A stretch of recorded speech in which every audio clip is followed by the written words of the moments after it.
Welcome to the round table. Okay, We so are there we live. go. I think we are live. Let's hope that we are live. Just never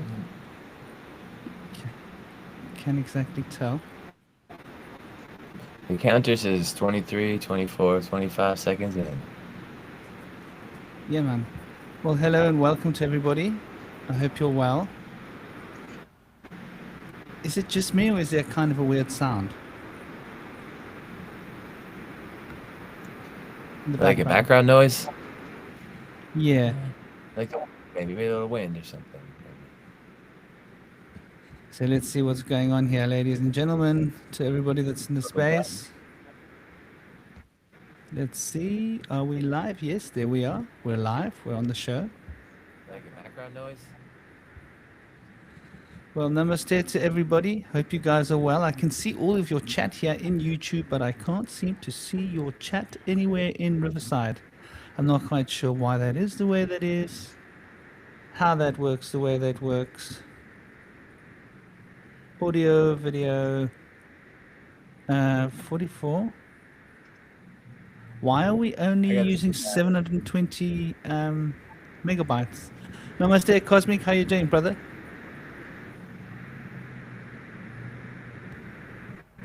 I'm doing all right. Just figuring out this new client you're using here. Yeah, I don't know how impressed I am with it. I'm hearing a background noise, and I'm very surprised. But anyway, here we are. We are using Riverside, and I'm wondering whether Riverside's going to go into the river or not. So this will be the decision, the deciding factor. I'm already not impressed. Tell me, everybody in the chat, how you guys doing? Seems like I'm going to have a second tab open here. Allow this time. It seems like I'm going to have a second, like a solution for chats. So let me go into my YouTube and say, how's it, everybody? Namaste. Hope the world is treating you guys well. I think we're going to have a lovely little chat here. Sorry, it's difficult to see you guys. Namaste. We've got Howard. We've got the Star. We've got Out Tuition. Sending you all big love and big blessings.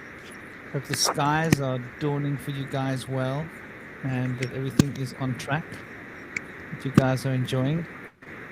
I'm a little bit disappointed that it's not doing it at 180p, because that's what I've signed up for. So anyway, we're running at low quality. I hope everything's good for you guys. There's the chat button on the right. Oh gosh, I can see the chat now. Okay, public chat. Yes, I can see the public chat. Well, namaste, everybody. This chat, you can't scroll up. Yes, you can. Okay, good, good. So now I know where I am. I'm not lost. Thought I was lost for a minute. I know So it. we've got a cool little conversation today, I think. I think there's going to be a lot of emphasis on the Luciferian path that we're sort of observing, and a lot of focus on the false light and a lot of these doctrines. And I think we're going to be taking a couple of shots at the truther community, I'm guessing, yeah, from our bows. Like, you truthers out there, you better watch out. We're coming for you. No, I just don't like the word truther. I think it seems like a bit of a lie. But, ooh, I've got too much oil on my face. You see, I like to make myself look pretty. And when I make myself look pretty, I put frankincense oil on my skin. And really nice oil. Well, it's not just frankincense, but it's a lot of frankincense. And it makes me look pretty. My girlfriend says so. So she must know, she must be right. Makes her look pretty too. She always looks pretty anyway. So, before we get lost in the source of the source, let's start with an introduction. We've got Indy Sage here. Indy Sage, for those of you that don't know, he does help people working with shadow work. He comes from a background of very much embedded within the Tao and various different occults, philosophies and spiritual traditions. Very shamanically inspired. Had some interesting and funky experiences in his life that sort of prepared him and tuned him in for shadow work specifically, as like a one of his like pets, his main pets, shall we say. And we've also got dear Cosmic Prankster here, and Cosmic is sort of like John D without the crystal ball, because he doesn't need one. It's just a little bit of a dig at John D. John D, you need a crystal ball. Our God doesn't. So he works with the Fae. The Fae have been revealing much to him, a language, a system, cosmology, however you want to look at it, understanding these Zerfaxes and a lot of other words I can't really pronounce so easily, but I try. I give it a go. And he's also got a background in Western occult, chaos magic, and I think also some Asian, some Indian, some Western as well. I mean, Eastern as well, occults into the mix. So he's also well rounded. We've all got a background in pretty much. I've also got a background in the Eastern and Western occults, and I'm a shaman. That's my primary button. Spending a lot of time in the wilderness and becoming one of my guides there. So, without any further ado, let's hear from the people on the show. Let's give a few words. Let's get them on the glow. Yeah, one introduction, Franklin, and I'm loving this new app that we're putting on today. It's great. I think it's got better lighting and sound, so I'm enjoying it. And as Franklin mentioned, I've been versed in Taoism and shadow work for many years. Taoism was my first little pet that I had starting in my freshman year in college. It was on Taoism, and I've been going into deep dives ever since with it. And a forum that I used to talk on for many years that eventually got shut down that I got a lot of wisdom from. And a lot of respect out to the people on that forum from back in the day. But also, after getting my bachelor's degree in psychology, I became versed in shadow work, more so after my education than during. And now I'm a practitioner of shadow work as a therapist. And it's a beautiful process. You ask yourself three questions: what upsets you?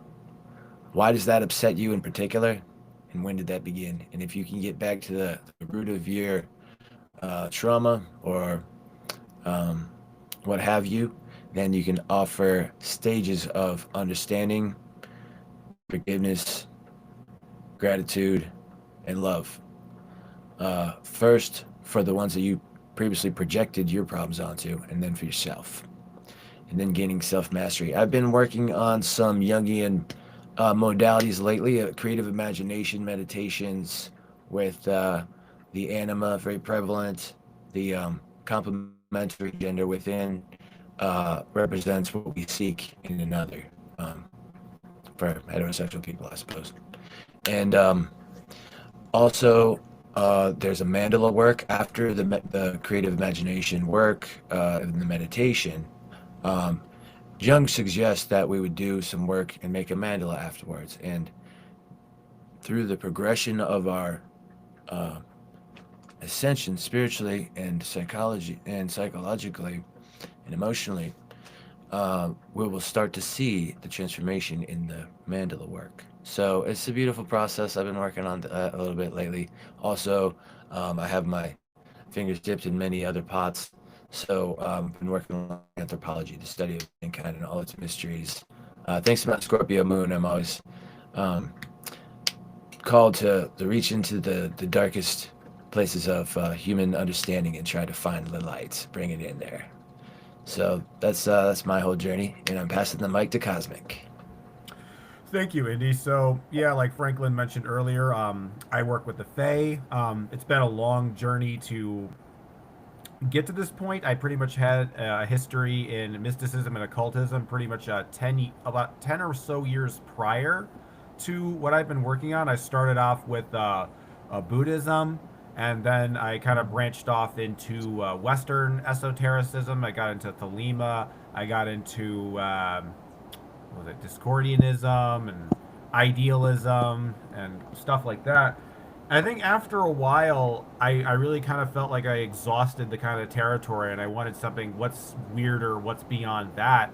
And I kind of went down this rabbit hole with the Fae, and all these weird synchronicities started happening, and they basically been revealing a worldview to me that has pretty much made me question every pretty much every human system of thought imaginable, whether it be mystical and religious or it be secular and scientific. It's made me pretty much question everything because it's kind of showing they've been showing me like this whole fourth dimensional, higher dimensional landscape that we all live in and we don't even really notice, from day to day. And I think one of the benefits I've had from this practice is one, them being the Fae, a closer connection to nature, but also it's kind of like a guidebook, a sort of a guide on how to see past, illusory or false paradigms or getting lost in sort of dimensional bubbles they call vortexes. It's a weird pronunciation, but and basically I've been just kind of like thinking about zerfaxes and which are basically these kind of like these bubbles of experience, and you can kind of chart reality and other modes of existence with this system. I've been working lately on figuring out that with each Zerfax has different levels of awareness and being, and I've been kind of playing around with this idea of, you know, observing different states of consciousness, whether it be states of pure awareness or states of pure being, and then sort of just comparing and contrasting them and trying to kind of, coming up with a scientific sort of epistemology of consciousness that way. So, um, I guess in a lot of ways, when it comes to all these different topics we have this week, usually my thing usually always has some overlap. So we'll see where that overlap takes today. Back to you, Bush. Back to you. Well, lovely. Lovely is a word. It's a beautiful word. It rolls off the tongue so smooth, so sweet. And I think the sound, the noise issue must have gone away. I hope everybody in the chat, thanks, Cosmic. The noise is gone. Lovely. We are in the public chat, are we? I don't know. I don't know if there is a private chat, how this thing works. Excuse me for being so disorganized, people. I only just signed up for this particular app yesterday, thinking that, I just decided I'm not signing up for StreamYard again because we always get all these problems with the StreamYard, right? And I figured, well, let's try Riverside. Funnily enough, I did a stream with OBS Studios, and it was the best stream I've ever done. I just got to figure out how to run the studio with you guys in it, but there was absolutely no distortion, no nothing. And I was giggling to myself. Of course, open source free software is going to work better than the paid for stuff. So let's crank into it. Let's dive deep dive. Divine guidance and the false light. Where do we start? Well, I was thinking a good place to start would be let's rip the heart out of the truther community. What do you guys say? Does that seem like a good place to start? Yeah, Cosmic. Does that seem like something you might be interested in? Yeah, sure. I'm figuring out this this new thing, this new client. Okay, good. So, one of the issues that I have, namaste, big love, peace, honor. So we've got Tom Run, 5EK. Welcome, Tom Run. And who else we got here? We got Indy. We got Flower Forest. Hello, Flower Forest. I hope you're feeling sweet and flowery today. We've got at Bot101 Wiz. I'm not even going to ask what that is. Our tuition. Good to see you as well. And the star. And we said Howard already. Big love to everybody. So yeah, I think one of the issues that I have with the so-called truther community is got to do with how quickly people just pick up the ball and run with it. And I mean, I've been on a chat group where people have been arguing about flat Earth and round Earth, and I've been just taking the mickey, man. I've been having giggles left, right, and center. It's been like woo-hoo-hoo-hoo. I feel like a child again. It's very refreshing because I don't really buy into any particular flat or round. I mean, my idea that I've experienced, like the thing that makes the most sense to me is that we're inside the world, right? And so people go, okay, so that's what, cellular cosmology? And it does make the most sense to me from my observations. But, I don't know whether it's that simple or not. I think it's got to do with consciousness. I think we're swimming in an ocean of consciousness, and that the consciousness is flowing through us, and the experience of this consciousness is materializing in our awareness. And this awareness of materialization, the key being where? Awareness. Oh, that's where we are. We are in awareness. Produces these effects that we experience, and we start to become fixated on the effects. And the fixation on the effects produces a solid stream of solid reality, where really it's all just an electrical universe with magnetic fields producing different densities, and these obviously produce resistance. And so we experience resistance and we say, well, everything's solid. But we know that everything's not really solid. Everything's really not as solid as what it seems. And that's pretty solid information to go with. So, you know, when I look at the state of reality, I experience everything around me as consciousness. And this is the sort of magical ideology, the magical philosophy. And it is at the core of Luciferianism. I almost said Rastafarianism, but I don't got no bong. So I can't speak about Rastafarianism in fair use right now. I haven't been smoking in a long time, though once in a while. I do think it's not a big crime. And Indy takes care of that for me. There's this thing on my screen. Oh, there, that's where I make it go away. So when I look at the state of reality, I think like there are bigger questions to be asked. But what happens is the truther community gets subdivided into little groups, right? They get put into their little, like, I'm a round worlder, I'm a concave worlder, I'm a flat earther. And now they're all arguing with each other about the shape of the world. And it's sort of a way to separate people, to separate and conquer, right? And that's just one example. Yeah, the truther community on different conspiracies and different ideas, chemtrails, weather engineering, aliens, extraterrestrials, extra-dimensionals, spiritual philosophers, philosophies. There are so many different ideas out there, and what tends to happen in these truther communities is people become sort of typecast, and now they need to defend their position. And so I often notice that truther communities are usually at each other's throats. I don't know, I thought that's a good place to start because we're talking about the false light, right? What do you guys think about that as a notion? That the whole thing's just a big psyop, it's bigger counterintelligence movement. Sorry, brother. Yeah, I think when it comes to all these different like conspiracy narratives, at the end of the day, they're just sort of metaphysical assumptions like any other religion, right? Whether you believe it's true or not, you know, we all have. The thing about the system that I'm working on is that it really expresses that reality is more than one thing. So in a sense, it creates this environment where all these possible viewpoints and worlds can exist, but they don't necessarily reflect the see, the idea is that Zerfaxes are all part of a Zarfex, right? So the Zarfex is kind of like the nexus or the core that sort of connects all the Zerfaxes together. So it's like we all have. So let me put it this way: it's like I have a Zerfax of my own experience. Indy Sage has a Zerfax of his own experience. Bush Whisper has a Zerfax of his own experience, but we're all connected in the Zarfex, and that's the idea.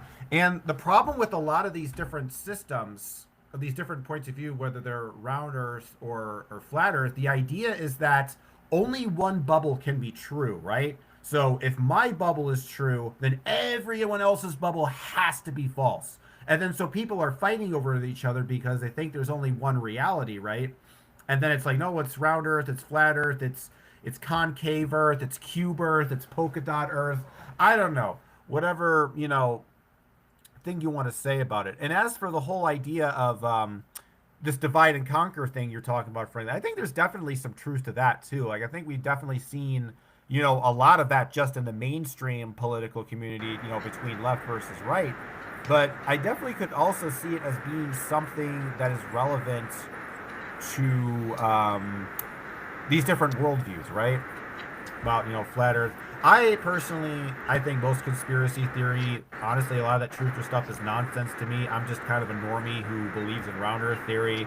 But I guess maybe I'm also biased because I really think that spheres, because if you think about it, we already like understand Kabbalah as, spheres. We look at the planets as spheres. We look at, and all these other metaphysical systems look at all these different realms and shapes them as spheres. So it seems odd to say that this is the only realm that's flat when everything else in the creation of magic and the mind of God is all spherical. So it just, I think it's also, I also think about like how big the universe is compared to your world. I think with a lot of these conspiracy narratives, they want the world to be small. They want the world to be sort of tiny and compact and say, this is the flat earth, here's the ice wall, and there's nothing beyond that.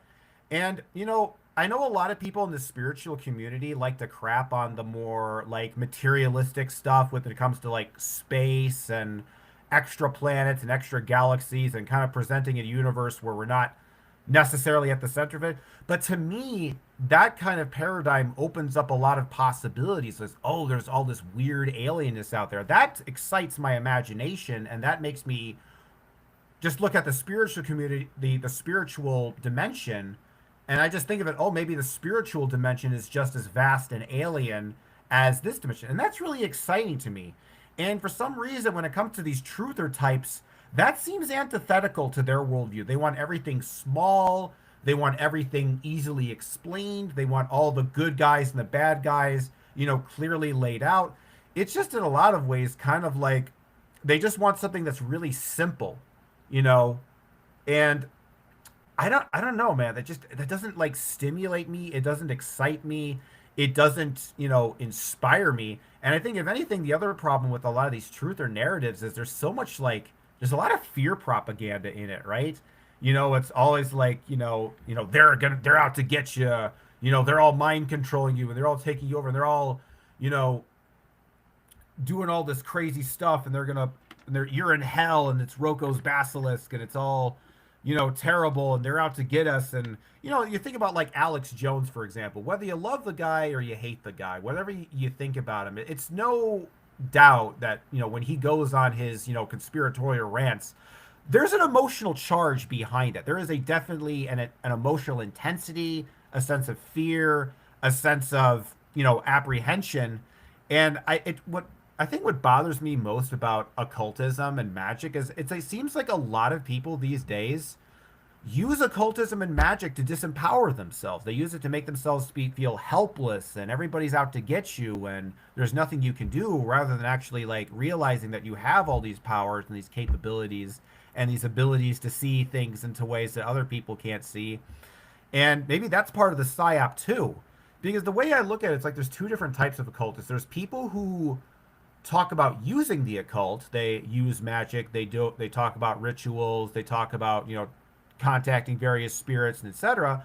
And then there's people who study it and they're just basically saying, the elites are doing the occult. The New World Order is doing the occult. And we're not doing any of those things because that's evil and satanic.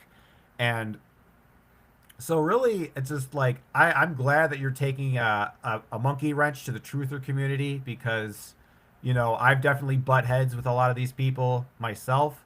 So yeah, those are my thoughts.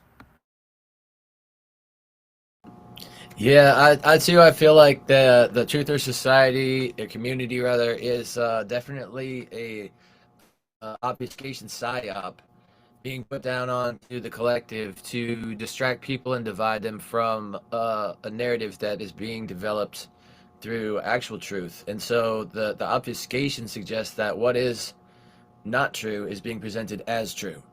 And so I think that there are truths in everything, and all lies. There's all truths are half false, and all truths are half a lie.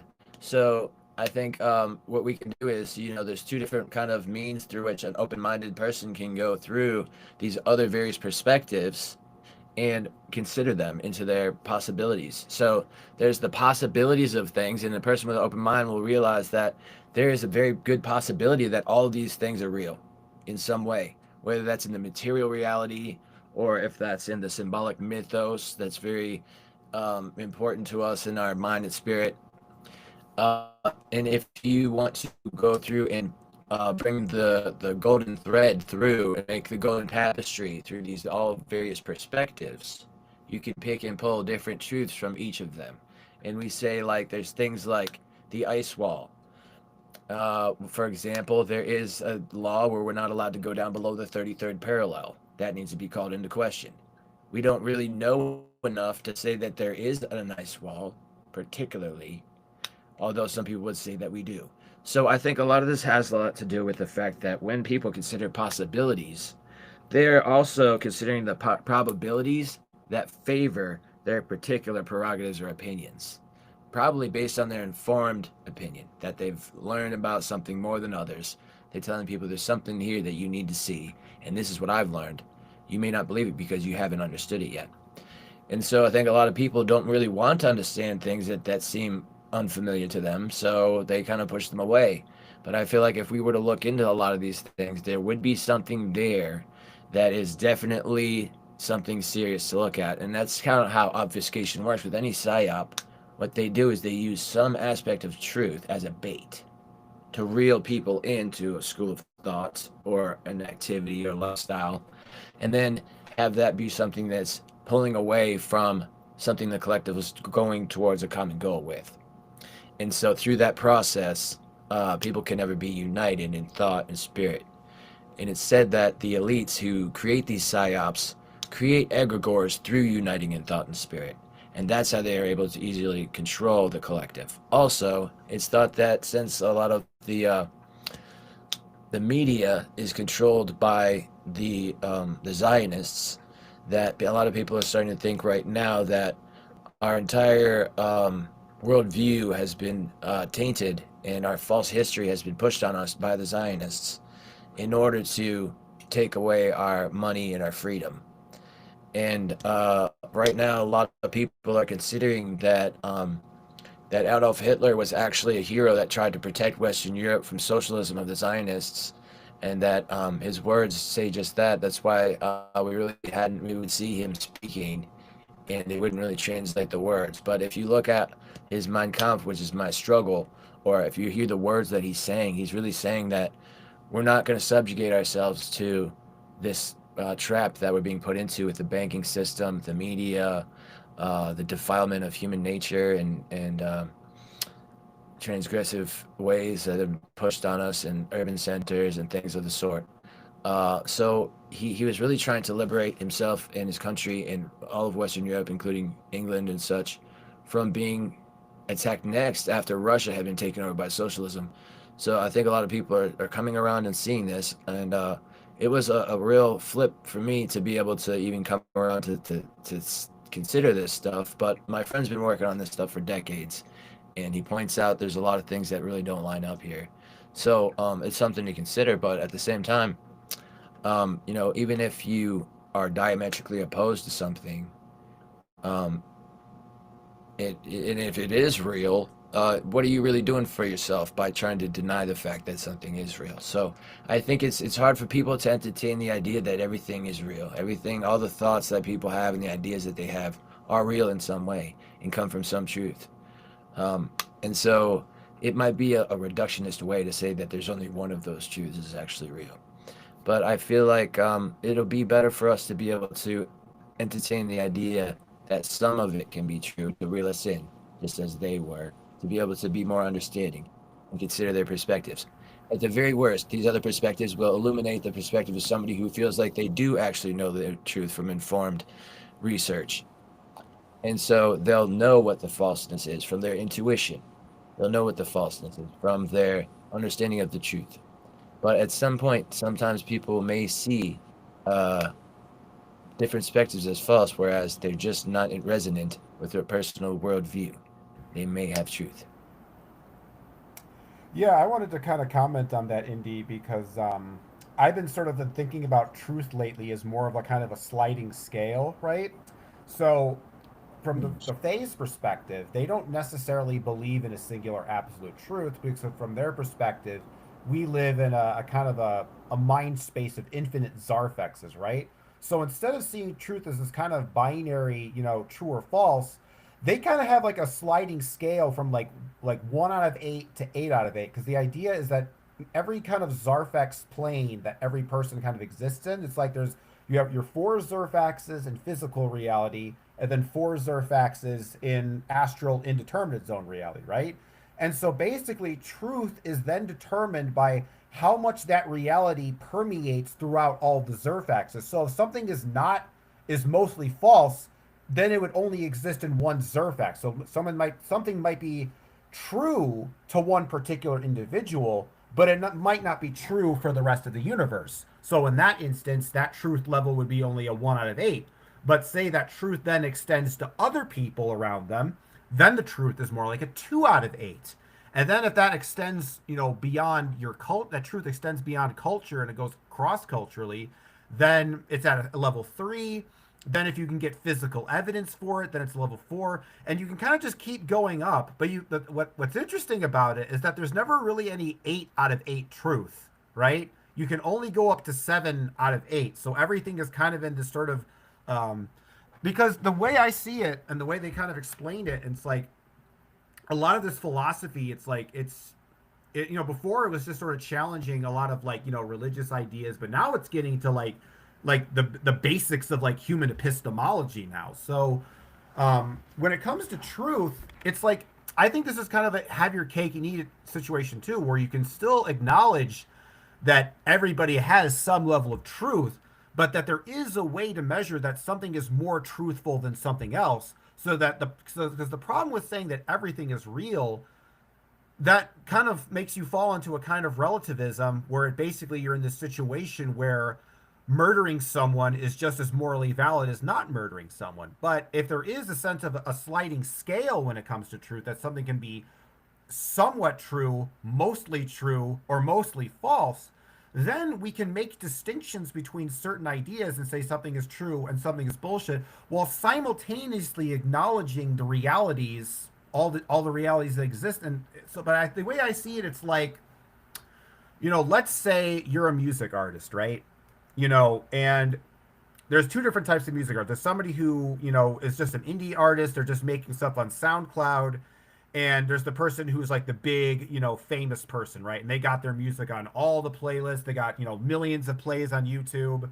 And in a sense, it's like, you might think that, oh, because this person's more popular and the less person that's more popular, it doesn't exist. But it's like they both still technically exist, but one has more influence over people than the other. Now, now this gets tricky because then you start to think, well, collectives can sometimes be wrong, right? Sometimes collectives are incorrect about something, but that's why the scale goes all the way up to 8, and that a collective can't really go beyond 4. But the point is that I'm thinking is that we can acknowledge that there are multiple truths without falling into this kind of total relativism. I think that's why a lot of people are resistant to the idea that everything is real, because it just kind of makes everything meaningless. There has to be certain levels of distinctions and being able to kind of distinguish one thing from another. And I think this system actually does that. So, and as for, I want to go on to another point you were talking about, Indy, about how they use half truths as a way of coercing people, because it is so on point and it's so true. Because you have to really think about it. Like the reason that people stay in any cult, the reason that they don't stay, even if they say that there's like a bunch of stuff that's problematic or incorrect or false or even psychologically damaging, they stay in the cult because they hang on to the parts of the cult that are true. And like you think about like maybe a Christian fundamentalism, for example, right? You may not like the idea that God is wrathful, and but you still want to hold on to the lessons of Jesus talking about love and kindness and forgiveness. And because you don't want to give up that teaching of love and kindness and forgiveness, you kind of feel like you have to also, it's like you have to take the shit with the sandwich, and you feel like you want the sandwich, but you got to take the shit with it. So and that's what they do. It's like they're holding the truth hostage. It's like you got to lie, and the lie is holding up the gun to the truth's head, and the lie is like you better embrace this lie, otherwise I'm going to kill this truth. And you're like, oh no, please don't kill the truth. All right, we'll try to come up with a compromise, we'll try to come up with a deal. And that's the kind of relationship I think a lot of people have with their belief systems, is that there's parts of it they don't like, but they don't want to give it up because they don't want to get rid of the parts that they do like, the parts that do give them a sense of meaning and hope and purpose and direction in their lives. They don't necessarily want to throw that away because, maybe there's a part in the Bible where God, ordered, God orders someone to, slaughter innocent children, like in the Amalekites or whatever, right? So, and this goes with all belief systems too. But what's interesting is that this actually has a thing in my system. So, the idea is that these false belief systems are called Zerfixes, right? I'll spell it in chat. So it's Zerfix, right? And basically what that is it's like one of these Zerfaxes, but it's a bubble that tricks you into thinking that this is ultimate reality. So, for example, materialism is an example of a Zerfix. It convinces you that there's nothing beyond material reality. Christianity is a Zerfix because it convinces you that there's nothing beyond the biblical God.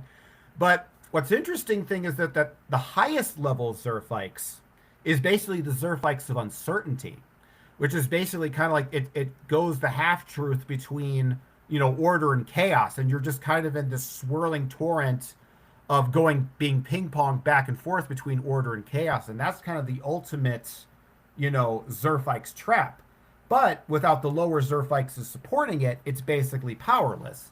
And it's an important kind of realization because in a lot of ways, and I think this is one of the reasons postmodernism is wrong, because postmodernism suggests that basically, everything is socially constructed and there are, no real truths. All truths are basically serving in power. But to me, the truthful aspect of these cults and these belief systems is what allows people to buy into them in the first place. Because if you have something that's complete and total nonsense, no one's real, only like total dum-dums are going to follow that sort of thing. You have to make it plausible enough that it makes sense. And I think another thing I've noticed about these belief systems I kind of want to talk about, this is the last thing I'm going to say, is that they seem reasonable on the surface. They seem like, oh, this seems like a perfectly, logical, reasonable, it's not too crazy. And you don't really understand the crazy parts until you've been in that world for a long period of time and you see the followers around you really start to drop their guard. So, I forgot where I was going to go with this, but yeah, I think that when it comes to dealing with these half truths is that you need to learn to kind of give the devil his due. And you go like, all right, I acknowledge that this part is true, but I also acknowledge that this part is false. And a lot of people don't really do that. They just kind of want to swallow the whole enchilada at once. They don't realize you can basically kind of chop the enchilada up into pieces and only eat the parts that you like and throw away the parts that you don't like, so to speak. And that's kind of how it is with religion, because it's like, with like for Christianity, for example, like I don't agree with a lot of the moral tenets of Christianity, but I do agree with the idea of the individual self. I'm like, okay, I agree with that part. And you can look at different belief systems like, okay, this part works, this part makes sense, but this part's bullshit, this part doesn't make sense. And you pick and choose the parts that actually work.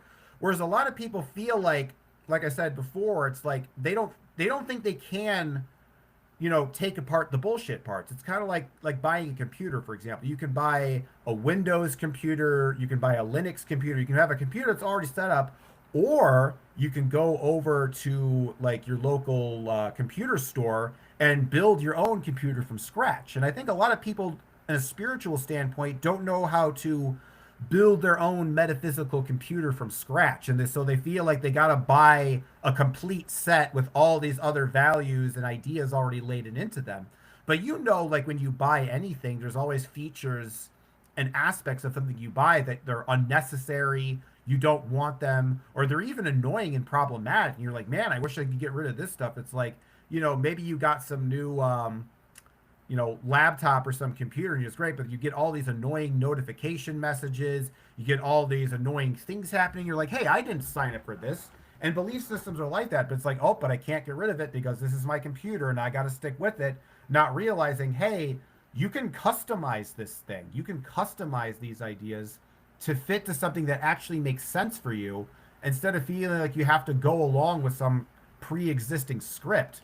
So I think when it comes to disseminating these half-truths, it's very helpful to learn to dissect the truth from the lie and sort of take it apart instead of feeling like you have to swallow the lie with the truth, which is what a lot of people seem to be doing these days.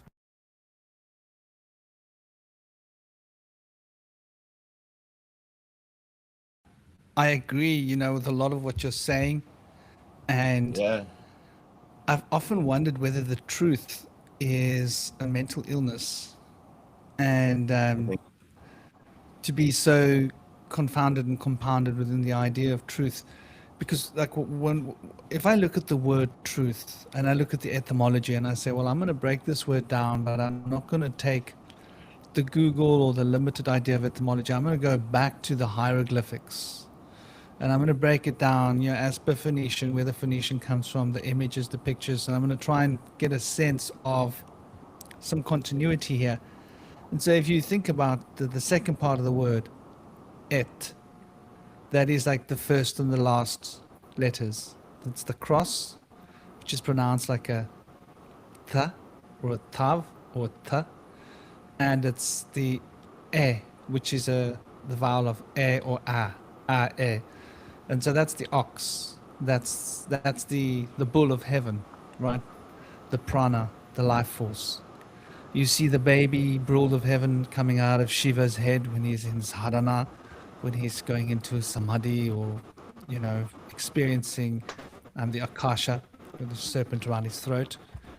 Um, and so this represents the life force that's permeating throughout everything. And the te is the cross. That's the cube. That's Saturn. That's the reaper of the corn. That's the brass tacks. That is time. That last letter represents time. So we've got like the life force flowing through time. That's at. And when the life force flows through time, you get coordinates.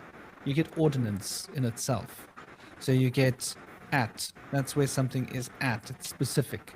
The life force is flowing through time.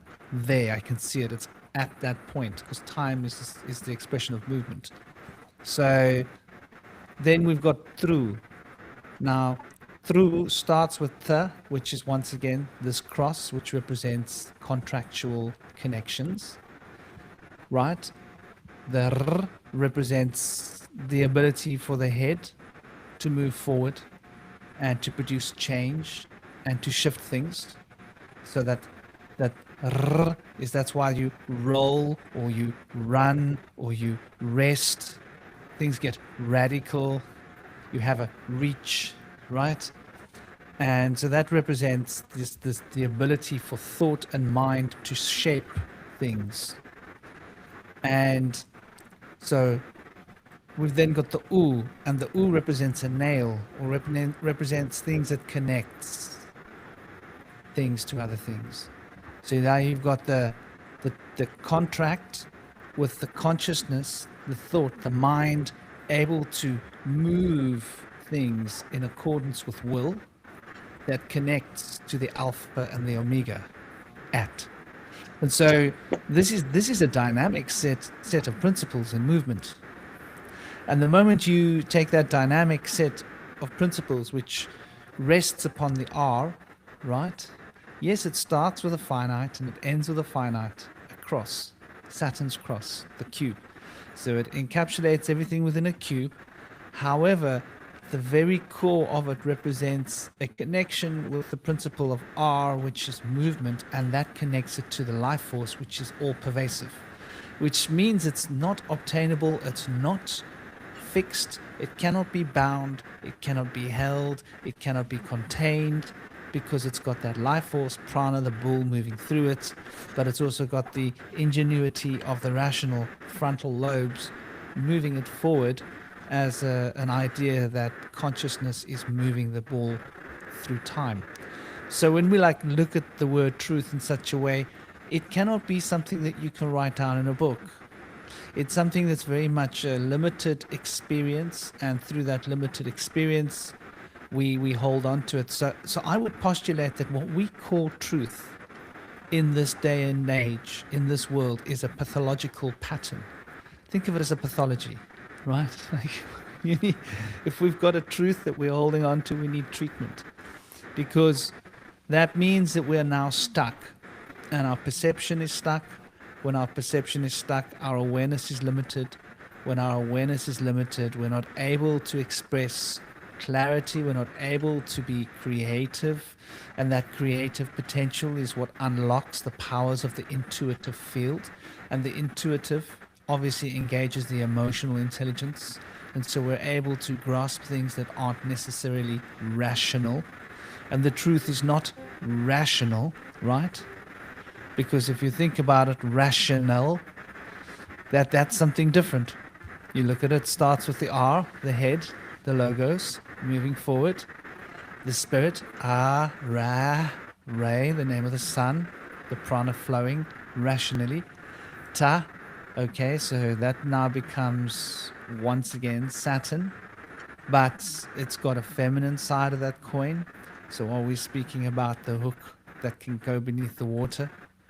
Or are we talking about the cross, because Saturn's got two elements to it? It's Saturn in motion. It's not that fixed Saturn. And then we've got ion.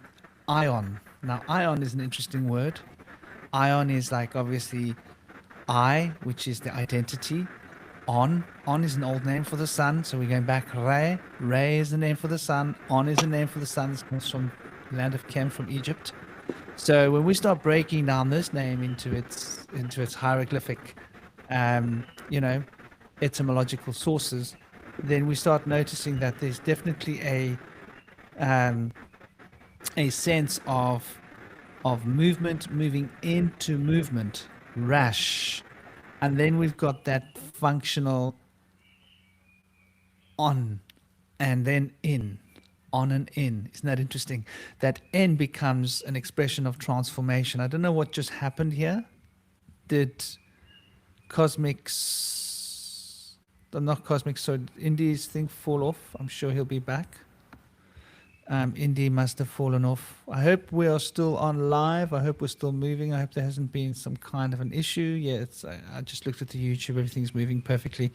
So when we look at that, that N is really, that's the symbol, the tarot card for death, for transformation.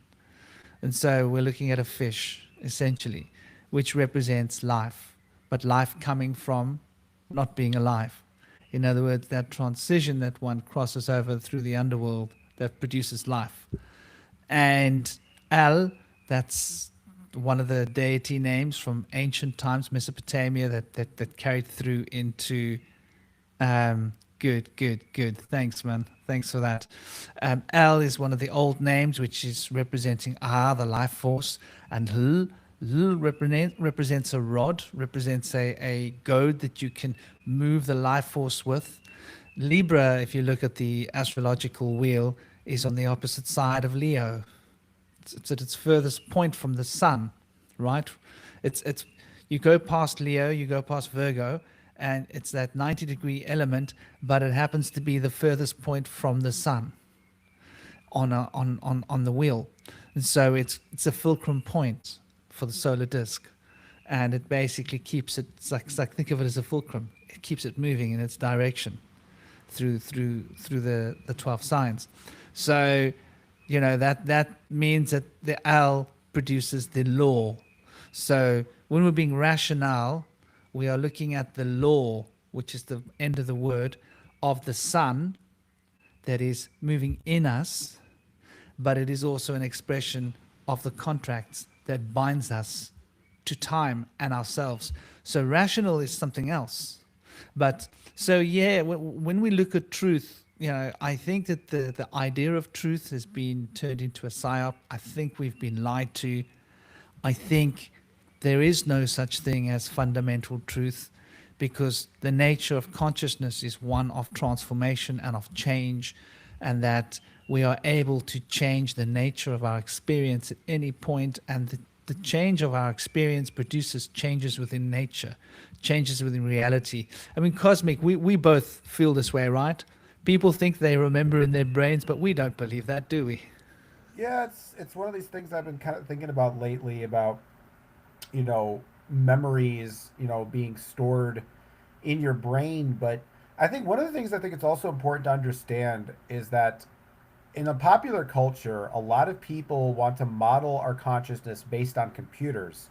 But there's a fundamental difference between brains and computers that they don't really talk about, and that's for the hardware software dynamic, right? So if I have a computer and I upload some kind of program, write some kind of document, ultimately kind of change the operating system. Let me say like let's change the operating system. We go from Windows 10 to Windows 11, which I'm still avoiding. The point is, even though I make that software change, the hardware is still exactly the same. All the same circuits are there, all the same buttons exist, all the same little I don't know the names of all the stuff in the circuit board, but they're all there. Whereas with the human brain is that when our brain makes a change, the actual physical structure of the brain changes along with it. So there is the sense that the hardware and the software both change each other. They both change together. Whereas computers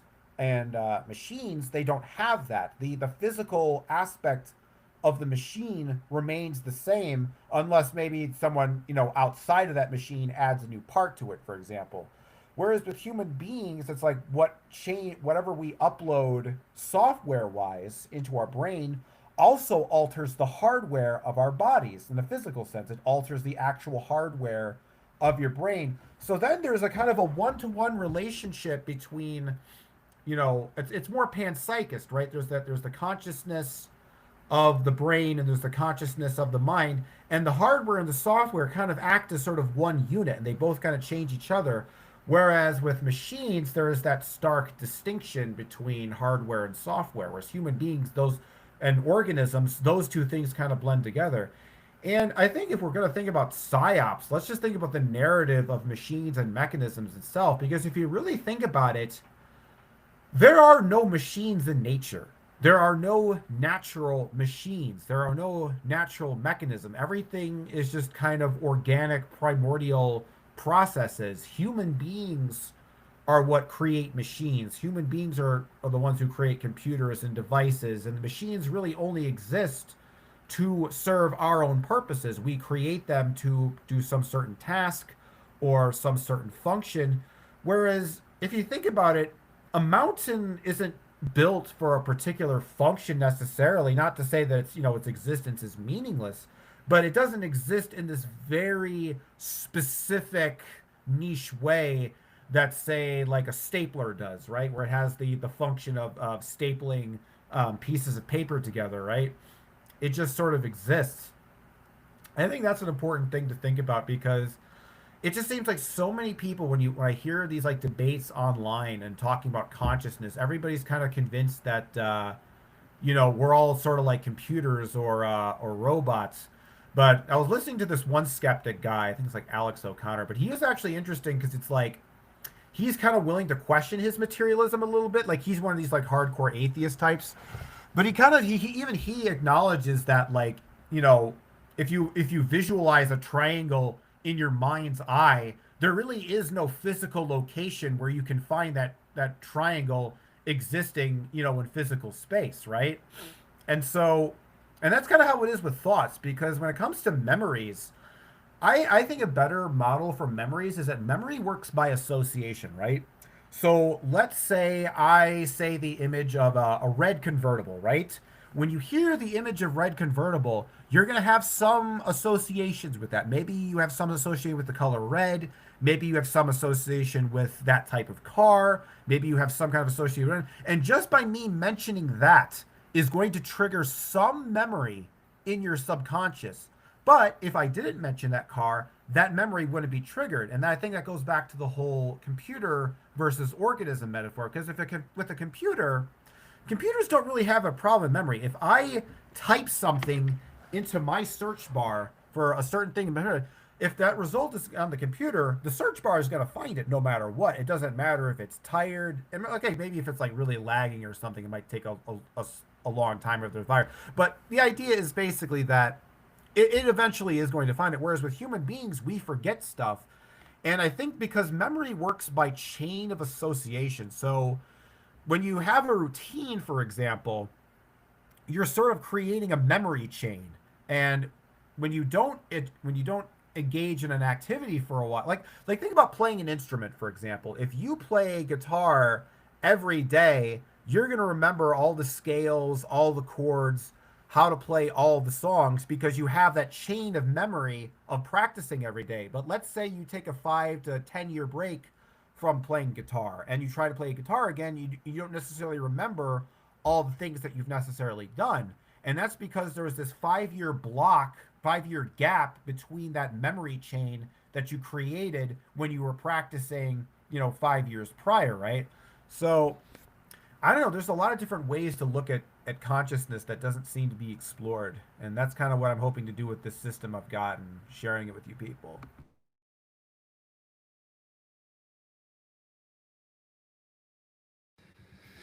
Yeah, I like the way that you put that. That was quite beautifully put, um, about how organic proverbial machines reprogram their hardware by the changes in software, and how these, synthetic machines do not have that functional capacity.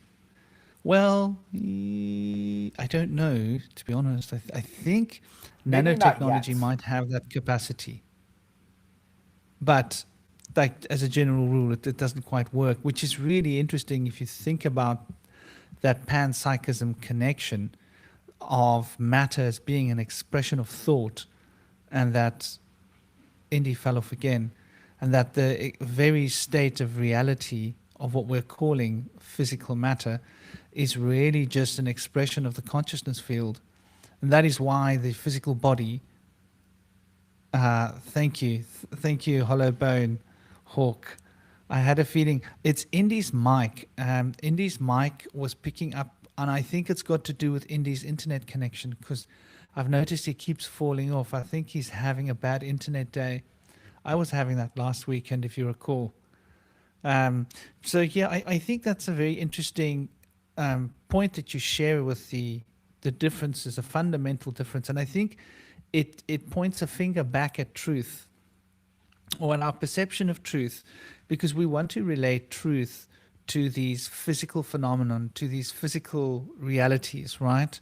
We want to consider truth as being somehow related to physicality. But actually, when we stop to take a quick look at what truth actually is and how it actually works, it starts to get a little bit stuck. And looking at the Enneagram, and I will pull that up just now. I've just got to figure out, I know this is embarrassing. I've just got to figure out how to present it on this new, this thing. So, presentation. Presentation. There we go. I've just clicked the button presentation. I'm not sure what it's supposed to do. Screen. Oh, there we go. Let me just let Indy back. Let's let Indy back in. Welcome back, dear brother Indy. There we go. Indy's back. So yeah, I'll let you jump in, Indy. Was there something you wanted to say? Because I noticed you come to sit forward to the screen and you were going to say something, and I was just about to stop talking. I was like, "Whoop, he escaped again. That darn internet." But what are your thoughts, dear brother?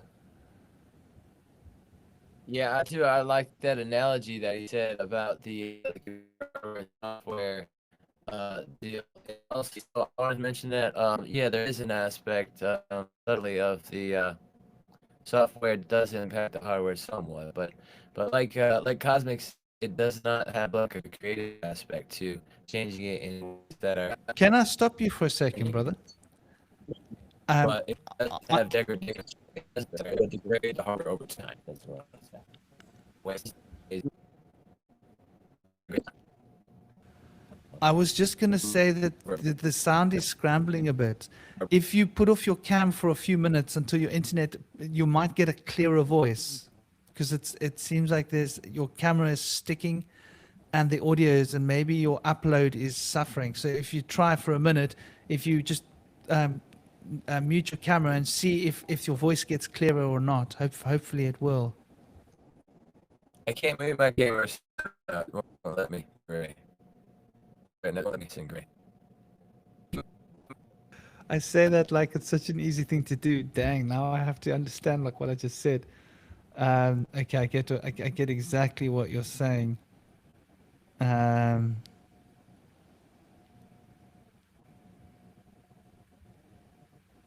Okay, where's it? Oh, wait, there we go.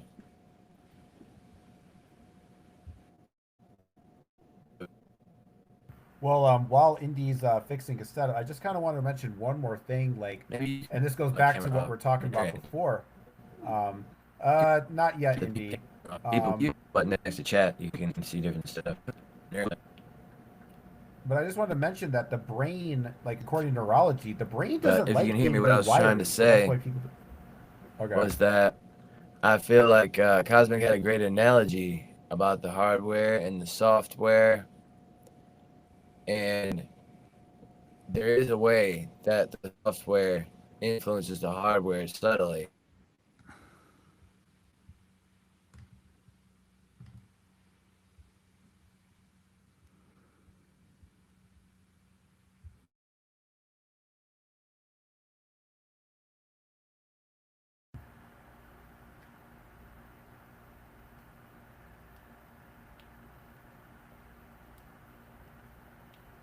You're muted, Franklin. I was just gonna say one thing that when it comes to the whole like the idea that the brain has to sort of rewire itself when it learns a new belief. That's why one of the reasons why people are so resistant to changing their mind and changing their beliefs, because in order for you to really change your fundamental belief about reality, your brain has to rewire itself to make sense of that accommodation, and the brain doesn't necessarily want to do that according to neuroscience. So it makes me kind of it gives a deeper insight into why some people so stubbornly hold on to their beliefs, because in a way it sort of becomes their universe. And because it's like, I think that's the other like tricky thing about when it comes to true and false, is that something may you might believe in something that is false, but because you believe in it, it might become true for you, and you might not like what that is. It might have a kind of cursed monkey paw effect happening, if you know what I mean.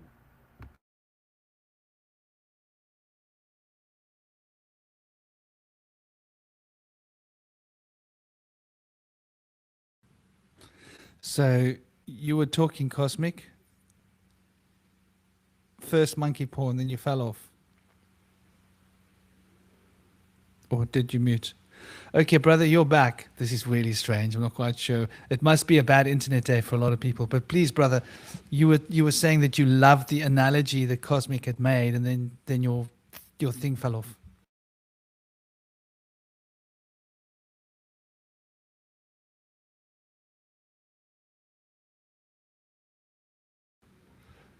Indie, brother, I don't know if you can hear me.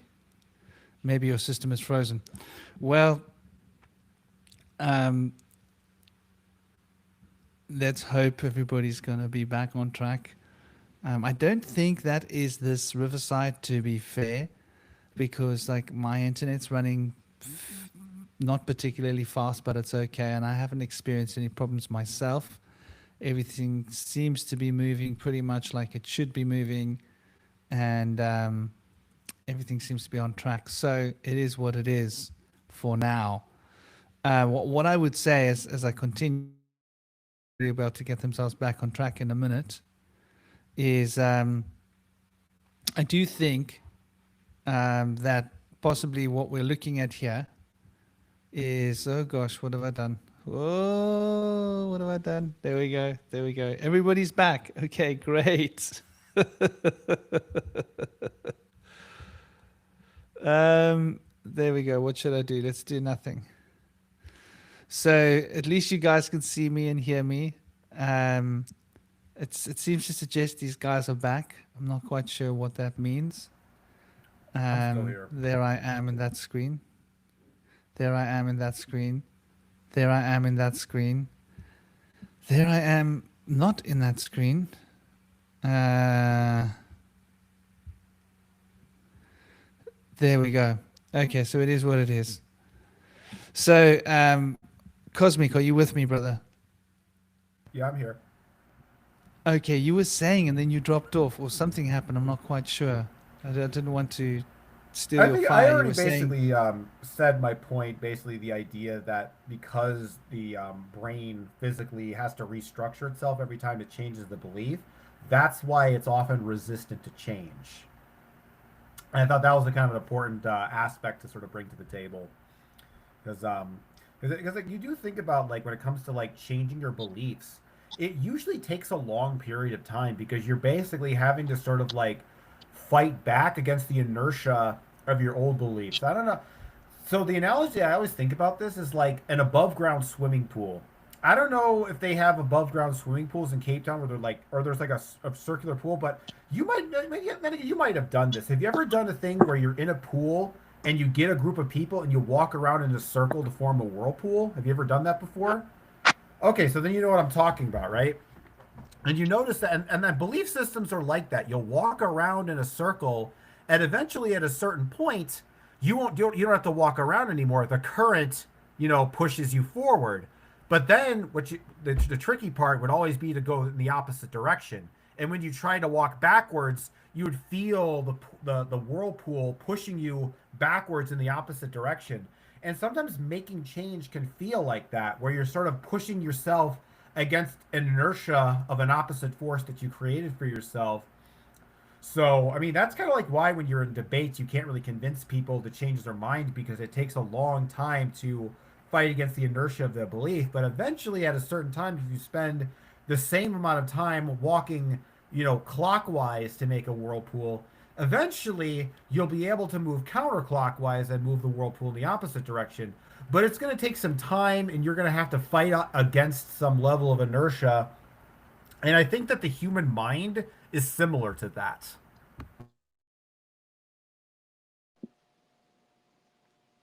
Yeah, all right, I'm back. Can you hear me all right out there? Is it any I can better? hear you, Indy. totally, brother. Now you sound All crystal right, awesome. clear.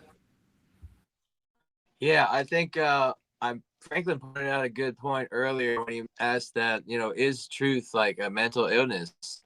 And I think in a lot of ways it is. It's like kind of a necessary evil in the sense that like people have to come to some platform of understanding in order to move forward. So they entertain this delusion of truth in order to be able to either learn more or just show that they're stuck there, and that's where they want to. Sometimes that's okay. People want to stay in one world and one mentality, then that's fine. But I feel like what's really true is the questions. What questions can we make based on certain perspectives? We can't necessarily know anything with full certainty, but it can give us more deeper questions to be able to go forth with. And I think everybody, when they get to the truth, they're in a place where at one point in their life they had another truth that they were standing on that was a lesser truth. They've moved forward to gain more of a higher truth in their lives. I think that's true for a lot of people, especially people that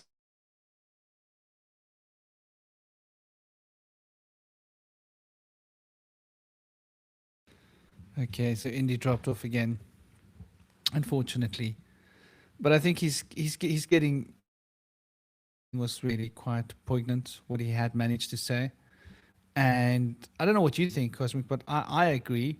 You know, I think like um, truth is like essentially almost us programming. I think that's what he was getting at. It's like it's a form of programming that we've been programmed with, but it's also a way for us to program the world and to program other people.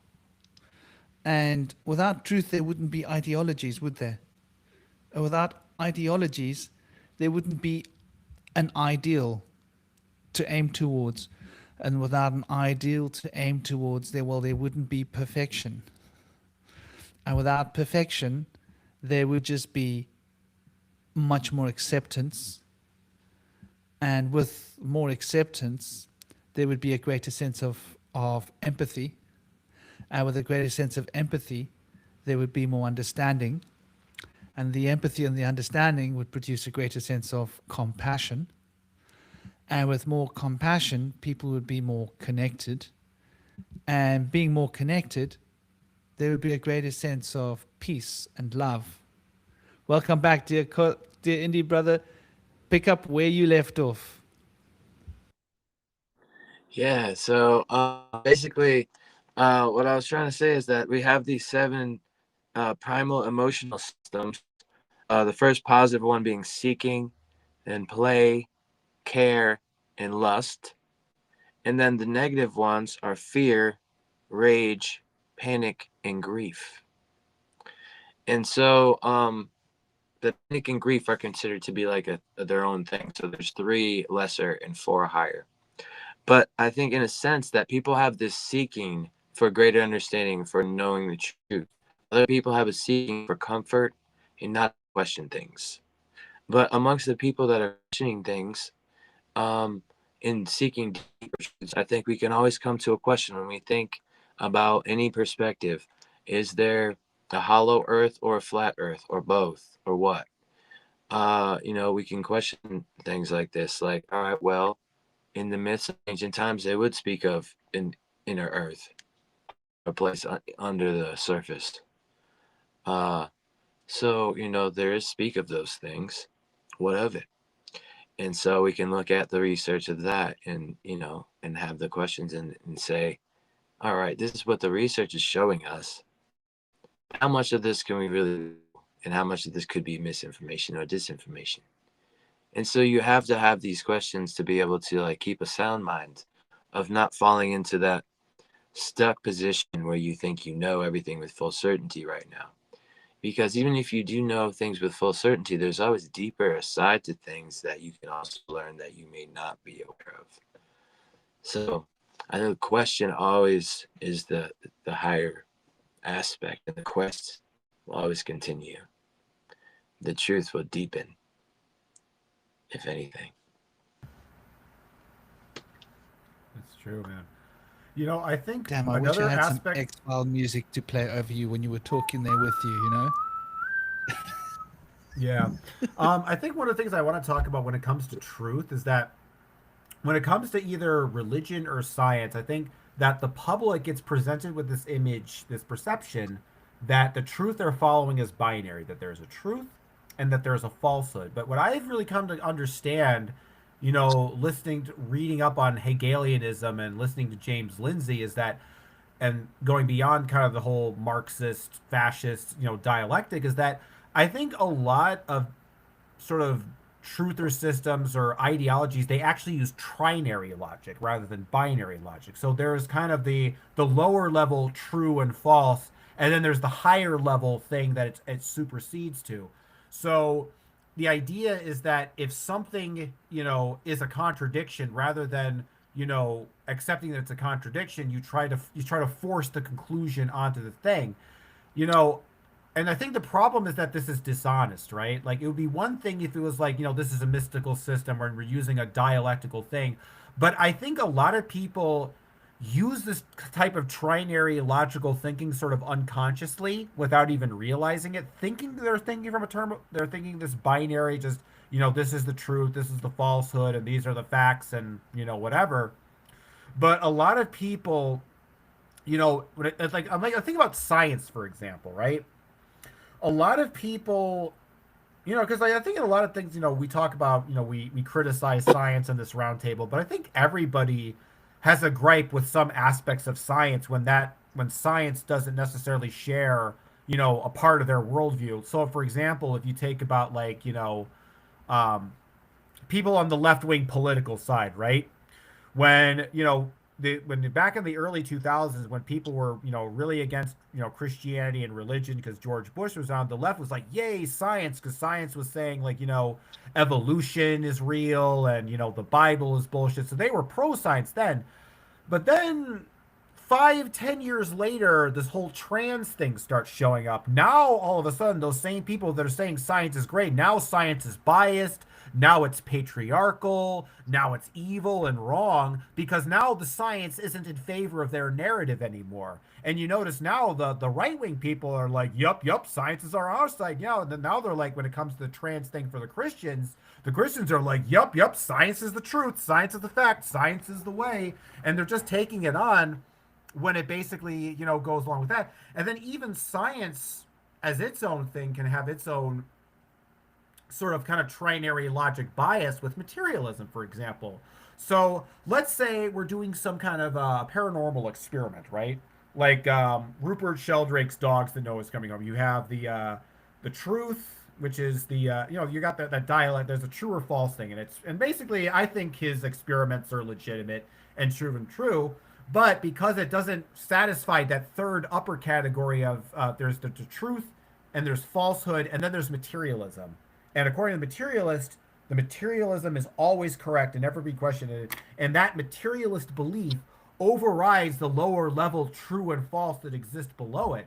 So when somebody proves science is wrong, they then look to that third vector of materialism, try to come up with some way to explain the thing away, and then they can deny it. So I'll come up with two different examples here, right? So let's take Christians for example. Let's say there's a Christian group, a fundamentalist group, and they're convinced that the world is going to end in a week, right? They've been reading the biblical prophecies, and they're convinced the end of the world's coming on Sunday of next week, right?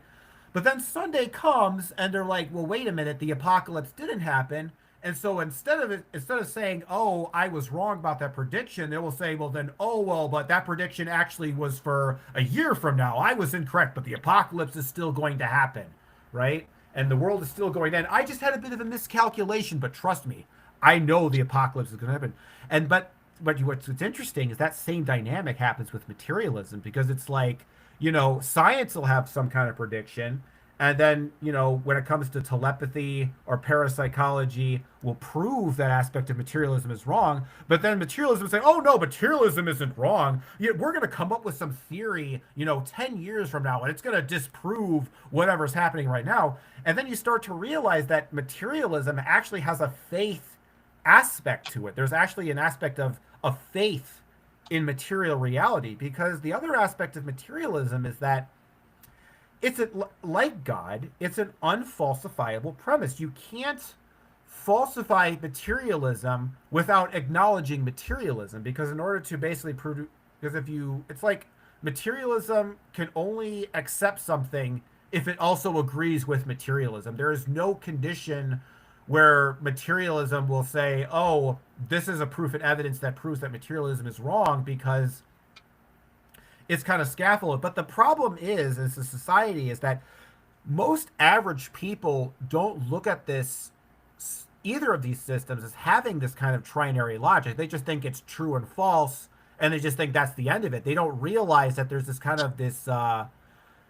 starting with the conclusion and working your way backwards kind of trinary logic aspect to it, where I think a lot of that magical deception actually comes. So if we're going to talk about, like, the powers that be using sorcery and magic to manipulate people, I think what this trinary logic thing is a prime example of that.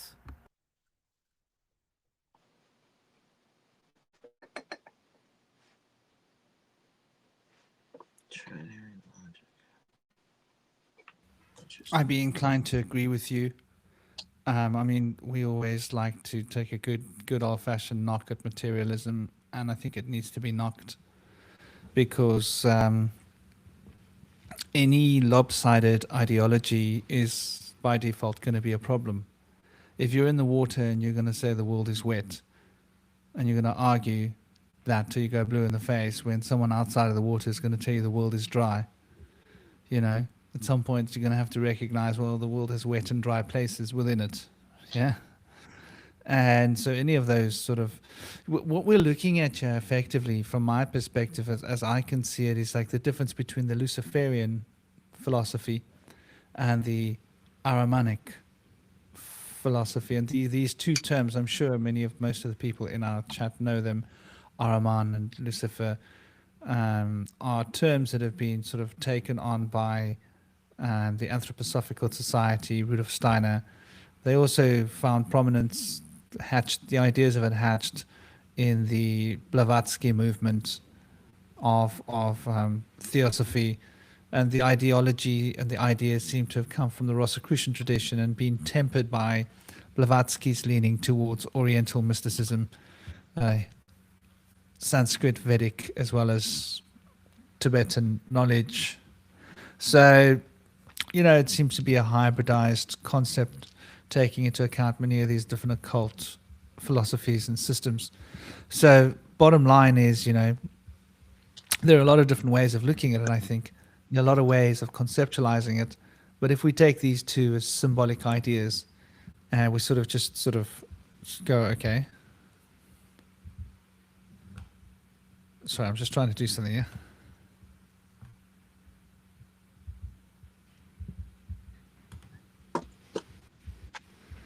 You gotta love the way this works. So if you take these two ideas and you sort of move them as an idea towards. I don't seem to be able to move your screen anymore. Anyway, that's very strange.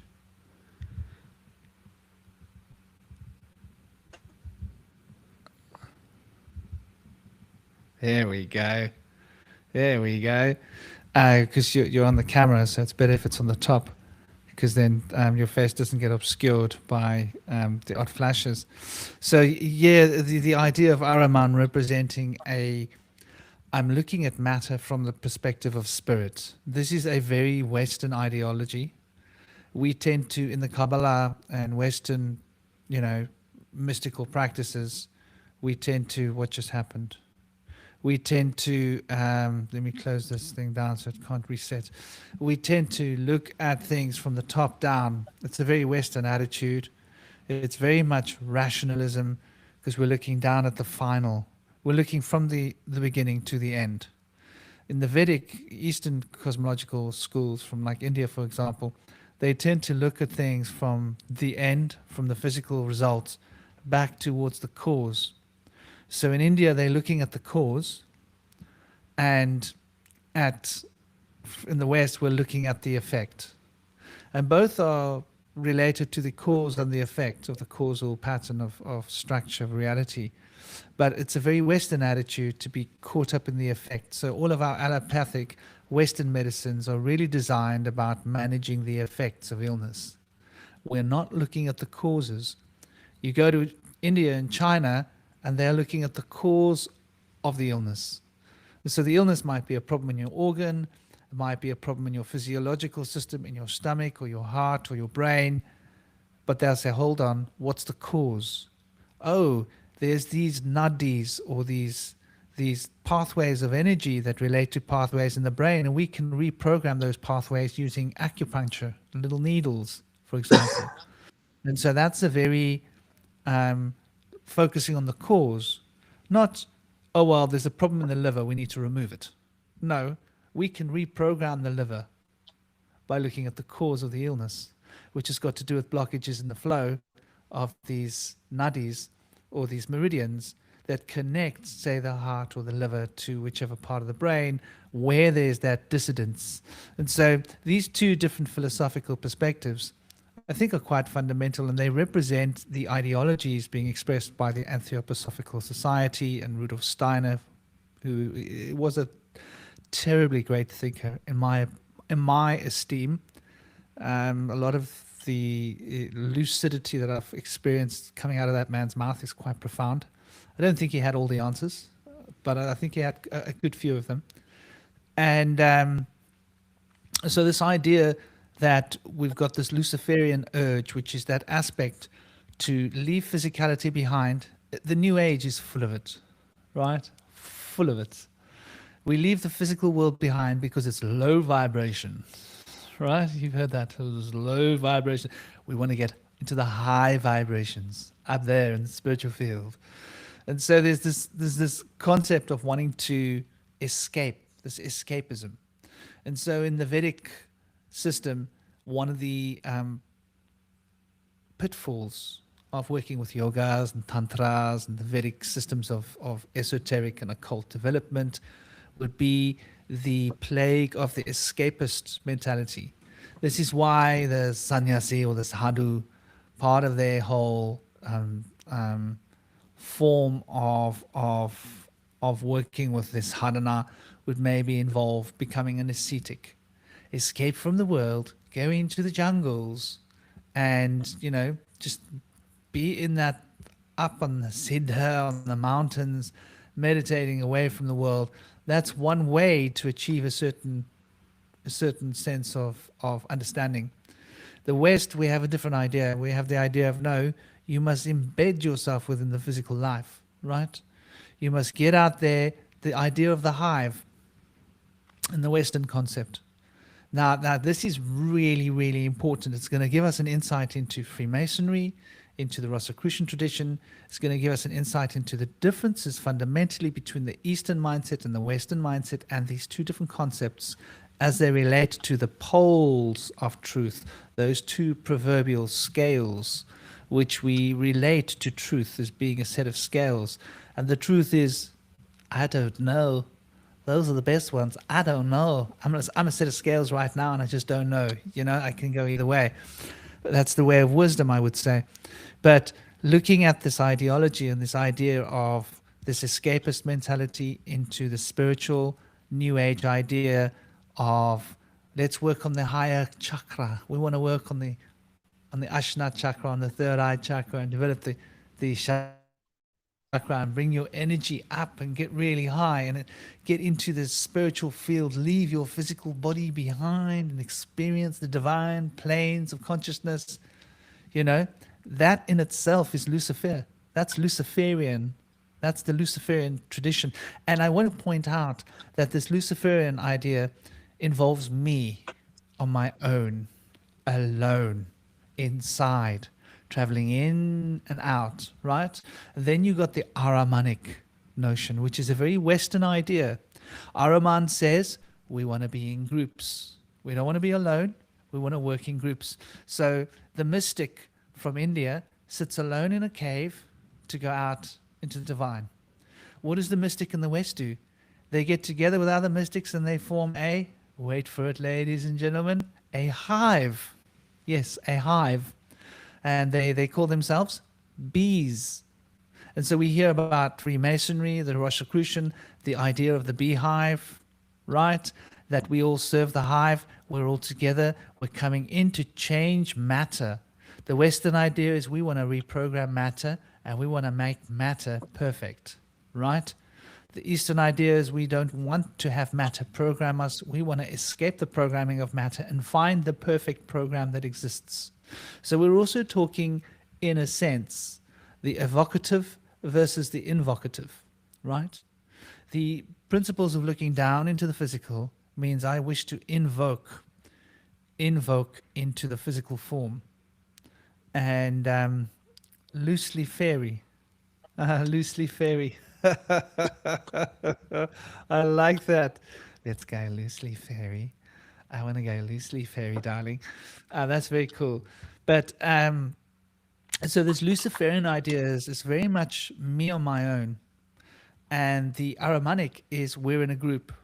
Another part of the Aramanic philosophy involves us all being a hive and not thinking for ourselves and being programmed into a lucid fairy. That's pretty cool. I like that. Us all being programmed into a group consciousness and embodying an egregoric mental pattern without the individual. Now, I know Cosmic feels strongly about this. Cosmic is a 100% Luciferian brother. And I don't mean that in an evil way, but he's very pro-individuality, where Luciferianism is very pro-individuality. It's so pro-individuality that it's like all about breaking away from the group, which I think some people have a Luciferian tendency and some people have an Aramanic tendency. An Aramanic tendency doesn't need to be bad. Luciferian tendency doesn't need to be bad. But when they become obsessive, they become a compulsion.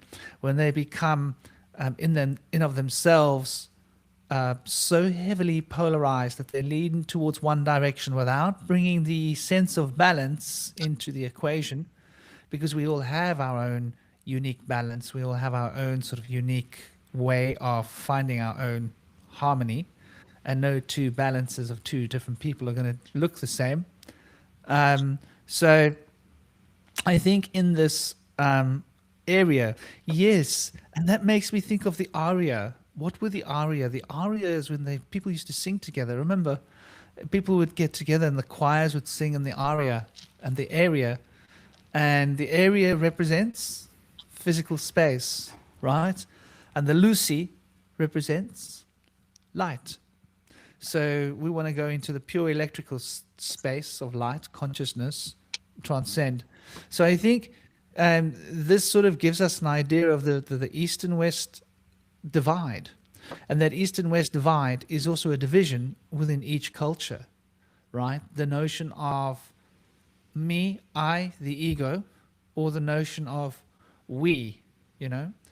And I think both are toxic. What do you guys think, about the toxicity of either of these paths Well, becoming? I think the reason that they're toxic is they're imbalanced extremes. The reason I talk about this idea of the two-sided consciousness, there's the sort of awareness and being. Well, that's what you just described is both of those things there. Because think about those New Agers, right? So the way I would think of the New Agers is that they think that consciousness is fundamentally awareness, right? That your perception awareness and the idea that being, matter, physicality, that's an illusion, that's illusory, that must be escape, that's ultimately not consciousness, it's an illusion.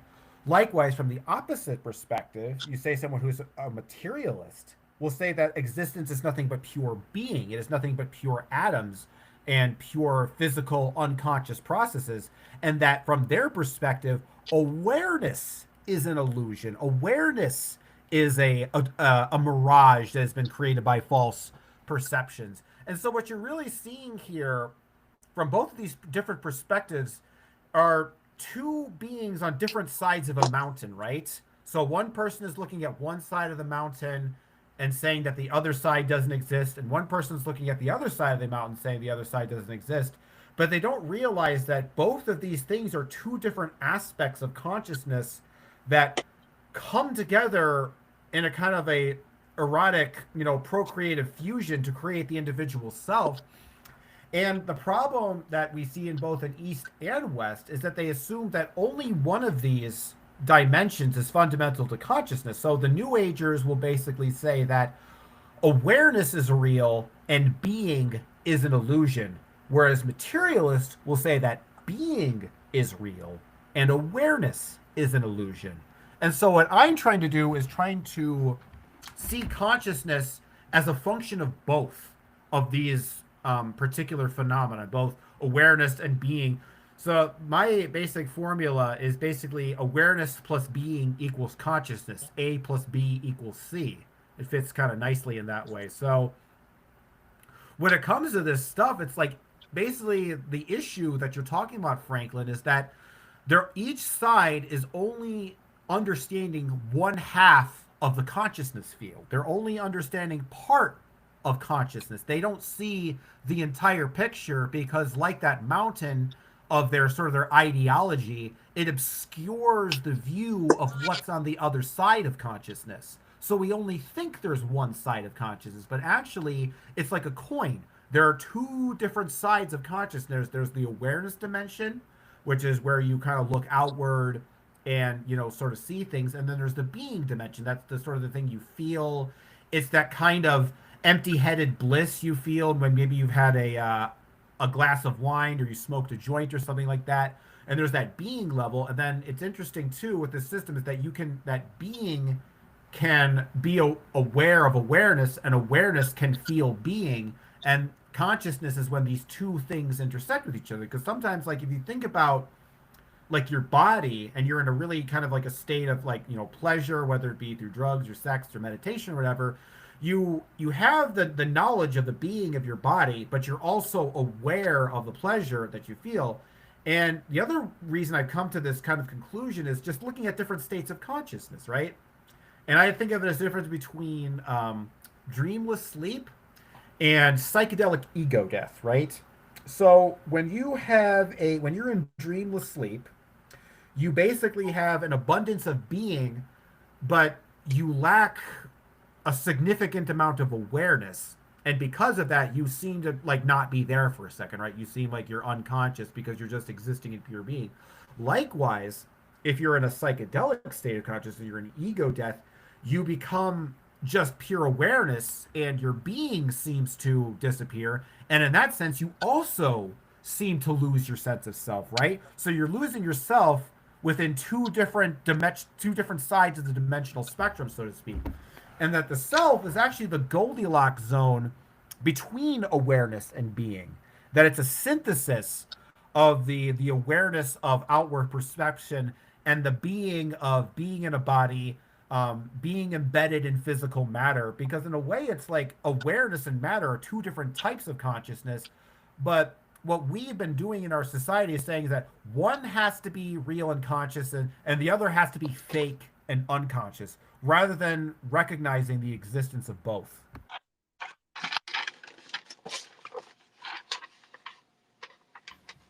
What do you think, dear brother Indy? Are you with us? Are you rolling? Yeah, I think it's interesting that we have this division between the unconscious and the subconscious and the conscious and the mind, the body.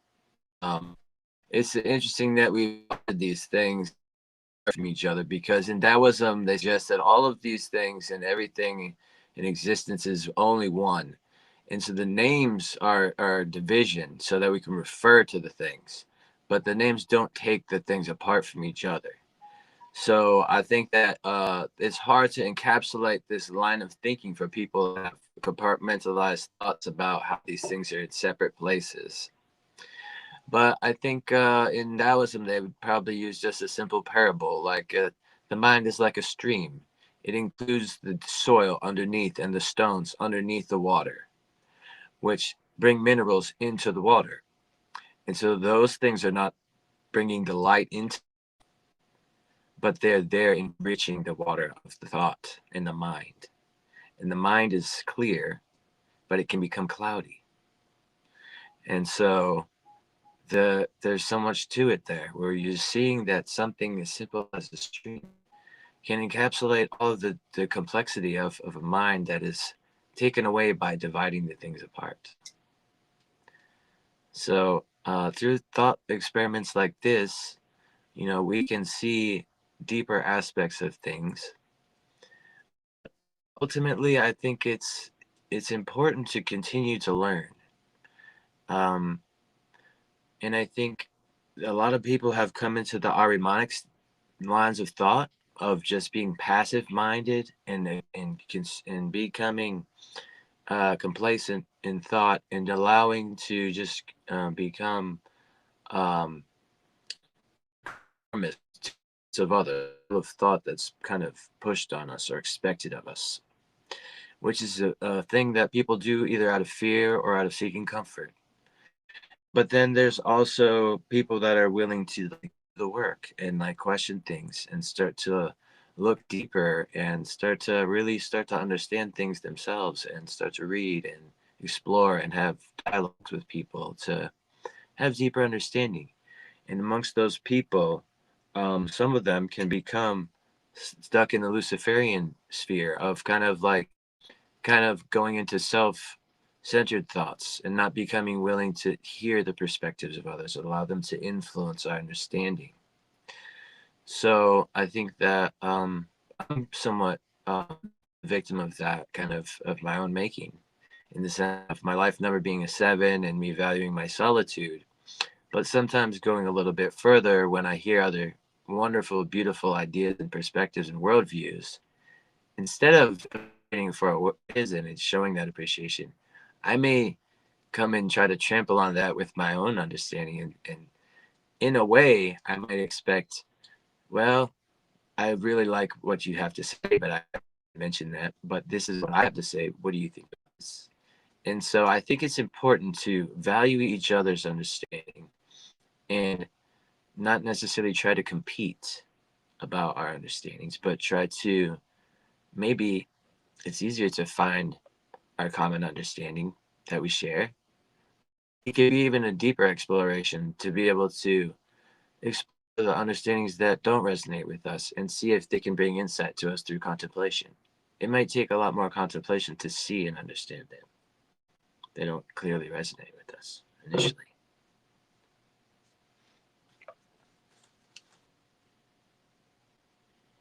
Yeah, brother, I completely agree. Zerilat, it says that Zerilat has joined in portrait orientation. Why can't we see him? Is it just me, or is Zerilat like not here? Are you Can we here, hear you, Zerla? Zerilat? Okay, so Zerilat was there, and then maybe he joined and he jumped out because he was in portrait form or something. I don't know. Maybe he was Maybe like, he's gonna I'm try not to going get to out of be out there looking like poor Ted. Like, it's not poor Ted, it's portrait. it. Oh, I thought it said poor Ted. Sorry, me eyes. You know, it's like me Yeah. at my age, me eyes, you know. What do you mean it doesn't say poor Yeah. Ted? No, it's portrait. Ah, sorry. Okay, well that's okay. I don't mind looking like a portrait. Portraits are pretty, but yeah, man. I think that's a very interesting um, perspective. You know, it's all in the how much of our world is just a narrative that we hold based upon the analogies we wish to contemplate. Um, and Cosmic, you with us here, brother? Yeah, Okay, what's good. up?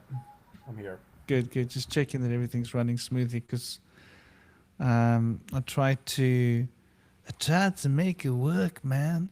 I was like, what happened to Zerilat? Okay, I'm gonna do a different kind of thing. I'm gonna do it better, man. Better. He's gonna do it better. Better. Okay, here we go. Are you ready? Better. Yeah. Zerilat, I'm Ready. gonna send another link, and hopefully this link is gonna be better than the other link. The same link like before, just better. So I feel like we could find like a deepest understanding through realizing the power of other perspectives around us. And together we can find deeper understanding by influencing one another. So I feel like there's a good balance between contemplation and solitude and sharing those ideas of understanding and the practice of them with others and getting their perspective. I think that can really help people learn and grow. And so the of not being stuck in the Luciferian or the Ahrimanic side, but being able to have that solitude and that interplay with the minds of others would be probably the deepest way to grow, I would say. What do you guys think of that? Yeah, totally, man. It's really, really annoying. Is it just me or is this annoying? It keeps changing the format That's of what the screen. I'm not quite sure why it I does just that. want to see Zero. Yeah, expected him. I'm You like, can't come see on, Zero. Zerilat, yeah? Nah, So I Zerilat, I never said sent a it. different link. Please try the other link I shared, the second link I shared, Zerilat, because for some reason that link, maybe I sent the wrong link. Or I mean, I sent a link to join us, but try the link that I've just shared now. Hopefully, that's going to be the one that works somehow. Um, so, okay, I don't know. I don't know. But anyway, let's just keep flowing. Hopefully, Zerilet keeps. You may want to tell them to switch to landscape orientation so it matches yours. Zerilat, you need to come on with landscape orientation. So if you're using your phone, you need to do that with your phone, and then it will become Ah, landscape. But if you're doing your phone like that, it's portrait. So if you log in, just log in as if you're like playing a game on your phone or something, and it should do it because I'm guessing you're on your phone. This is why it won't let you in, Zerilat. I've just actually read the small print. Remember, I was making a joke about like you not being able to read the small print, dude. It's me that can't read the small print. mm, I don't like glasses. I don't like them. I like glasses even less than I like classes. Two things I don't like: glasses and classes. I don't like classes with glasses. Um, yeah. So Zerida, try that again. Just next time, please don't use the portrait because we're not in portraits. So it sort of it doesn't. Yeah, Zerida keeps coming in with portraits. Portrait. It's that poor Ted story once again. So it's just not gonna. The system won't allow you in. Did you see that? Hey? Was that my hand switch that made that? Indy, would you start talking for me? I just want to see if it's going to switch you in automatically. Absolutely. Yeah, so for those of you out there in the audience that aren't exactly familiar with Ahriman as a figure, Ahriman represents darkness, death, and chaos, and is associated with the netherworld or the chthonic realm, the underworld.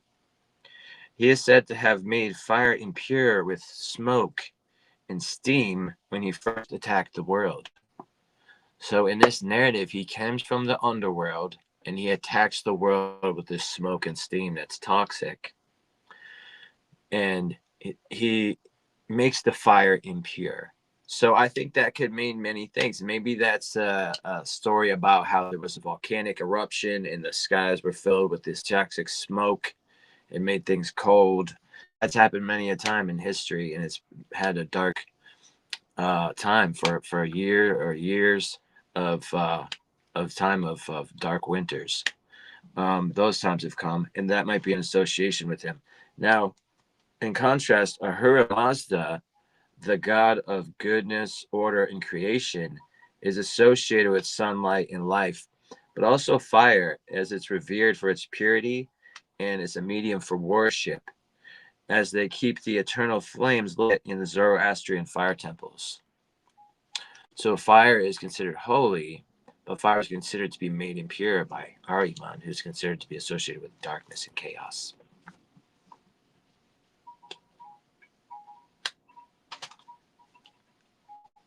That's very, very poignant, brother, because it also it speaks to something quite fundamental. In the spiritual tradition, there are different ideas, different ideologies that I've come across. For example, if you look at the Kabbalah, they'll speak about the Ishim. And the Ishim is the holy creatures. By some accounts, there's 7 of them. By some accounts, there's 9 of them. By some accounts, there's thousands of them. Regardless, forget the accounts. The idea of the Ishim represents like fiery, holy creatures, and these are those beings that are around the throne, the throne of the Father. I think we're talking about the throne of Yaldabaoth, but anyway, we won't get caught up into the Gnostic notion of Yaldabaoth at this moment. But that's a Ishim, false light story. Seraphim. Yeah, Seraphim, that's a whole yeah. thing. But would you say that the Ishim are one and the same as the Seraphim, who are like the protectors of Sorry, the throne? brother. You are right. You are right. We're talking about the seraphim. The Ishim are different. Yeah. I wasn't thinking. I was just saying off the top of my head. But you're right. It's the seraphim that we're talking about. The and and these are like fiery divine creatures. And so this idea of the plane of fire being close to the divine is a notion we'll see. But then we go to other disciplines and we'll see the Taoists. And the Taoists will say, no, no, no, no. The Shem, right? We need to get into the plane of water. The water is the divine plane. And so you'll find in different traditions, some traditions, the fiery plane is considered like evil and dark, like you were saying, yeah? And you'll find this very particular notion. And you mentioned Ahura Mazda, right? Like if we leave Mazda off, Mazda's a pretty cool car, so you got to, yeah, for the price. But if we look at the Ahura, they're called in Sanskrit the Asura, right? The Ahura and the Asura. But in the Vedic notion, the Asura are the false light. They're the baddies. They're coming to get you, right? They're the demonically monstrous beings. And they have the Rakshas, which are their creations, their children, they're gigantic monsters that like eat humans and stuff. But then when you go to Persia, where the Ahura, the Ashura is the Ahura, and the Ahura is now this fiery being of light. And once again, in the Vedic story as well, we see that these Ashura are very fiery creatures, very often. But we see that the divine, we look at Shiva, and he's got the water coming out of his head, you know, the Ganga. The Ganga is considered the divine plane. So it's quite interesting. And another thing to notion here is like the original idea of hell as it, and we're speaking of it, Zerilat's going to probably jump on that, was an icy place. But now in the Christian hell, it's a hot place.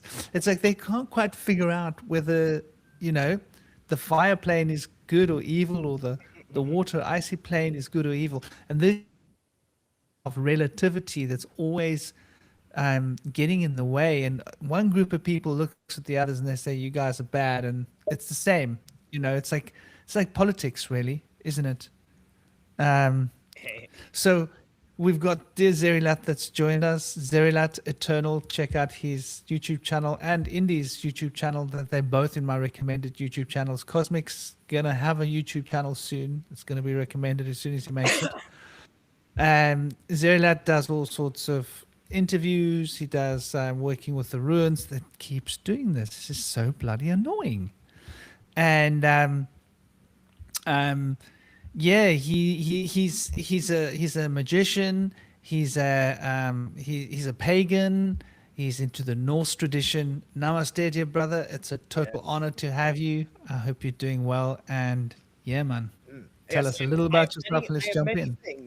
I am many things, and you're one of the few that can kind of like sum it up. Okay, that was a pretty okay sum it up. Except my heart is broken because I'm also a musician, and I don't get, you know, if you don't like metal, you're not going to be interested in the Zeralath Shreds channel. But the intro on my proper shows and my outro, that's me on guitar. And I'm working on better stuff, and I have a whole channel of me releasing shred sessions. Nothing that's a written song, just usually stealing some open source drum shit and just playing over it. I do my best work when somebody's got a steady rhythm. Well, lovely, bro. I didn't know that was you jamming it up. I'm actually going to listen to it again next time. God, yes, that is me. That is all me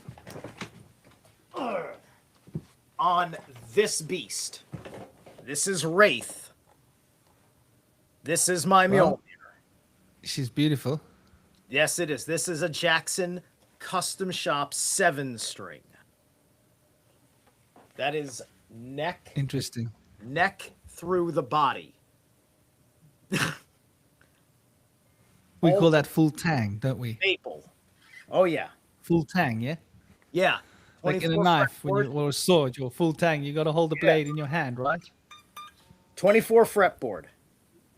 And I'm working with Seymour Duncan Blackout 7s as a 7-string. This is my primary guitar, my love. That's what I recorded those intros and outros on. Well, we were talking about these polarities of the false light. Those riffs. Sorry, yeah. Those riffs are at 432 hertz, too, by the way, that you're hearing. I'm tuned at 432. Is it just me, or does his voice sound soft? I don't know if you got a knob for your mic. Maybe there was a knob that I struck with my mic. Hello? We good? Okay, good. I also wanted to report that I'm in I may be in a different mood than you're used to me, because I'm on day 2 of a fast, right? So no I've got cannabis. I have the uneaten energy running through my body. All you fellow fasters, you know how this goes. I don't do this very often. And it came to me yesterday morning. I woke up, I felt like $1,000,000 and I wasn't super hungry at all. And I said, you know, the solstice is coming. I think I should do this. Am I going to do this? Am I going to do this? I sat there. By the time I was ready to ask myself, am I going to prepare breakfast? I said, fuck it. I'm doing it. So this is my solstice fast. I'm so glad I'm making it happen. Get some ketone activation. I'm in the middle of my cut anyway. It's an excellent time with no work on the table. If I get a phone call, I'll have to break the fast because I got to eat the day before that. Well, dear brother, yeah, man. Solstice, winter solstice. So you're gonna be fasting till tomorrow. Nice one. We're going Yeah. to be Well, it hitting that. takes, yeah. A fast is not worth it unless you go 3 days. It takes 3 days for full ketone activation. So you need a 3 day fast. If you're not going to do a 3 day fast, then just do intermittent fasting, which I have also been doing in my cut. Yeah, man. I'm probably do a good fast. Problem is when I start fasting, I don't want to stop. I mean, the I, new moon I, just passed too, right? yeah, Fasting is an yeah, excellent thing to start on a new moon. yeah, man. So we've been diving into the false light, and the differences of opinions of like who's good and who's bad, and we see this narrative being presented. Like you probably a lot of people say the giants are evil, right? Then you're going to probably have other people come along and say, no, the giants actually did good stuff for us. The gods are evil.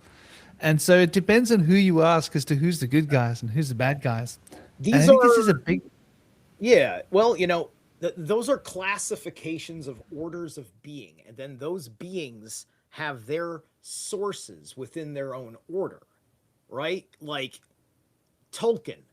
For those of you who don't know deep Tolkien lore, in Fellowship of the Ring, when Gandalf falls, the Balor is his relative. They are the same order of being. That's part of Tolkien mythology. It all depends on the frequency that you're operating at. And did we freeze? I don't believe we're freezing. No, I no, hope we're no. not freezing. You were so like you like were totally in like reptilian meditation because I thought you freeze frame because you were just like it's just like the only thing that I know that looks like that is my iguana when he's Yeah, I saw that too. right. I was just like, did Bush freeze? Because I figured you're human mannerisms. I was just like, no, he's locked in the reptilian brain. See, this is the gauge of my perception. It's interesting what you do when you've leveled up. Yeah, and you just hit onto a really interesting point. The serpent. How has the serpent been demonized as the bad guy? But you go to India and the serpent is divine. It is holy. It is worshipped. You come to the West, this is an evil serpent. Yes. Dragons and serpents. China, they love dragons. Dragons just Yeah. a gigantic flying serpent. Right. So like And guess what? the Like, notion of the false light and the not real every light becomes right, quite and gray. not every dragon, has the same mythological symbolic relationship with serpents either, right? In fact, there's more than just dragons out there. There's a lot of different words for dragons in deeper mythos. Those words actually do have connotations towards different dragon physiologies, which is just a visual symbolic identifier towards where you have seen it used in mythos in what way. Why is the so many Eastern dragons basically they're dragons, but they're like eels or snakes, or they're way more serpent body like, but they still have a wing situation. They still have the goat or the dog face, right? You're putting a goat face or a dog face on a reptile to get the head of a dragon. That's how that's basically working. It's all goats and dogs, and for the most popular dragons, Smaug is a wolf style dragon. If the dragon's got like, or did he have horns? Right. If the dragon's gonna have like a horn situation, then you're looking at something more goat like as one of them. But then you've got worms, wyverns, and some other titles, and each one of those signifies different things. Like you've got the serpents that you've got the dragons that they've got front clawed legs and the wings, but then it's like a naga. It's like a tail end, right? And then how have you seen these used? What did these things represent within their mythos? How does that mythos cross over and have a relationship with your mythology? Do you know your mythology as well first? Do we know what the difference is between Jormungandr and Nidhogger and other other such? Because no, there's three dragons that are the most popular. There's those two, and then there's the dragon that Smaug is based on, who his name just fell out of my head. Normally I know it. I've said it many times, but he was the dwarf. And dwarves can be good or evil because that's why dwarves are sometimes called black elves. Right? Part of that is the understanding that dwarf is like the lower side of the psyche. And then, you kind of start being a dwarf and then you mature into a man and then you ascend into an elf. And you can do this in the inverse and take the dark elf path because you choose to refine your skill for the dark arts. Right? The whole dragon thing. Are you sorry? Am I? Did you want to finish the thought? I'm sorry. No, that was good. Go ahead. And no, what I'm saying is if you think about the relationships between dragons in the West, if you think about Judeo-Christian mythology, they always kind of portray themselves as sort of the underdog, right? And dragons are typically the symbols of the powerful, the elite. And so I think the reason that dragons are usually antagonistic in sort of the Western views is they usually feel the dragon is something that they're fighting against.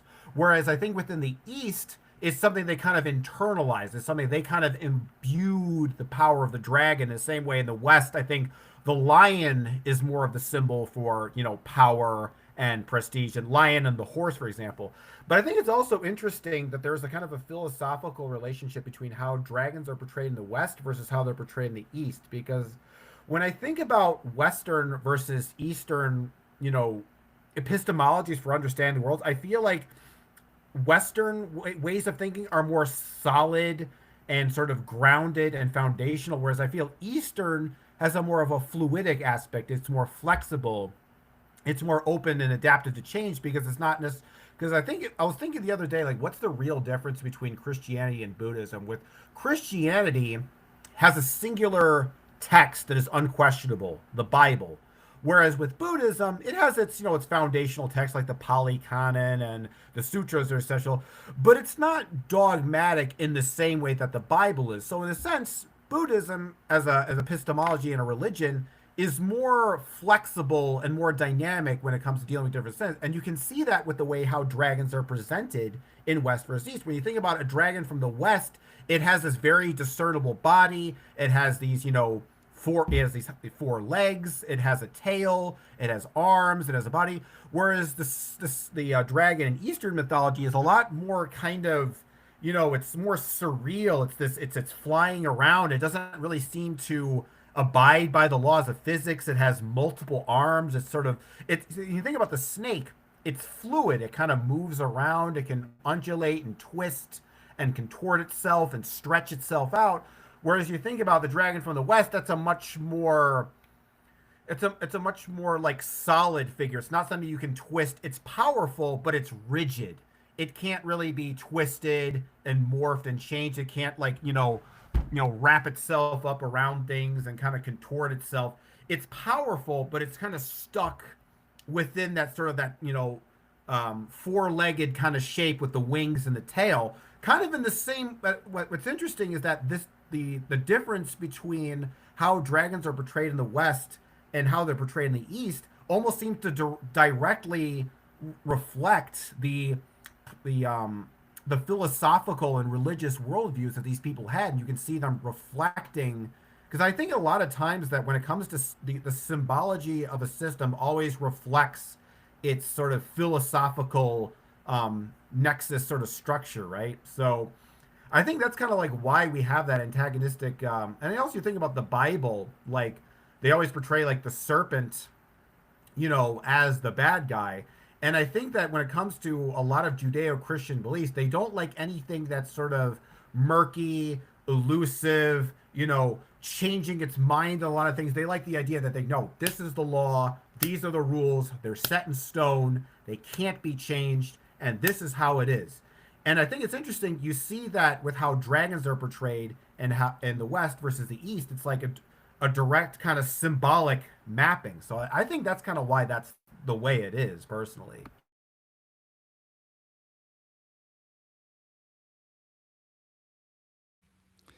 I would definitely say that's quite interesting, and I've been noticing, you know, Howard's mentioning dragons with ram horns, dragons with beards, different symbolisms, right? Obviously, the ram horns represents Mars, Aries, right? Beginnings, action. The beard would represent the hermit, Virgo, right? Um, Going into yourself, studying knowledge, information.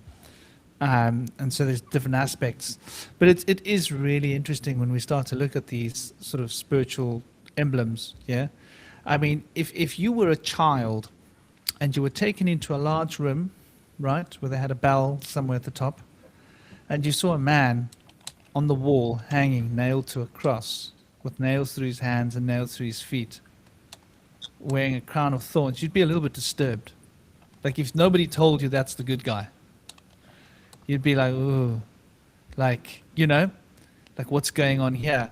And so how much of our indoctrination is so in our brains, that we think like when Westerners look at images of Asian dragons, they see these evil things, scary, like, contorted faces and weird faces with weird sort of. So it's interesting how much of our cultural sort of indoctrination we carry with us, and I think it's quite relevant when we're looking at, especially when we start to look at this idea of divine guidance, right? Because divine guidance takes many forms, and I thought it'd be good to focus on the spiritual kingdoms and the spiritual planes and the spiritual hierarchies and the spiritual entities for a moment. And I wanted to take another shot at the bow of the New Ages, right? I love shooting at the New Ages. All this mediumship stuff, I'm always telling my clients, like, listen, I actually did a video. For those of you that are interested, you can take a look at my channel. I did a video on this about ghosts. And it's not in my live section. It's actually, is it in my live section or is it in my video section? I'm not sure, actually. I'll have to take a look just now and tell you guys. But you just go there and you'll take a look and see. There's a video that I did recently. It was actually a live. It's in my live section now that I think about it. I don't really record many things. I've just turn on the camera and say, let's go live and then speak. It's easier. That way I don't have to worry about editing. Like the idea of editing to me, I bet you're the same, Zorila. The idea of editing is a pain in the butt. Let's just bypass editing. Keep it live. Live is more real. It's more engaging. There's less pretentiousness. There's nothing worse than when I watch Chance reading from his Telecaster, and this is highly heavy edited and so much AI in the videos and stuff. I can't even watch a lot of these videos anymore. I do like that live feeling, and I think like it's something that is becoming. It's a little bit under attack, because now you'll see, like, I don't know if you guys know, when you go on your YouTube, you see all the live things on the left top corner, right? All the channels. And you click on them, and most of them are AI. And they're obviously pre-recorded lives. So these days, even a live is pre-recorded. That's why, like, hey, Godfather 3, Vincent, New World Order, big love. You see, this is real. This isn't pre-recorded. Like, the chat is real time. People are really chatting. We're really here. We're really conversing. And Yeah. I think when it comes to that false light, it's like the same idea. It's a preconceived notion. It's not here now seeing the light. This is what our light represents to me. That's what I'm seeing. I'm Christian. This is my ideology. This is my philosophy. That's what the light means. That's what I'm looking at. That's the light. But when you're in the presence of right now, observing, like, well, what is this experience of consciousness? Where is this consciousness coming from? What is this insight? I think it's got a lot to do with time. Yeah, you were going to say, Zerilat. Yeah. And my apologies if I had interrupted earlier when you started chatting, because I didn't know if I was muted or not. I was holding on to You something were about the muted. dragons. Because I wanted to say that about the dragons was that they were perfect chimeras.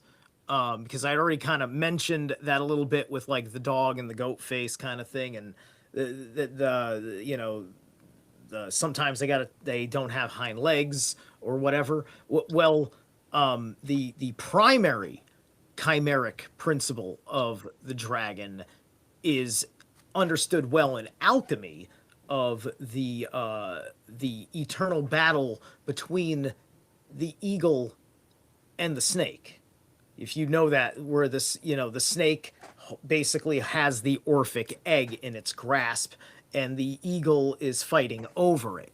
And this then takes us to our understanding of not only modern science's assumptions of dinosaurs, but we can go talk to everybody in American mythology about plumed serpents, specifically making the point of it's a flying reptile that was colorful, maybe actually was feathered,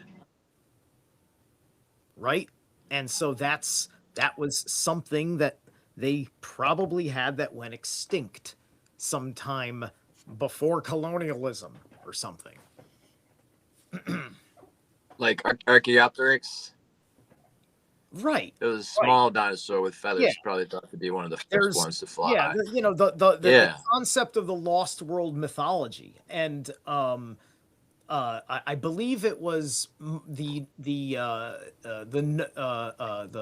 notes of either Ponce de Leon or Marco Polo in the Americas, in South America, where they were hitting jungle spots that had the beasts that one would eventually call in science dinosaurs, preserved in the jungle. Yeah, they made Which the would make term sense. change to dinosaur in Right. 1942, I think. Right. It was always dragon before that. Yeah. That is more I or could be less mistaken. It might be in the 19th century. I think yeah. it was 1942. Yeah. Right.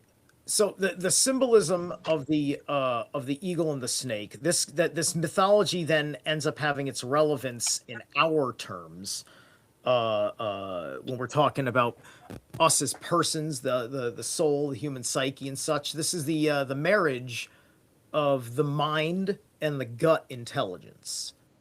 That egg is you in the heart center, being fought over by these two.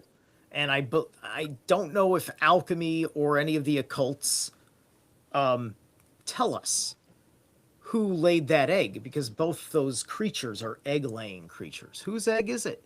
Is it the snake's? Or is that the point, is that it's a chimera? Right? And when you understand us and our three brains, you understand that this is a riddle for the would-be dragon in you.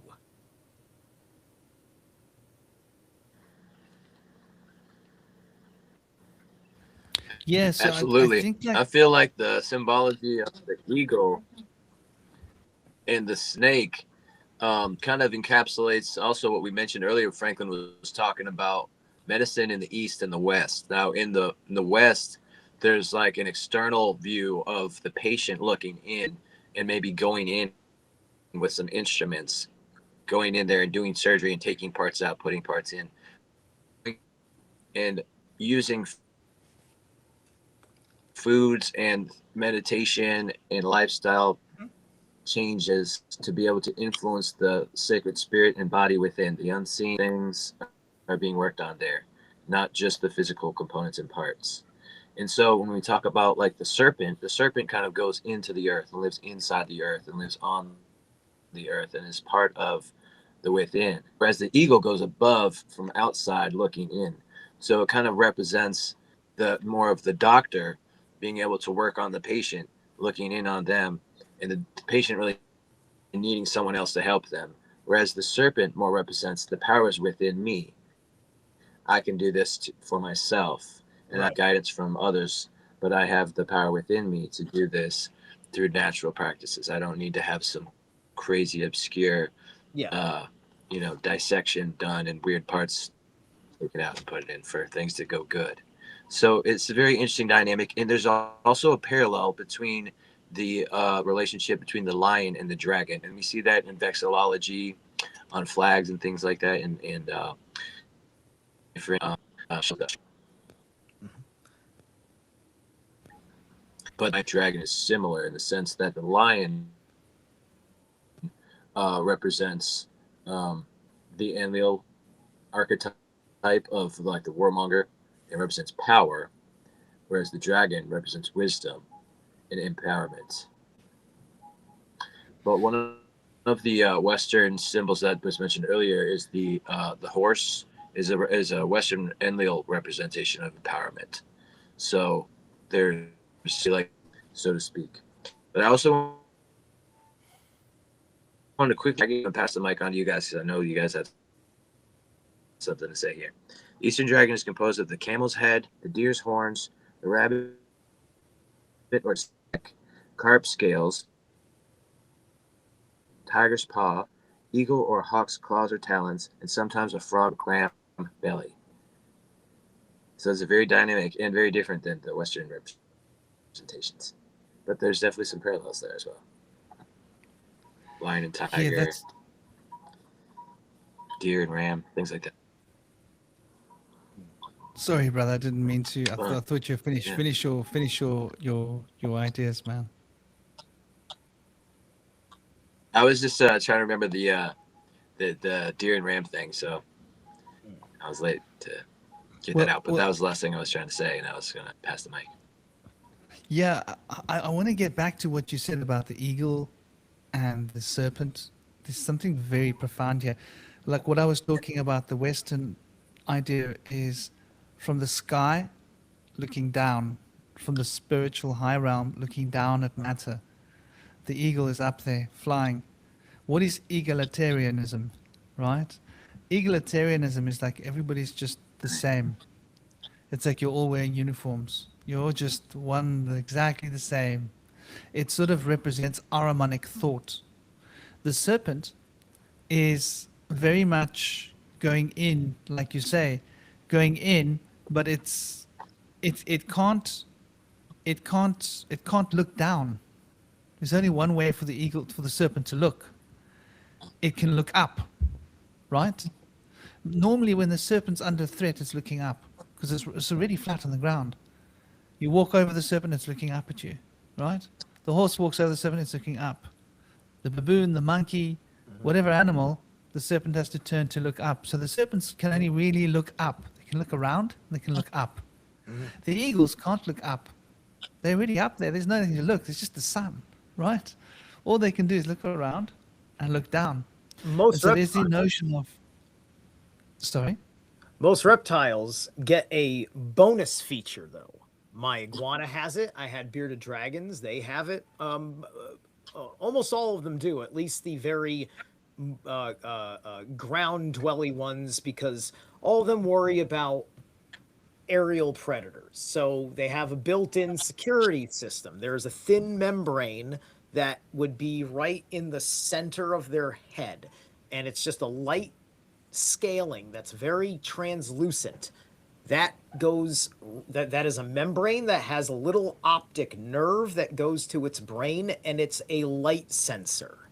So it will detect light variance over its head. It's a motion detector as such. This is what they poorly demonstrated in Jurassic Park when Alan Grant's just like, it responds to motion.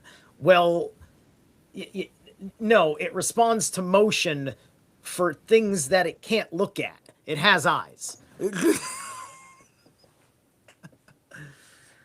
Exactly, and so that's like that fulfills the Ahrimanic Luciferian idea. The serpent represents Lucifer. Lucifer's looking up. He's looking up at heaven, That's where he wants to go. That's where his focus is. Ahriman is looking down at Earth.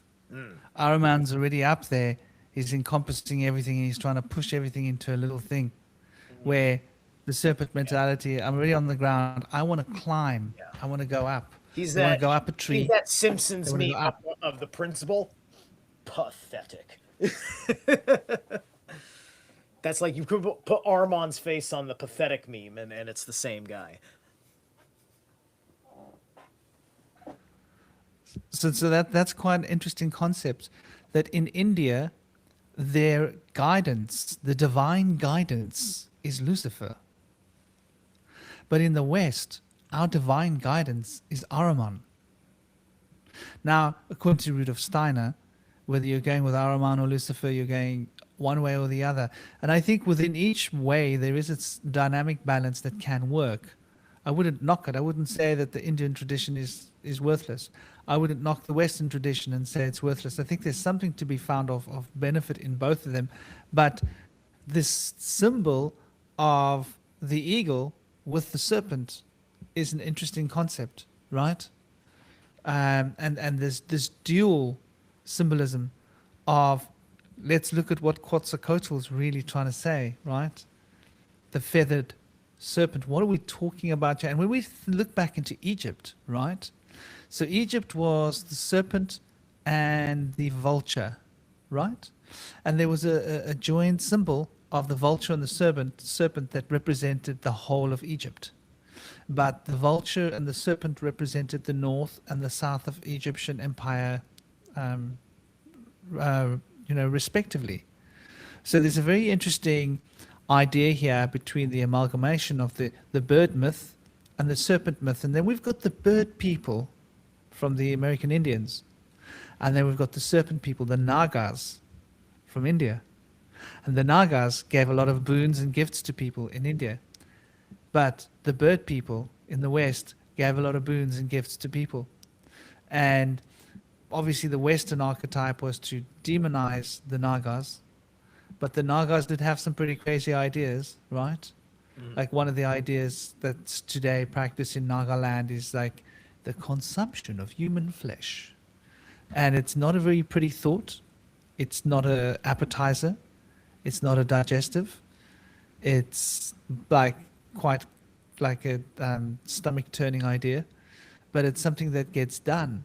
And these ideas are magically rooted into our in the old times, a warrior of a tribe would take down a bear and eat its heart, wouldn't they? To consume the power of that creature. So these are not new ideas. You want the power of that creature, eat its heart.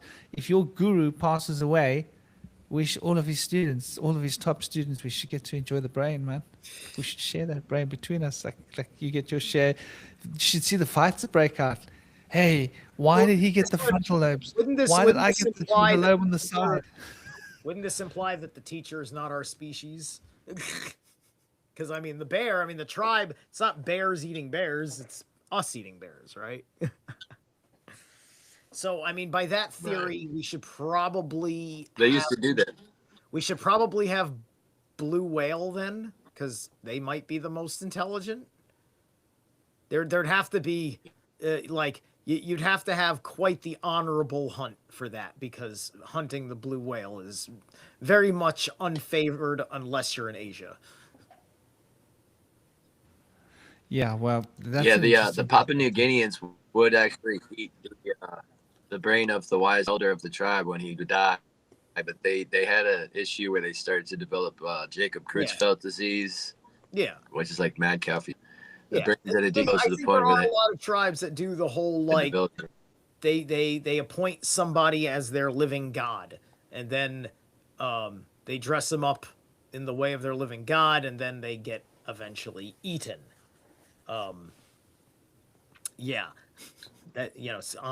Turning on the spit. They made that joke in parts of the Caribbean. It does happen. It still happens today in Nagaland, by the way. Right? No. No, like there's right now. I know. I think there's some. I believe there's some some allowed or some taboo. There's something going on in like South America. I think I've heard some shit in the Philippines. I mean, like, yeah, man, it's kind of like it's it seems like it's a jungle thing. I don't think you don't hear about cannibalism in desert places as much. You do, but it always turns out to be jungles. Which is Am I right? ironic.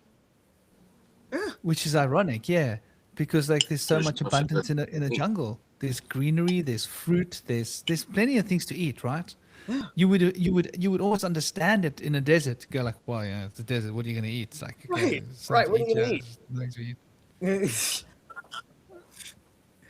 I mean, like, just the Binding of Isaac. Anybody? True. Maybe That's jungle an people interesting just taste better. perspective. I don't know. What was that, Kozik? I said maybe people in the jungle just taste better. Maybe that's why they do it. Ha! Herbs and spices. No, I think what happened no was sugar. the people in the Yeah. desert just ended up wiping each other out. In the jungle, they continue on with all that mess and still propagate because there's so much abundance there. But Yeah. Yeah. It's this is the stuff like we understand the difference, right? Like I'm an animist. What we're all talking about is what Alex Jones likes to psyop people because he always likes to say animists and then they're cannibals. And so because all the cannibal tribes are animist tribes, because that's part of the reason why they don't just go and eat animals and they'll go eat some guy they actually fucking know. And it has to be a guy because you have to know that he's got something good. It's like, oh man, he had a good liver. He didn't drink at all. I'm eating his liver when he's dead, right? That's why. That's why you take your name off the organ donor list. Yeah, you know, Are you allowed Totally to right. be off the organ donor list in communist China? Are you allowed to not be on that list? I bet you're not. they use Because they're not your organs in communist China because communists like to say fuck you. Only we are blessed. You can never They be use the blessed. There is right. no you. There's only we. That's a look, drag. That's a they fucking common- drag. get this calcium from human bones that use food. It's listed as calcium carbonate. It comes from human bones. It's listed as an ingredient in many foods. It comes from human bones that are crushed after the burning of the body. I'd like to see I mean- a broader. I'd like to see a broader research study because, sure, but you have to think logically about that as a mass production thing. And Well, have you ever heard about when they find human DNA in like burgers and stuff or bread? yes. Well, that's probably where that human DNA is coming from, the bones.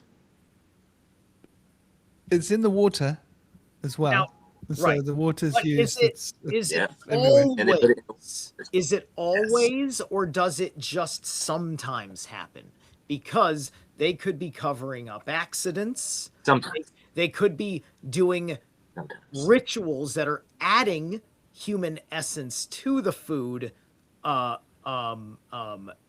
that's Yeah. more for like that's more of a ritual for the season. It's not that they need to add a human body to the food, but they do have to do it that one time of the year. Sort of like on solstice. There's a human sacrifice who goes It's like a lucrative into food. industrial. And you might be the guy who has to eat that guy, but then That's everybody else doesn't. But his magical endowment at the factory in which he was sacrificed is operating, so that factory produces the ritual magic that they want. You see how that works? That's the dark sorcery underneath what they get you hooked on. Well, it's often made me wonder why they've made worms part of the food chain now. and why people are eating worms. Mealworms is such a big thing, and Yes. most of you out there that eat flesh, you're eating worms. That's just get The used to it. when They put it people in there. when occultists build certain Yeah, buildings, remember. they're evil people. Meal. They will sacrifice a soul in the foundation and bury it in the concrete of the cornerstone, and it will haunt that building as a guardian serving the will. At least that aspect of the soul, because you're not going to get the guy's soul, but we are a conglomeration of 8 into the 9. So that one aspect, like your ghost, if you will, your imprint that stays here, that gets trapped in, right? So that's necromancy. That's dark necromancy, especially if you're a unwilling sacrifice. That's an interesting point. It's sort of coming back to the part of the discussion with divine guidance, and that must be why you're fasting, by the way, because solstice would be the time that they'd be amping up the meat supply. Just food for thought, literally. Hey, listen, It's not the kind I of am thoughtful food you looking. want to think about, I am but going. Listen, it is what I'm it gonna is. glutton out. I'm gluttoning out on Christmas. Like, don't worry. It's not because Well, I'm amping up the meat supply. I'm not that guy. but getting back to what we were talking about, the ghosts and the necromancy, I think this is a big part of the divine guidance problem that we're facing today. There are a lot of people that are going to mediums to speak to Bob, John, auntie, uncle, dad, mom, granny, girlfriend, dog, cat, cow, pig, whatever, they want to speak to that's crossed over. And it's become like a little bit of once again, a bit of a mental condition, I think, in a lot of people. And something you pointed out well, which is something I outlined in my video to do with the afterlife, has got to do with the 3 bodies. And they've even made series about the 3 bodies, only they've turned it into something else. But the 3 bodies is like fundamental occult principle. 3 parts of the tree, 3 everything's the Trinity, the 3 divine goddess elements, the triple goddess represents these 3 bodies. And so the etheric body is left behind, right? It's like a skin, it's left behind. And the astral body, it's left behind, each in its own domain. In the astral domain, the astral body stays. The etheric domain, the etheric body stays, and the soul body moves into the akashic field, into the causal field. The causal body reintegrates into the causal, and it reintegrates the imprint that it puts energetically from the astral, or the imprint that it puts into the astral, it reintegrates.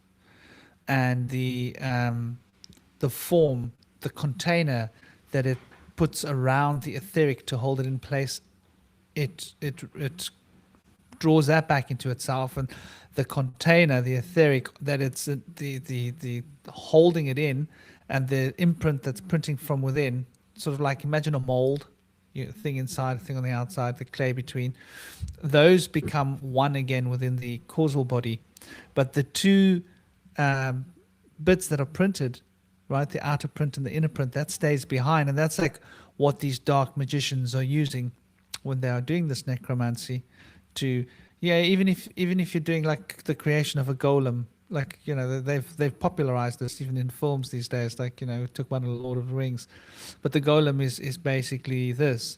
It's about reanimating an etheric being and then creating a series of chains to lock this into a physical object, like a body, which then like Pinocchio. I mean, that's what we're talking about, Pinocchio. This is what Pinocchio is, really. The guy was a necromancer. It's funny that we've got this cute little story that we tell our children about this necromancer that made a golem. And like, if you tell people that Pinocchio was a golem, they'll look at you funny, right? But I mean, what is Pinocchio other than a golem? Yeah, you're technically right there. I kind of wanted to make a little side comment because you were mentioning, mediumship earlier, Franklin, and somebody who channels the Fae. That really hits close to home to me because, it's interesting, like when you practice channeling, you start to look at other channelers and mediums in a very different way, because when you know that, you can do the same thing too. And I think one of the things that kind of makes rubs me the wrong way about how a lot of like mediumships works, particularly in after death communication, is that the medium effectively acts as this kind of facilitator between you and your loved one. And there's this kind of this weird, like, their spirit is kind of being filtered through someone else's ego. And there's something just kind of icky about that. Like, I feel like as a channeler and a mediumship myself, I'm not as interested in being a medium for people, but teaching other people how to do the practice themselves, because I feel like if I want somebody wants to contact a dead loved one, a partner, a family member, etc., I would want to teach them how to gauge that relationship themselves, because one of the things that I've kind of noticed with channeling the Fae and channeling entities, it's an extremely intimate and vulnerable process to be channeling, because you're letting these entities come in there. They can read your thoughts. They know your emotions. They know your deepest memories, and sometimes memories you don't even they unlock. Sometimes the Fae will unlock memories that I've forgotten about, like in my early childhood and stuff like that. There's something so intimate about that. And the idea that there's some other channeler or medium that's kind of sticking his or her tendrils into your mind, and sort of creating a wedge between you and the particular person that you want to communicate with the other side. There's just something, maybe it's just like, an irrational feeling to me, but there's just something gross about that. I don't know. What do you guys think? Yeah, I I've talked to a couple of channelers. I used to be much more I used to like channeling a whole lot more way back before the Great Awakening, when I was exploring all the consciousness stuff um, in the early aspects of my work in the activism for the consciousness movement, and how it all turned into what I've become today. And back in that day, I used to be friends with a gentleman who passed on. His name was Stephen Murrow. He was a self-proclaimed medical intuitive. He was a really great guy. He was but his mindset, he was an Archangel Michael guy, right? So for him, it's just like he calls himself Archangel Michael. You know, he understands that he's Stephen Murrow and all that stuff, and he's a sane person, very very kind man, big, kind of like a very Santa Clausian, deep deep baritone voice, and very very healing, and did a lot of great stuff. Now, what was interesting about him is that he was the original agent for Daryl Anka in his early career, channeling Bashar of Essassani. And I never met Daryl Anka, and honestly, it was a good thing, because he was, yeah, there's stuff going on with him, and I don't want to make it about him in particular, because we're just talking about channelers in general. But yeah, there's a it's another kind of gatekeeper. It's a very fancy gatekeeper. It allows you to have this science fiction coping mechanism, because you still need an existential magical experience to get you through everything that is not the best about how you feel about yourself or the world that you live in, which is the hook for the entire New Age movement, really. It's a very it's a religion that's there for a very special and specific kind of ideology. It's enabling the malnutrition of veganism, um, and you know, you can listen to all sorts of different uh like dudes like, okay, does anybody want to start asking the question of why the Essassani agenda, as far as what they say is going on with the Galactic Federation, in relation, like, I don't see the correlation. How come how come the Galactic Federation guys, how come they don't mention Bashar? Oh wait, that channel mentioned him, but that channel didn't. What who are all you people, right? Like, if you step back and you look at the whole effing fucking thing, and I think that this is all fucking Scientology, and I think that my friend kind of was just, I think he went rogue, and was just living his free life and understood certain things, right? Because there was a part of things that he said, a very small part, that I didn't go with, but I didn't care. I said, like, those different, like, I'm gonna be different on him on those things, right? And that was always cool, right? But I learned some cool guided meditations with this guy, and his guy, and him doing guided meditations with me was also very helpful. Certain aspects of the back and forth we had, you know, he helped me unlock a few things. So beautiful soul. He passed away maybe in 2019 or so. But he was a good dude, and even gave that Wayfarer's warning about channeling. And for him, for the most part, he didn't say nothing about conspiracies. He just said ego. That there was a lot of ego stuff that, like, tarnished his career in the 90s, and I don't even pay attention to the Bashar material anymore, because it's in a very, very strange off the rails place, and it's, as the animist pagan that I am, it's not gonna work. It's not gonna work, and I don't know enough about it to say how much against it I need to be, because I've had dream time experience in which Bashar has done me a favor in what could have been a bad scene. There he is, Bashar. Yeah. Yeah, I tell you something. This is the fastest way to get a headache, in my opinion. If you just listen to this guy.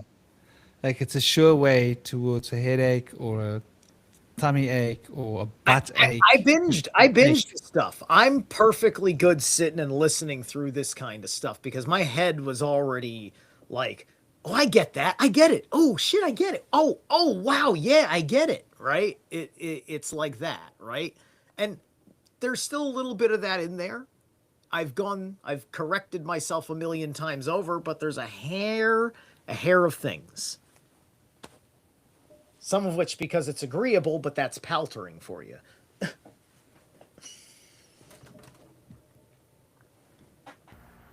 Yeah, I think, like, this, once again, like, just looking at this Bashar character, when I've listened to him, it seems like there's something very strange going on there, because there's often a kind of an egoic battle that you'll notice from time to time takes place, because he likes to surround himself with a group of people, basically a group of disciples, right? Yeah. But even within his group of disciples, there are people that go like, what? Like, you know, even within these disciples, even they are going like seriously? Like, no. And I've just observed very often there's something a little bit deranged, 100% Luciferian, in as much that this guy is on his own planet. You got to give him respect for being unique. He's not copying anybody. Well, you know, it's not just that he's unique. It's just that, like, whether this is an act or a true discipline, and this is Bashar and what Bashar is actually like, because I'm not saying he's fucking faking it. That's also my point. I'm just saying, No, he's not.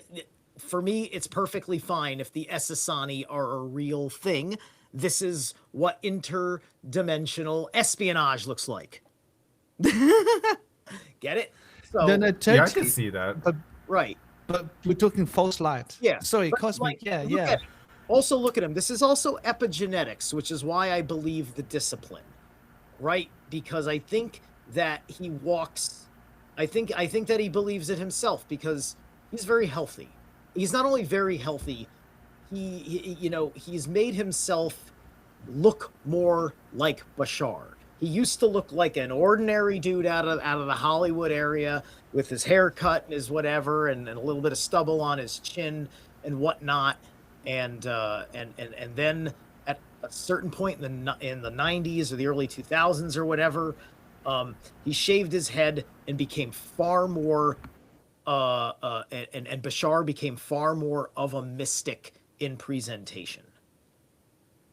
Yeah, there's definitely a kind of a showmanship aspect. I just kind of wanted to kind of compare it because I mean, obviously, I'm a channeler, so I kind of want to put my input on what I think of Bashar.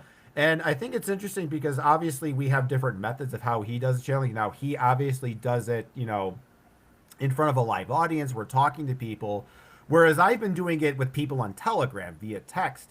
And one of the reasons I like doing channeling via text is the idea is that when you're talking to a spirit, instead of hearing someone else's voice, when you read the text of what a spirit is saying to me, that actually gives the person the opportunity to hear the voice of the spirit in their own head, that they can actually hear the voice of the spirit talking to them by reading what the spirits are conveying. Whereas I don't see that, you know, whereas with when you're doing it via live, the spirit is really only in the head of the channeler. There isn't that sense of like, you know, because the thing is with like when I do channeling, when I do it via Telegram, basically it's just simple. It's like they ask me a question and then I type in whatever the spirits are saying. And what's interesting about this process is it's actually on a subconscious, you know, Mr. Miyagi wax on, wax off kind of way. It teaches other people how to contact spirits, how to do the channeling themselves, because a lot of it is learning to sort of, you know, you feel the presence of the entity and you allow that energetic presence to kind of inform the sort of the linguistic machine inside of your head. It's almost like I think of it like it's like my soul is like kind of like a human being, and my brain is like a laptop, and I think of it like it's like two people writing a script on the same laptop. That's kind of the metaphor that I use for when I contact spirits. It's like we're two different consciousnesses using the same brain to communicate to each other as a kind of interface. Now, I'm not necessarily saying that you know, Bashar, you know, spirit contact is legit. I've watched some of his videos before, and I think overall his messaging to his followers is, you know, for the most part pretty positive. I don't think he's really teaching any lessons that I would really say are, you know, deliberately unhealthy or a lot. I just think I just kind of have a difference of philosophy in Right. terms of like, you know, how I do the channeling thing. And also the other reason I don't do channeling is because I'm a man and most of the spirits are contacting are female, and it would be kind of creepy for me to talk in a girl voice the whole time. I don't know if people want to hear that. You know, Yeah. that I'm not Yeah. comfortable. I'm just not comfortable Well, with that. I like yeah. the Yeah. texting better. I am worried that there will be too much, like, you see, one of the things is, right, because a big thing, what's going to be the big unifier, like, if he's going to be your favorite sales pitch on Ascension, then that's going to be a big thing that's going to keep you in there is effective practices that make you feel like you have reached a spiritual superiority and thus a protection from everything you are afraid of. Right? Right. Mm-hmm. So I don't do that. I just kick my own ass until there is nothing to fear. That's my method. Violence is not off the table. If you take violence off the table, then you are a sheep. I mean, I will say, like, with my journey with the Fae, the reality that they've presented to me is not necessarily a comfortable one. Like the idea of looking beyond oneness and giving up the sort of the certainty and comfort it's been a kind of this like Lovecrafty and existential thing, but it's like almost at a point where you're like, so in a way, like when it comes to channeling, you do have to be honest with yourself, and you have to be willing to, because sometimes the Fae will tell me I'm bullshit at times. Sometimes they'll tell you I'm wrong about something, and they'll correct me on stuff, and they'll call me out on my shit. And I think with some people, their relationship with their spirits are a lot more sycophantic, where the spirit just kind of always agrees with them and always tells them stuff. Because like I'm thinking about this, like the stuff that the Fae have talked about, like outer Zarfexes, it doesn't necessarily leave you with that comfort of saying, oh, everything is one, everything is part of a divine plan, everything is all figured out. No, the universe is wild and mysterious and primordial and beyond your comprehension. And I'm just sort of learning, I'm trying to kind of like reconcile with that kind of outer cosmic knowledge. How do you Yes. how do you are you a do you do like ritual magic to conjure the Fae? What how do you hit up the Fae? Well, really, it's just kind of like, there's a lot of different methods that I do, and it is kind of like basically I kind of think of it in terms of Zerfaxes, right? So if I have an image of the being that's like one Zerfax away, and if I can feel the presence, it's like it gets closer and closer. So there's a sense of like, Okay. Range between dimensionally speaking, between some. But yeah, like I think it's the thing is like I So do you're this talking every about, day. You're talking about like you But can, yes, let you me can explain. sense them. You can sense them and Yes, be like, yes, oh, that's I where can- you are. Hi. Wanna Yes, I can sense. It's like you Oh! can feel them staring at you.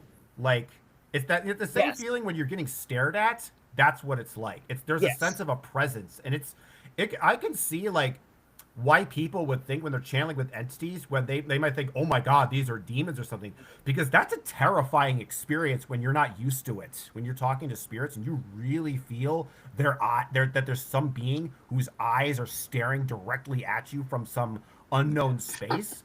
I don't think a lot of people are necessarily ready for that. And I think for me, I started out doing it more of a ritual practice. Like I used to do like Enochian and Goetia before I started working the Fae, right? So I worked with a crystal ball. I did this, but at a certain time, at a certain point, you start to recognize, consciously what are the processes within your mind that creates the connection with the spirit. And then once you kind of figure that out internally, you don't really need the ritual implements anymore. And it also with the Fae, like I tried channeling them and talking to them every single day.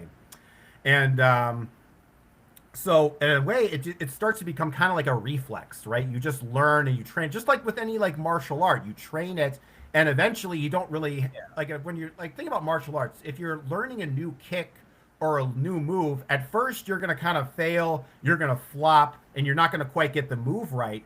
But eventually, I don't really do martial arts, but I'm sure you guys can relate to this. That at a certain point, once you've mastered a skill, you don't really have to consciously think about doing it anymore, right? You don't have to consciously think, where do I position my leg? What amount of force do I do? How do I move my body? You just know it instinctively. And I think with magical practice, if you are consistent with it long enough, you eventually don't really need the ritual implements. That's why, Franklin always says I'm John D without a crystal ball. I mean, I used to use a crystal ball a lot for scrying and for talking with entities, but I think that if you practice it long enough, it's like you don't even really have to put much effort into it anymore because you already know the steps, you already know what specific types of feelings that you're expecting, like what the process actually feels like, and it just kind of becomes like second nature to you. Where I think so to me, I would say that yes, when I first started learning channeling, I had to use ritual magic, ritual implements, magic words, circles, and stuff like that. But eventually, it just becomes a reflex, and you realize at a certain point where you're like, it's like, okay, I'm doing this ritual, but I'm already having a conversation with the entity. Why do I still need to do the ritual? So that's kind of my perspective on it, I would say. That's like because when I'm out there, like because like typically I'm doing in the matrix stuff. I'm going to and from errands at work. I'm at I'm at home and I'm whatever. But like get out into fucking nature or whatever. Have the time, to be in the that state like that you're in when you're just hanging out in natural places, wild places, and then sink into my intuitive zone and feel it out because that's the entire that's almost the entire reason why I'm there per se is to be like, all right, this place is not only beautiful and relaxing, but does do what moves in the invisible world here, right? And I don't do it so darn much, but I know exactly what you're talking about. That's really cool that you do it that way because that's a no contract relationship with the spirits, and that pretty much that usually keeps you out of trouble. Do you when you meet the Fae, do you know what courts they come from? Because if you're meeting the she can be a little grouchy. The thing I have to kind of preface is that when I'm talking about the Fae, I'm not talking about Irish, Celtic Fae. They have a completely different sort of social structure. These are Ezethian Fae. They come from a Zarfex outside of reality. And basically there's different, all have different kind of roles. The Fae I talk to are kind of more, some of them are more feral. Some of them just kind of like to hang out in nature and stuff like that. Where others are more kind of like city based and they kind of hang out in these like weird like minaret like pink marble dome cities with like weird. It's just it's impossible to describe. It's so deeply alien, but they don't really see the Fae I talk to. They really don't see themselves as being part of any kind of like ranking system like that. It's a very different like setup that they've got.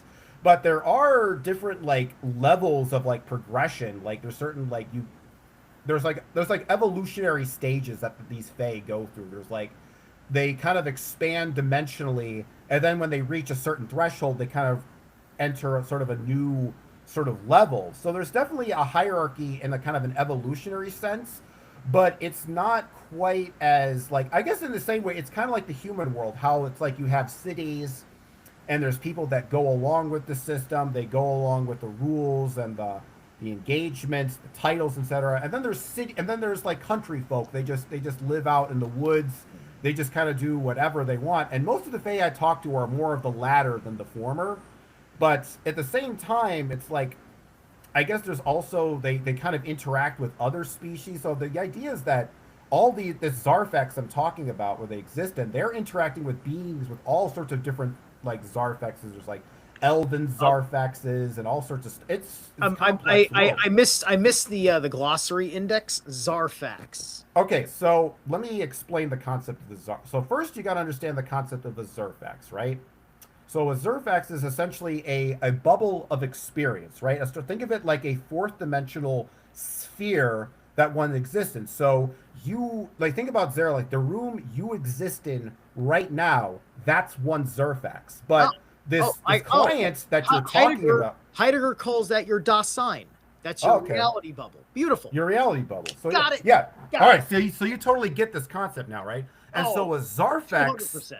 So a Zarfex is basically where you get an infinitesimal amount of these reality bubbles, and they all intersect at an omega point. So it then becomes a different. So now it's like a larger bubble that contains that. So it's like, think of like your universe is a Zerfax, and the reality it exists in is a Zarfex. So it's like Zerfax is small, and Zarfex is sort of a larger level bubble. Gotcha. Then there's Zorfex, which is even larger than a Zarfex, which that's an infinite number of Zar. I mean, it's just mind-boggling. But yeah, that's basically the idea. What's the and I gotta ask because I'm that guy. The etymology of these of the Zer and the fat, like how did those things correlate? Like what language did it come It's based on their alphabet and their language. So it's word. So Zith is like so all these terms that I'm talking about can be sort of spelled and traced with their alphabet. And the thing is that their meaning of each letter is more like, think of like each letter is like a word. So, for example, let's say like so, kuth is the Zerfax of organic experience, which is KTH, and then guth, which is XTH, is the Zerfax of dreams. So if I have a kuth zuth, that's basically saying a organic dream. And so basically words kind of work that way. So it's like each little symbol has its own small kind of root meaning. And when you combine the word, the Zerfaxes together, which are the symbols and the words, then it creates the meaning behind the concept. So in a lot of ways, you can, if you know what each symbol in the alphabet represents, you can basically figure out what any word basically means in their language. So it's basically, okay, if I know I have this concept, and you kind of build the word like Lego blocks. It's like, okay, okay, so if I have a concept and you want to explain all aspects of that concept, you have each letter signifies an aspect of that meaning. So, for example, let's say you wanted to describe what is the word for river.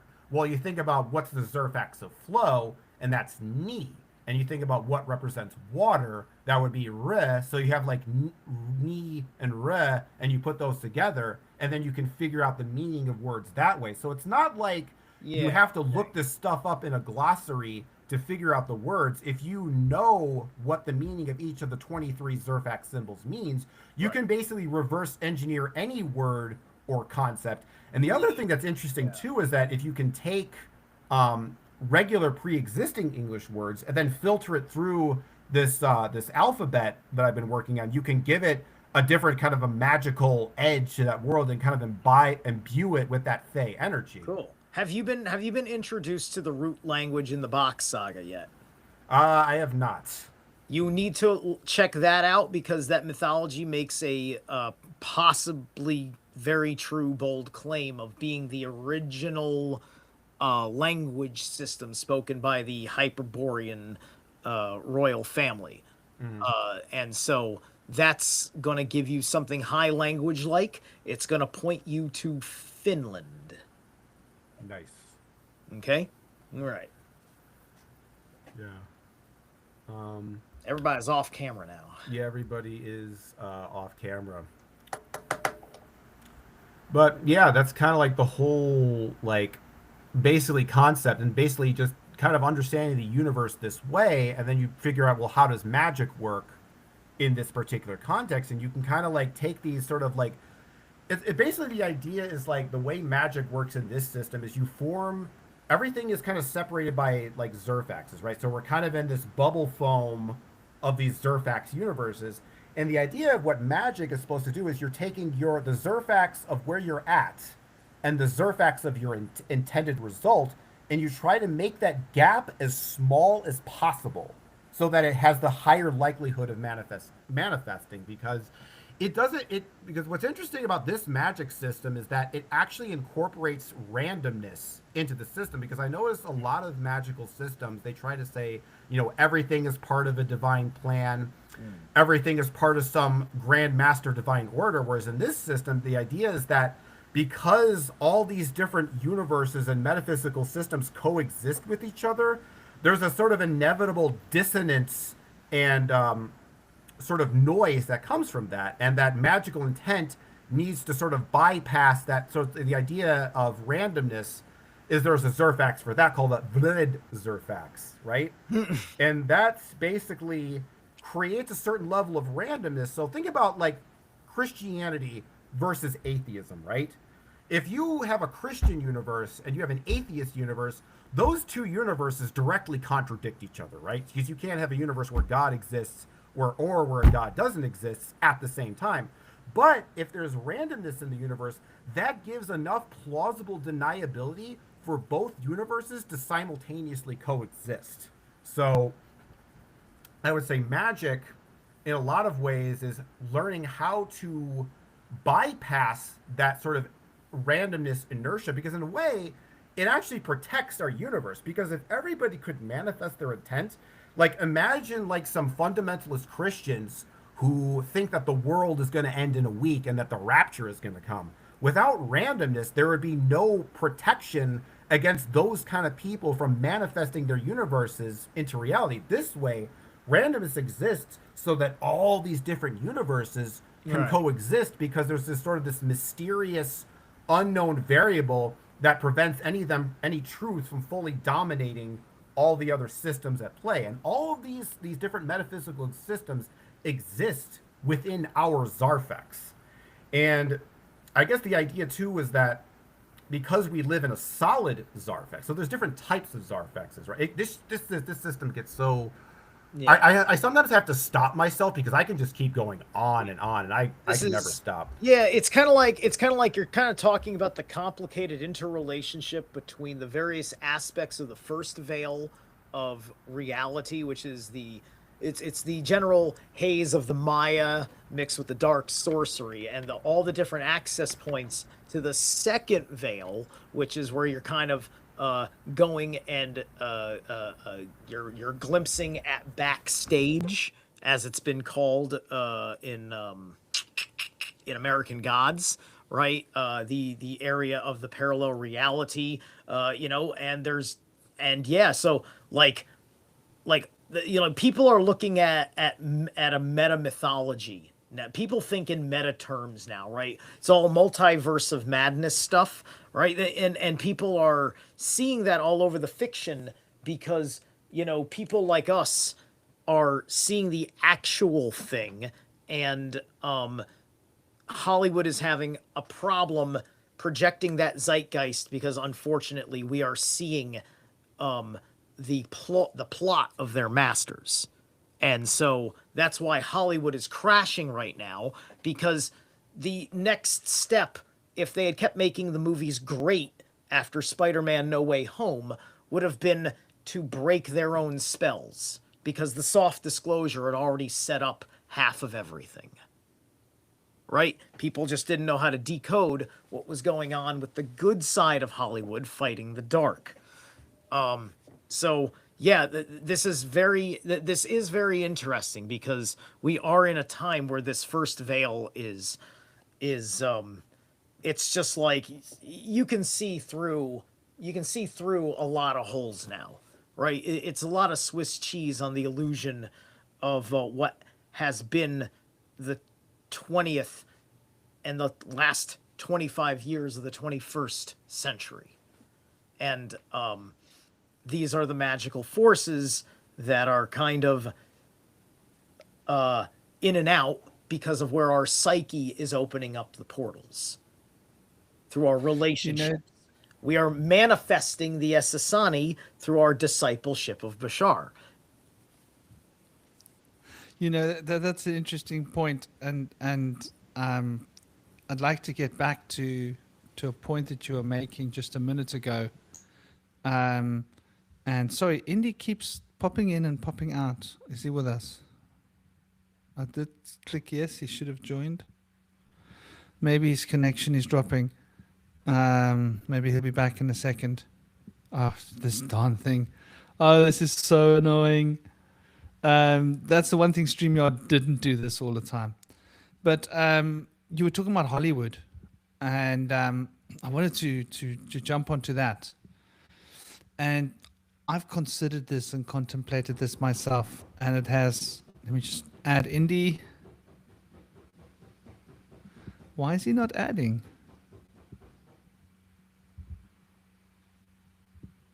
Oh, come on, man. Okay, well, Indy, for some reason, his stream isn't getting added.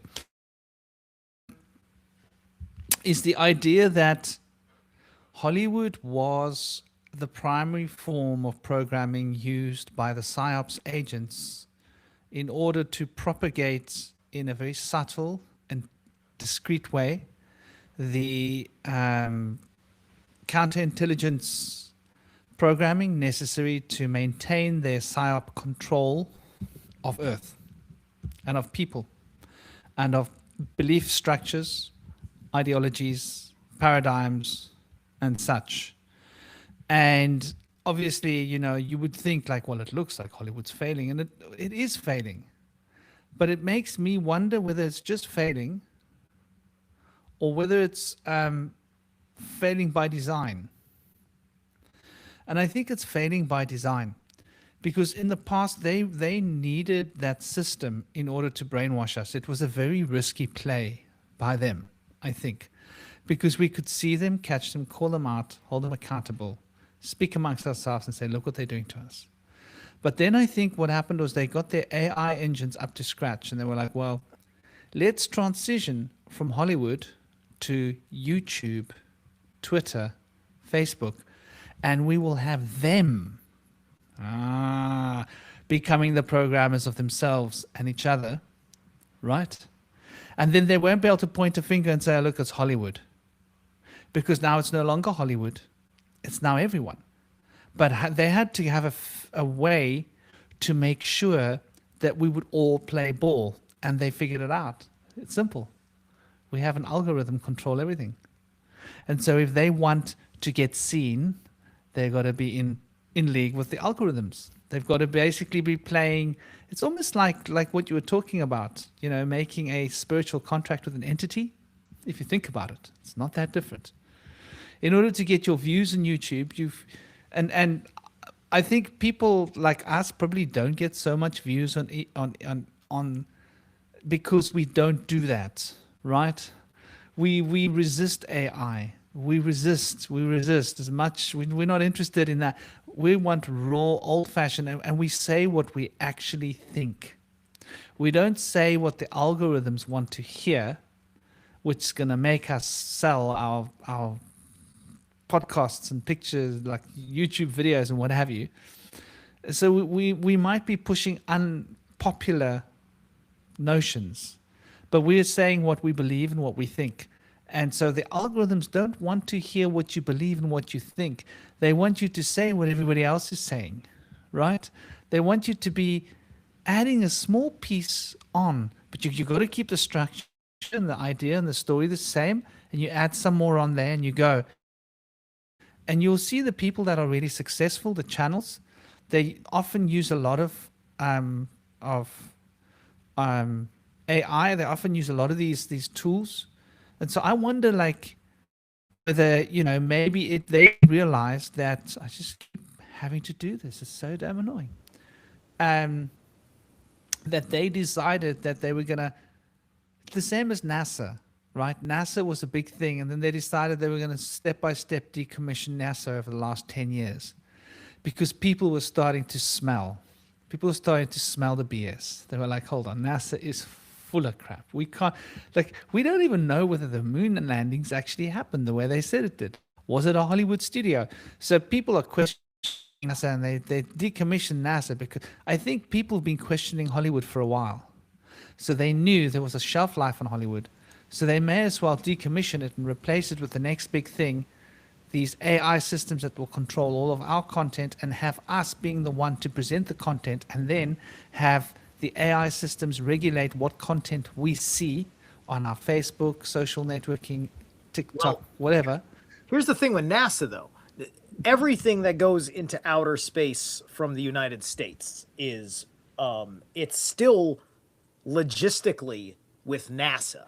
It's all logistically NASA. It's just that NASA only tells them how to do it effectively, right? It's because you're still communicating with like NASA's still there for a reason. Like, I haven't looked into this for a while, so I don't know the particulars, but I know that whenever SpaceX is doing something, there's always something about NASA with it, because NASA, being semi-government, is still useful because it can sublet itself as an asset to the Space Force.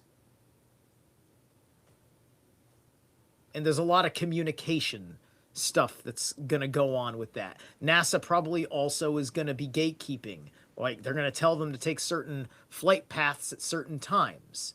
Why? Well, because, we don't want you to catch the Nazi fleet on Mars, dummy. Anyway. Well, I think that what you're saying makes perfect sense. And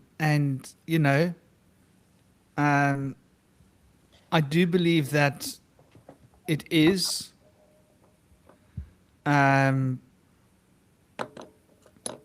And I get that sense like there's a lot of people in NASA that have a lot of knowledge and experience, right? So that's a resource that they would want to tap naturally.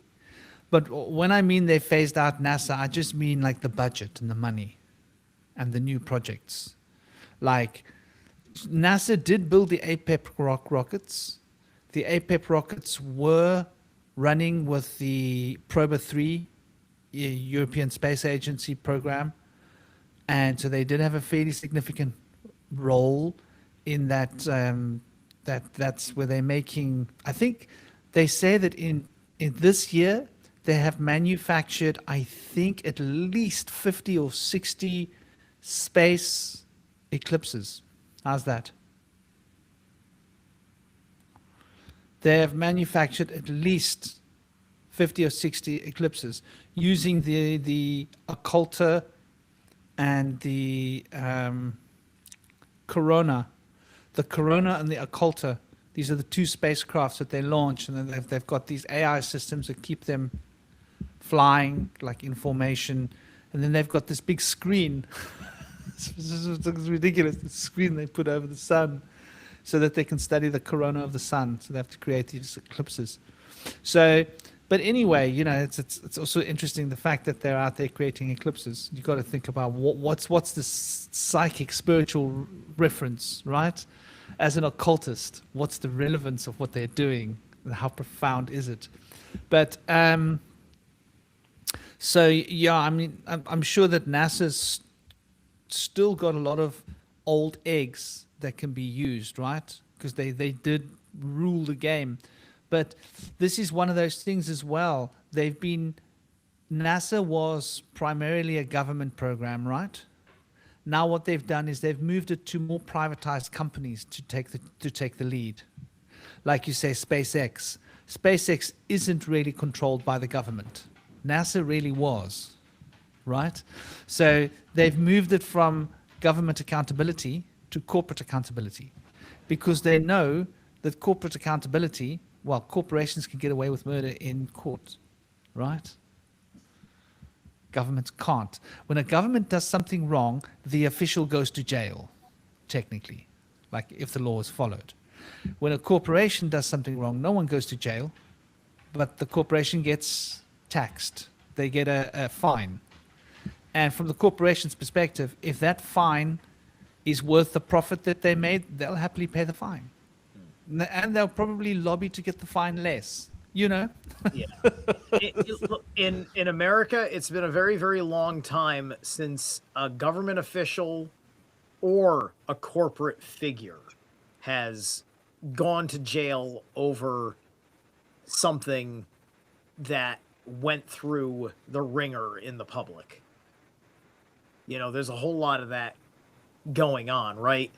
It's the fact that it is government or a company in contract with the government.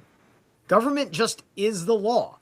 Why? Because when something goes wrong, we don't say, corporation, hand him over. No, you go to the government and say, give him to the government, right? It's just like, go, take him, right? That's what you want. You want to sick the government on the bad guy. So you give government the gun, right? And, all right, what's he under arrest for? Well, I bought his bullshit and it fucked me over. Oh. Wait a minute, that's on you. Because liability. And that was in a contract that you were too ignorant to pay attention to. And that's how they get away with it.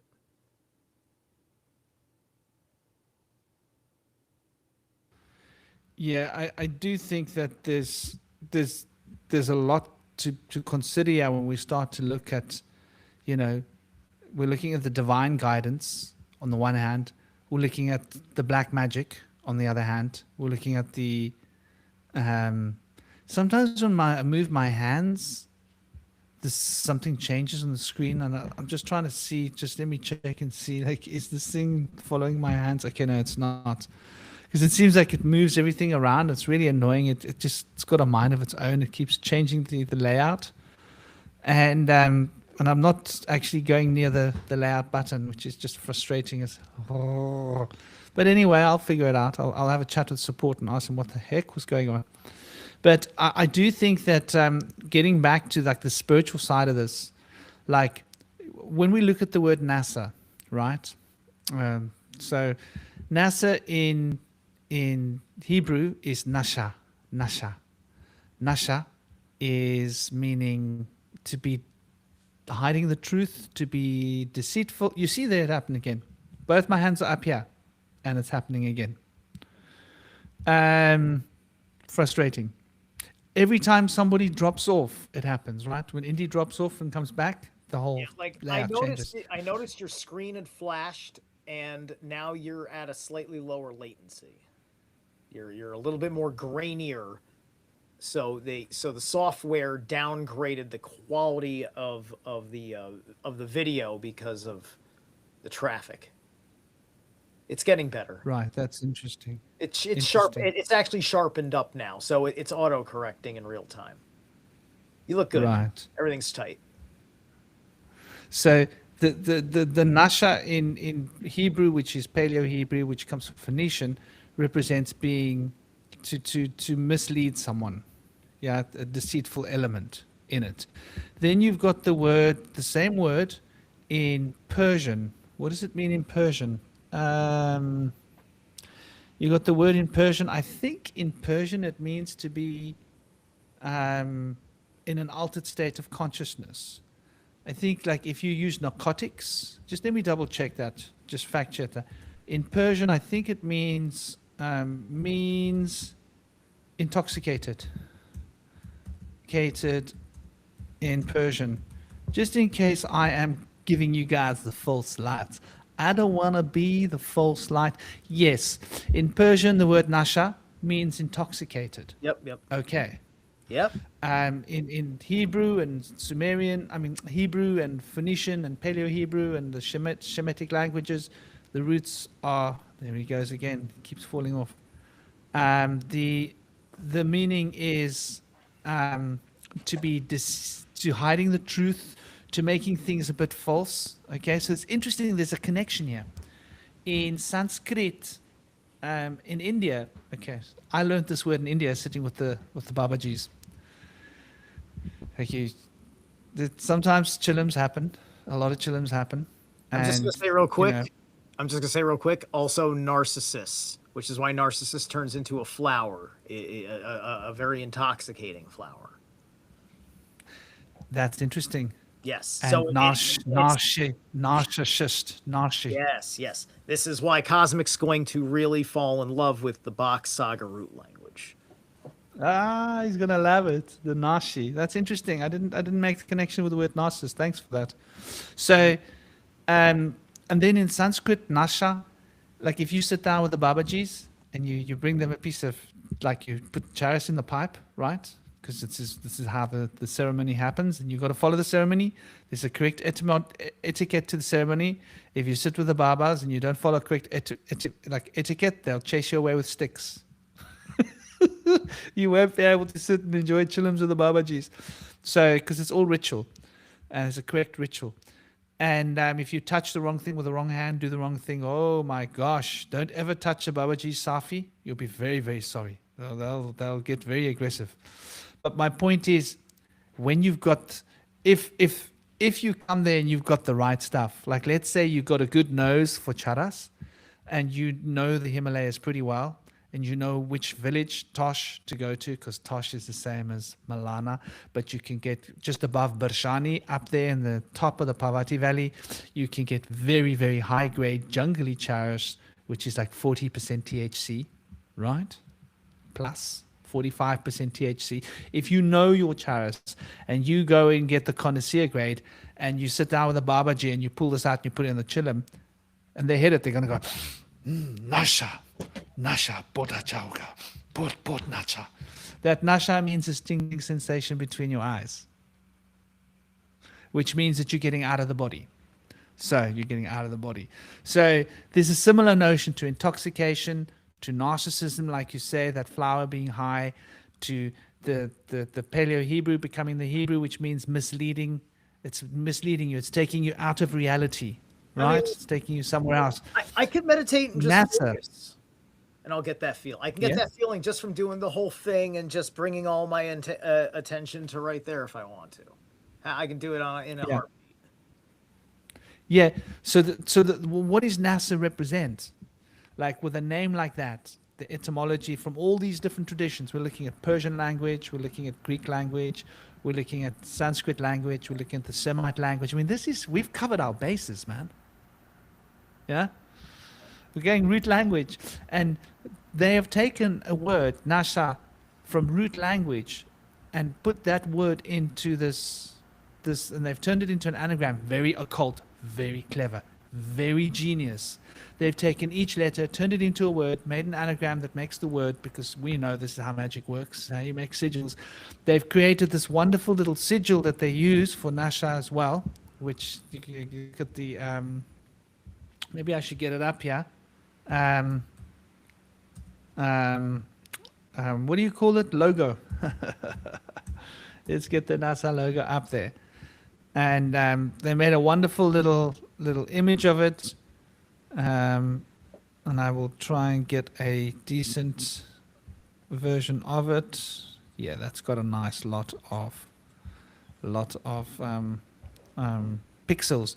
So you'll see their logo is repeating what we've just spoken about, Jan. So there's like a really interesting little story that's happening here when you look at what NASA is, what it actually represents. And a lot of people will be like, no, that doesn't make sense, conventional people. But when you start considering it, look at what we're looking at here, right? We're looking at the world. We're looking at the Ouroboros serpent idea, right? We're looking at this, and look at this fiery element. Just look at what it's doing here. It's going through, and it's wrapping itself around the Nasa. So we're talking about there's a tongue of fire that is going through this inside of this ring of this circle, yeah. And you know what? Because it crosses the loop that's going around NASA, that implies almost the H or even a second A, which is then making your brain change the way you are saying it in your head to be closer to its etymological root, like Nasha. Yeah, that could be an H easily. Yeah, so they're so genius about what they do.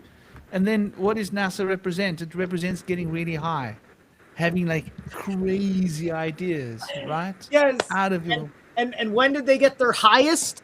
In 1969. Literally and figuratively.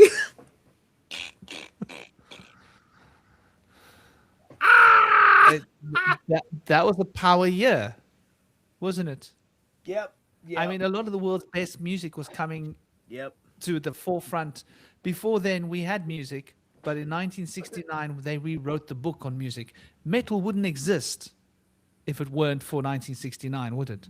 No, it wouldn't. I mean, Wouldn't all have depends Black on what Sabbath. year Tony Iommi lost his fingers. That's the year that it happened. But no, it's really, see, that's because what did NASA really fucking do? They took Werner von Braun's intercontinental ballistic missile program and pretended it was a peace project to be benevolent colonists on the moon, just to troll the commies. That's the bullshit story that the hippies bought and were full steam ahead to the moon. No, it was full steam ahead to Moscow, you fuckwit. Thanks, Boomer. And Cosmic, you were going to say something, brother.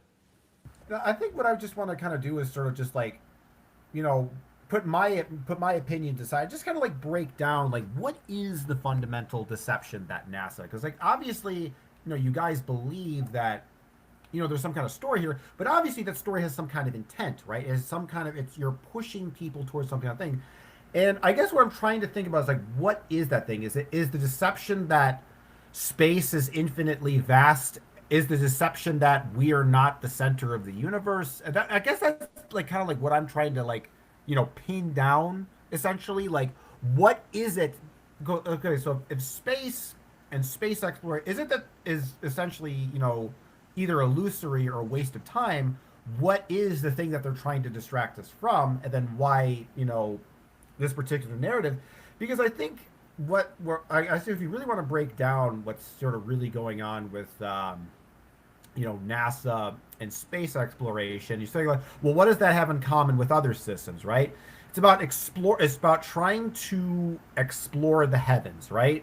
Now, from a theological perspective, you explore the heavens via mystical states, prayer, chant, fasting, psychedelic drugs. Whereas in this set, you're exploring the heavens through satellite imagery, rocket ships, etc., etc.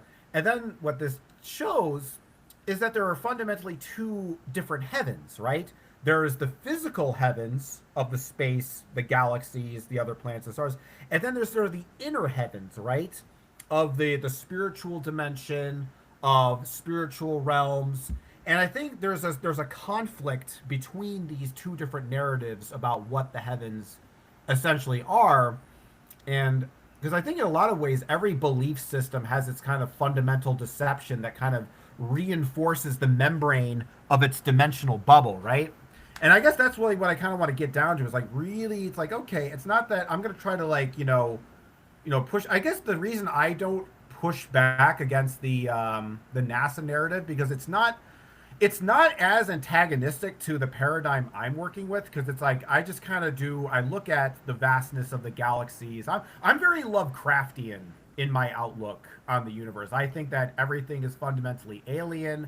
I don't think that human beings are the center of the universe. I don't think we are the center of creation. I think we're just kind of a not that we're not important or not that we're vital. I think I'm not as pessimistic as Lovecraft. I don't think the universe is openly as hostile and indifferent as he portrayed it in his writings, but I certainly think it's alien. And so when I look at NASA exploring galaxies and other universes and not really putting our planet, it doesn't really like conflict with me because I just look at that as like, oh well, if the physical universe is vast and alien and complex, then surely the spiritual dimension is also vast and alien and complex. Because I think with a lot of religions, we try to kind of simplify the spiritual realm and say that it's like, it's these specific gods in this specific realm and they have this very specific intention that's created. So but I don't really see it that way. I just think that's just one bubble among other bubbles. So I guess to me, I don't really see as much of an issue with NASA. I guess I could see that if you want to believe that everything is part of some kind of divine cosmic plan, that we're the center of creation, that we're the most important. I could see why someone would look at NASA. Oh, this is some kind of deceptive. The other reason I guess I can see that maybe it can be false, but I think that when people push narratives onto the world forcefully, they usually believe in the narratives themselves. Like you think about like, communists or Nazis, for example. Say what you will about the Nazis, but a lot of I think it's safe to say that the Nazis thought what they were practicing was true. They thought they were the good guys. They thought they were good, but they were actually, murderous, whatever. And that's kind of how most people are. They think they're the good guys. They think they have the truth, but oftentimes they're full of shit. So I guess it's hard. You have to kind of like deal with that variable too. Is this an intentional deception? Like, do they know what's really going on, or are they just ignorant themselves? And I feel like either explanation is plausible. So Yeah. I guess that's kind of my thoughts on the general nature of NASA. I really want to space. respond to this. I really want to get back to your original question because it's burning in me. I think there's three things that we want to consider. I think on one level, they needed to control the scientific narrative. And so they needed to have an official body to control science with. They needed to explain and teach us all that the Big Bang is the beginning and ending of all things. And that means that we are living in a material universe. They needed to promote materialism. They needed to push this Ahrimanic perspective that you're just a body Because of NASA, atheism skyrocketed, right? Belief in the old gods, down. They had NASA, this emblem of knowledge. This is the cosmos, right? Then NASA became like its own religion. So they needed to indoctrinate us into the idea of the Big Bang. They needed to also, I think, put ideas in our heads like dark matter, dark energy, black holes, the way they needed to control physics. They didn't, if there wasn't NASA, people would be discovering physics like Tesla. Think about it. But NASA came along and gave us this is how things work. We can see it, we can measure it. That's the fact. So NASA became the fact holder. Now, you ask what's the problem with NASA? Just in case you don't know, there have been numerous cases presented between 2023, 2024, and this year. Even within the last few months, there have been continuing, by the way, evidence being presented. Evidence, the latest one this year is the evidence that NASA was using the budget. So they needed to use NASA to fund black ops projects, to hide true science from humanity. NASA, and this is one of the things that has surfaced this year. Then last year, they had evidence of the fact that NASA, the story they told us about the moon landing, isn't what happened. There has been evidence presented to Congress last year. In 2023, evidence was presented to Congress. So NASA is on its way out. There are lots of questions people are expecting an accountability. NASA's been lying to the people about what technology they've been developing. NASA was lying to people about extraterrestrials. NASA's been lying about what money they're spending, about where the money goes, right? So there's three elements. There's the financial element. Let's hide money. Let's find a legitimate way for the government to launder money so that we can pay for secret black ops projects that nobody knows about, that doesn't exist, and the money will be hidden in NASA. So NASA became a huge, extremely big, expensive organism that ate all the money, but they fixed that problem with cryptocurrency. All those quacks out there telling us that cryptocurrency is going to save the world and give us anonymity. Nah, delusion. All cryptocurrency is going to do is get away from cash, trading silver, trading gold, and it's going to put us all into a digital world where everything is digitally traded. And for a while, pirate crypto guys will be able to hide, but these guys are being hunted and they're being put in jail. Okay, so what's happening now is that they're slowly tightening the bolts.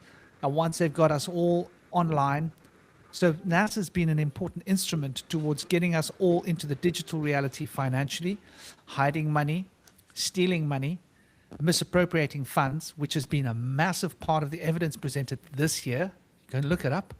Last year, to do with the extraterrestrial story, and previous to that, leading into last year and in 2023, to do with the lies about what's exactly been going on with the moon landings, what's the truth of it.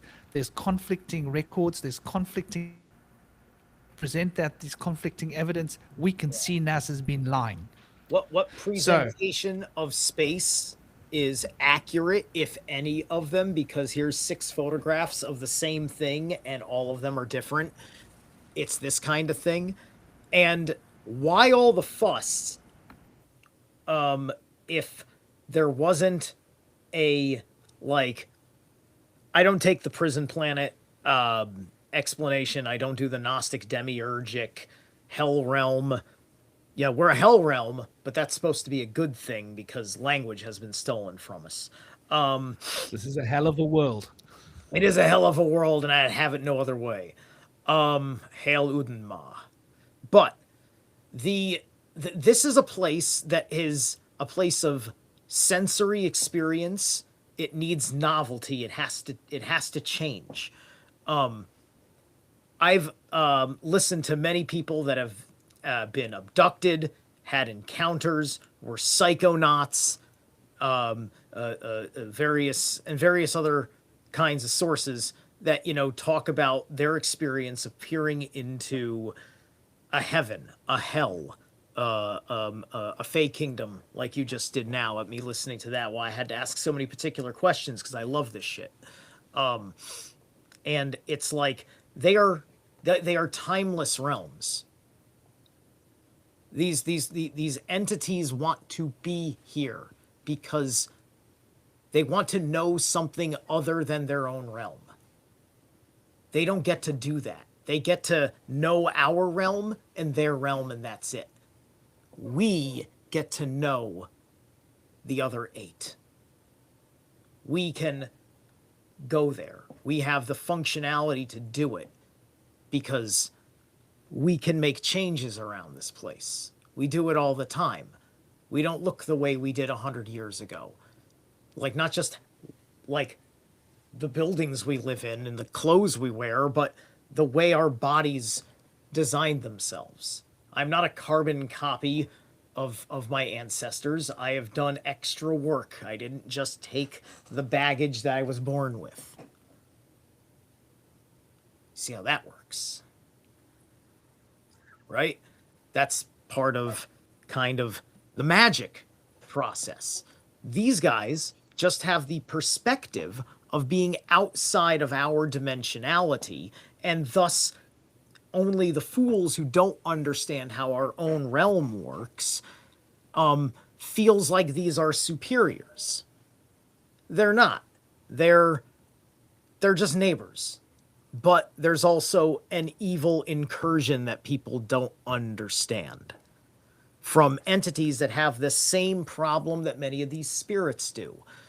They are like the hungry ghosts. Those senses, those novelty, it's what they really love about this. Now, that gets conflated that all of them are part of the war on heaven, the fallen angels, the incursion of the interdimensional assholes, right? That is in the mix and also a product of our misalignment since the Paradise time, since the Hyperborean era. And so the dark sorcery opened the portals that caused the cataclysm that tilted the earth and also created a permanent womb gate. Wound, and womb. It is a scar in the astral that is also a where Mother Hydra brings forth her abysmal swine. And that is the incursion entities that when you are able to understand what those are, because that's the Lovecraftian side of it, right? That is a sealable hole. That is not a natural portal. This is why I don't use the Sephiroth, the self in rot. Close the wound, heal.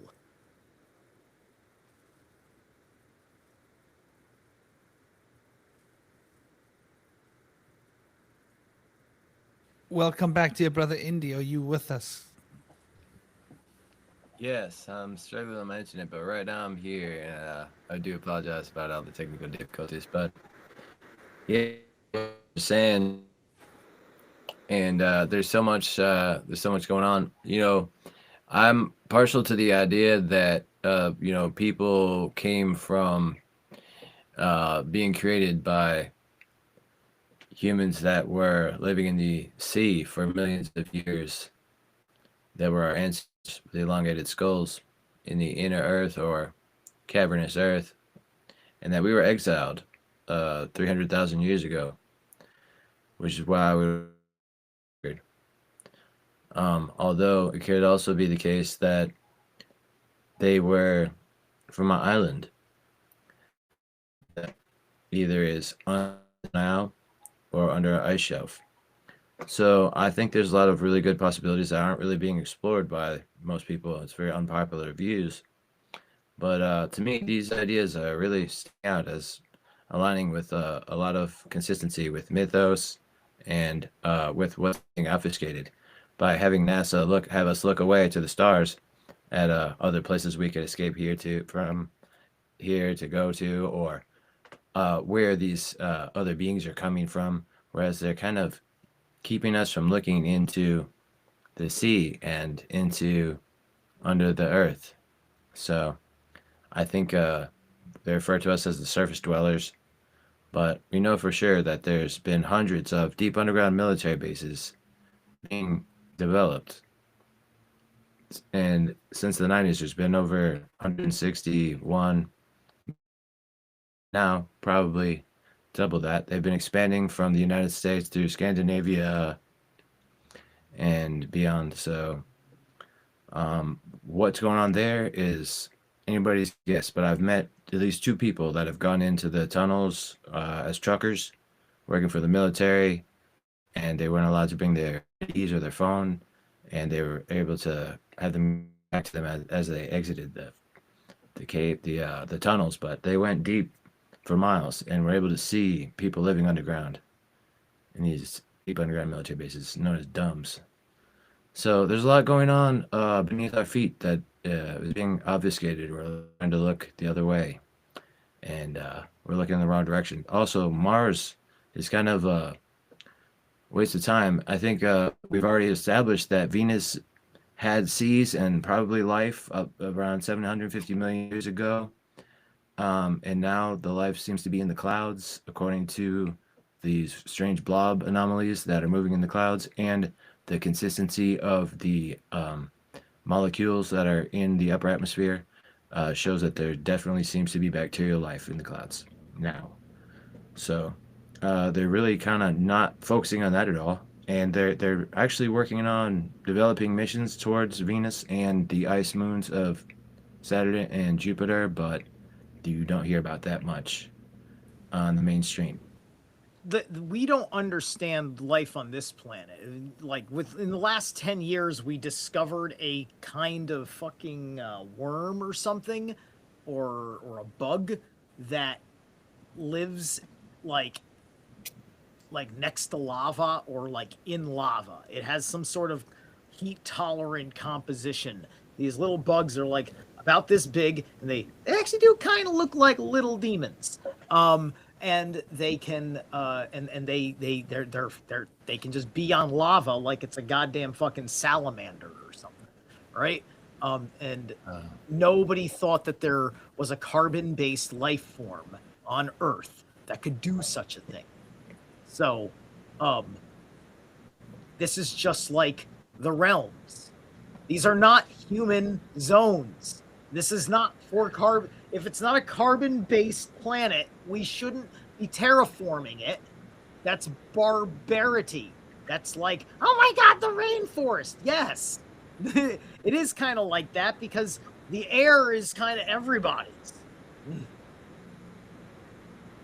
You make a good point.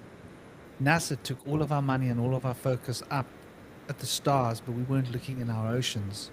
Yeah. They didn't want us looking in the oceans because of the pollution we're creating with oil and everything else, right? They didn't want us to look at the oceans because we're doing damage. That's new, though. We've had, before we had that much pollution in the ocean, you know, you had all sorts, like the world in the 1980s, like every snob in the universe was like Jacques Cousteau. Everybody loved Jacques Cousteau. We built a huge relationship with the ocean in the 80s. I mean, a lot of it was green activism, but there was a lot of really good science then as well. So nobody was complaining because the ecologists were real scientists, the marine biologists were real scientists, and the ideology wasn't as metastasized into a communist ideal as it was now. I mean, it was the agenda to become that way, but the early phase people, you know, you had good scientific data there, right? And so we never really got a chance to go in and check the deep ocean, right? And to scan things for, you know, who knows what could be buried at the depths. I mean, there's a lot of people that are interested when it's affordable to go just because they might find that treasure that some Rothschild lost way back in the day, right? There's always that team that wants to find that shit for their fucking Rothschild people, right? But you've also got other mysteries because, you know, how everybody would like to find, quote, Atlantis, unquote. And the truth of the matter is that we already know that there are megastructures under various low seaboards. We see them in lakes, we see them in coastal regions in Asia, most particularly. So, you know, think about what else, what megastructures, you know, what like highways, you know, pyramids. We all talk about pyramids all over the earth. What about all under the ocean too? Because allegedly there's a crystal pyramid from the Atlantis time at the center of the Bermuda Triangle, which is what is causing that triangle's particular anomalies. And there may be one at all the other triangles. Because the Dragon Triangle in Japan has the same notoriety in their history. And India has one of these triangles over land. Very few of them come over land. Because it's a triangulation of ley lines, which are places that are going to have highly potent potential for geomancy and what you do tapping into other realms. Cosmic, how much do you go to sacred sites? Do you pay attention to ley lines when you're feeling out the other side? You know, I haven't done anything with that, but I have done. I'm doing this experiment where I've been experimenting with liminal spaces. Like these are like just like in the thing with what I do with my practice is I don't want to.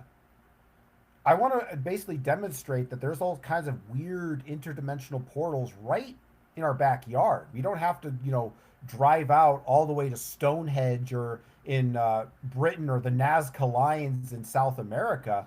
Like I think about you think about like in your room right now, when you're walking around, there's parts of your house that you don't necessarily walk around. Like you have I think about like when you have a plant in the corner of a room, you never walk on the other side of that plant. And I find that when I walk in spaces where I normally don't walk or some weird part of the room, it's like you get this weird feeling. You start to feel like you're in this very strange space. Because the way I think about it, like let's say you have let's say you have a city, for example, and that you have people who are walking on all the roads and the various sidewalks. In a lot of ways, they kind of form like a consciousness circuit, right? And it becomes like a kind of like a circuit board or a grid. But if you can just take a step outside of that grid, it's almost like you kind of enter another dimension for a second. Like sometimes I'll go by buildings and try to find weird areas where there's like a lot of like bushes or something or just spots that are just odd, or that spots that people never walk around because they'll always be walking around the areas of commerce, their various shops. But I like to explore like the weird corners, the weird little spots around my neighborhood and around my town, or like trying to find like abandoned houses and stuff, and things like that. I think like there's definitely magical portal. But so the way I think about these kind of interdimensional spots, so my system is that basically it divides that Zarfex I was talking about earlier into two basically main sections. You have the Zarfex interior, which represents kind of physical consensus reality, and then you have the indeterminate zone, which is sort of the more astral, spiritual aspect of the Zarfex, right? And the idea in this system is that what these spiritual spots do is that it's a physical location that creates a sort of a bridge between the Zarfex interior and the indeterminate. So basically a location that creates a physical bridge between physical reality and the dream realm. And because I noticed that when it comes to synchronicities, like there's certain situations where the confirmation bias argument that the materialists always do, because there's certain situations and certain conditions where synchronicities seem to be far more prevalent and far more sort of like, in tune with what you're thinking about. Like, 'cause I notice I'll have synchronicities in normal states of consciousness that happen, but they're not as frequent if I'm in some kind of strange spot or I'm having a really deep channeling session with the Fae. When I'm working with the Fae, it's like my synchronicity rate like increases like 5-10x, like more than average. Like it just gets weird and kind of crazy. But so when I look at these like I think about like haunted house, for example. Like, why is that particular location a bridge to the other side? And that's something I think about. Like that becomes a Zerfax in and of itself. Well, usually it's there's a person who's died in a tragic way. Maybe the house has some kind of particular history with what happened, but that energetic current then create, because the idea with I want to just kind of like make sense with the system is that within this the dichotomy between the physical and astral, the idea is that they're kind of reflections of each other. I don't know if Bush Whisperer really plays video games, but I'm sure Zeraleth, I'm sure you're familiar with Legend of Zelda: Link to the Past, right? Where you have the light world and the dark world, and the sort of like whatever happens in the light world is it's like a direct reflection, but they're kind of like the dark world. It's all gnarled, but it's essentially a direct reflection of the world. That's I think the way Link, I look that at was the Super system. Nintendo, right? Yes, Super Nintendo. Yeah. You're far So the enough idea back into is my, that into my yes. I'm late Gen X. I actually I've barely played any N64 Zelda. Just a confession. I'm like, Anyway, yes. I'm like a early millennial. So, but the idea is that there's 4 levels of Zerfaxes with both the physical realm and the astral realm, and basically the self is sort of sandwiched in between those things. But the idea is that the first Zerfax level of the astral spiritual plane is a direct reflection and copy of the physical realm. So really, when you look into a mirror, you're looking into the actual dream realm. A lot of people, I mean, people in the occult world, this is probably nothing new to them, but it makes perfect sense because it's like you have the physical reality, and then through light, you have a sort of a non-physical reflection of physical reality on a sheet of glass, right? And by experiencing that sheet of glass, you're taking a look into the other side of the universe, sort of the mirror dimension.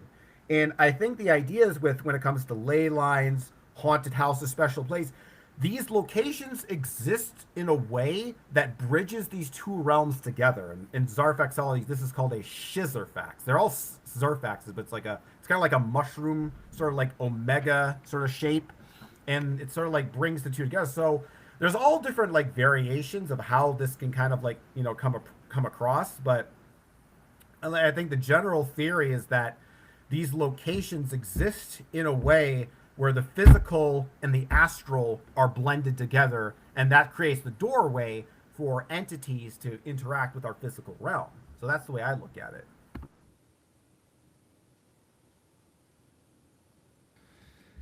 Yeah, I think that's quite interesting. I mean, we're getting to the end of the 4-hour sesh.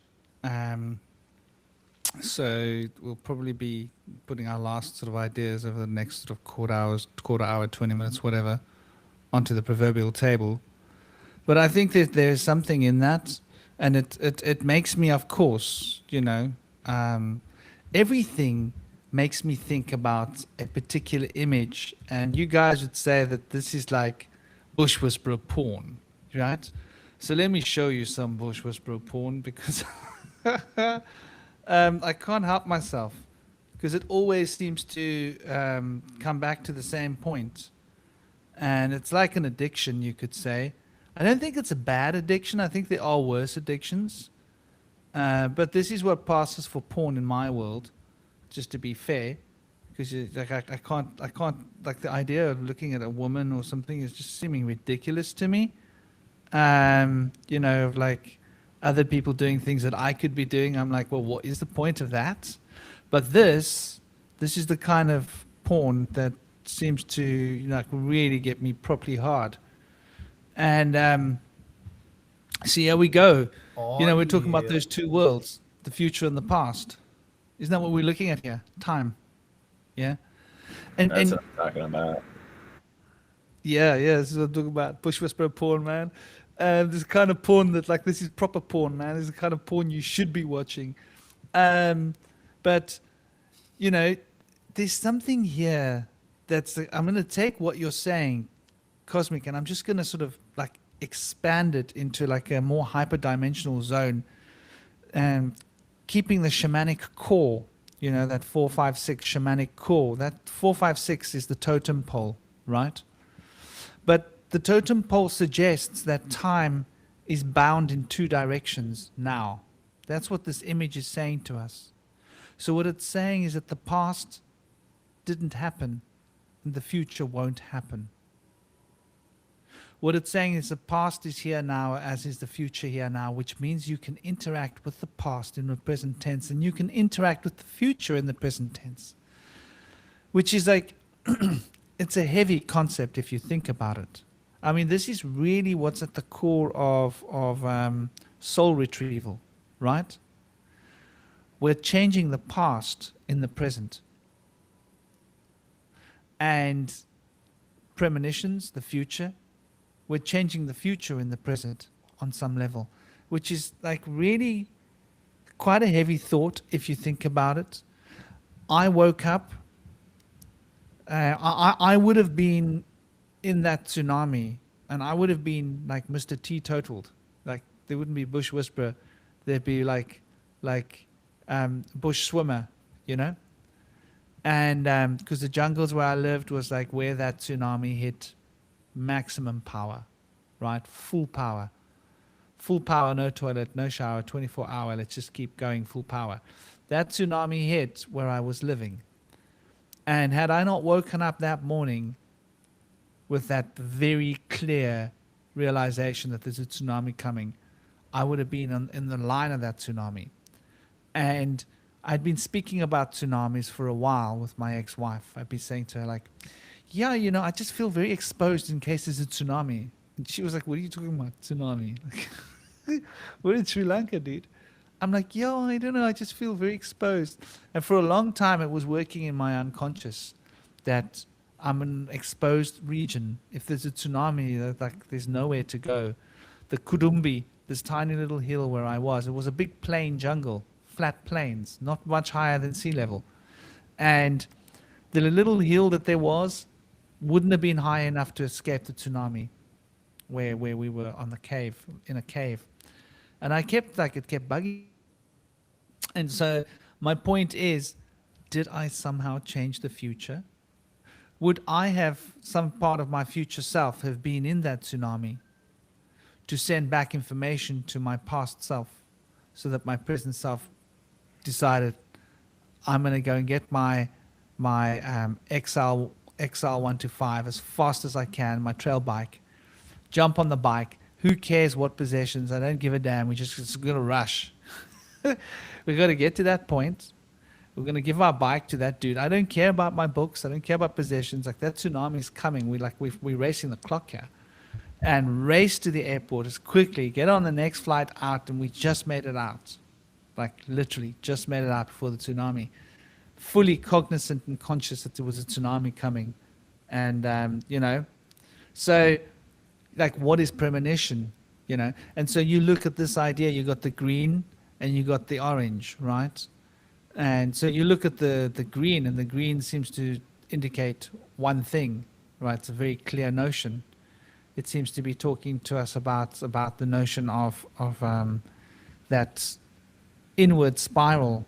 And then we've got the outward spiral, right? Coming into the orange. So what is the green? The future, and the orange is the past. And we've got these two in a state of, no, sorry, inverted.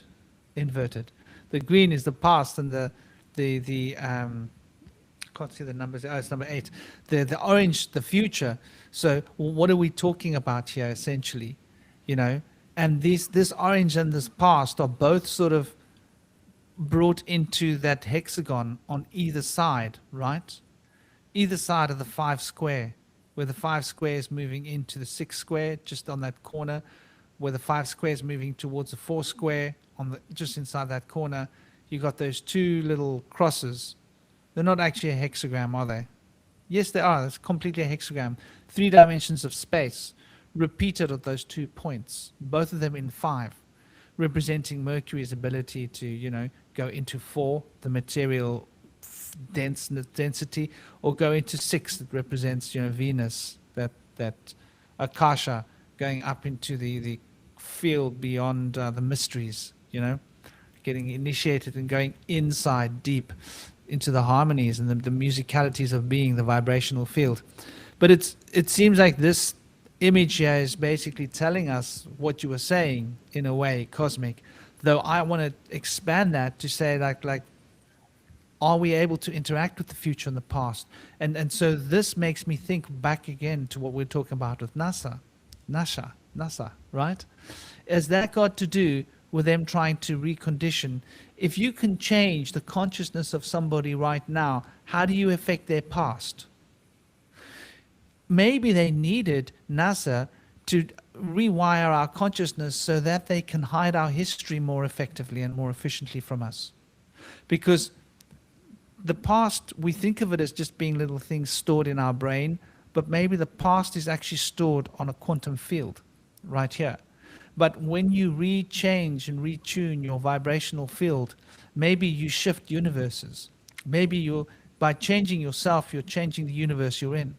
So maybe NASA, has been a ploy to help us shift from a universe where we had one past into a universe where we're changing the very nature of our existence, which is like an interesting concept in itself. And I'm not speaking about what is being popularized as the Mandela effect. I think the Mandela effect is a bastardization of these ideas.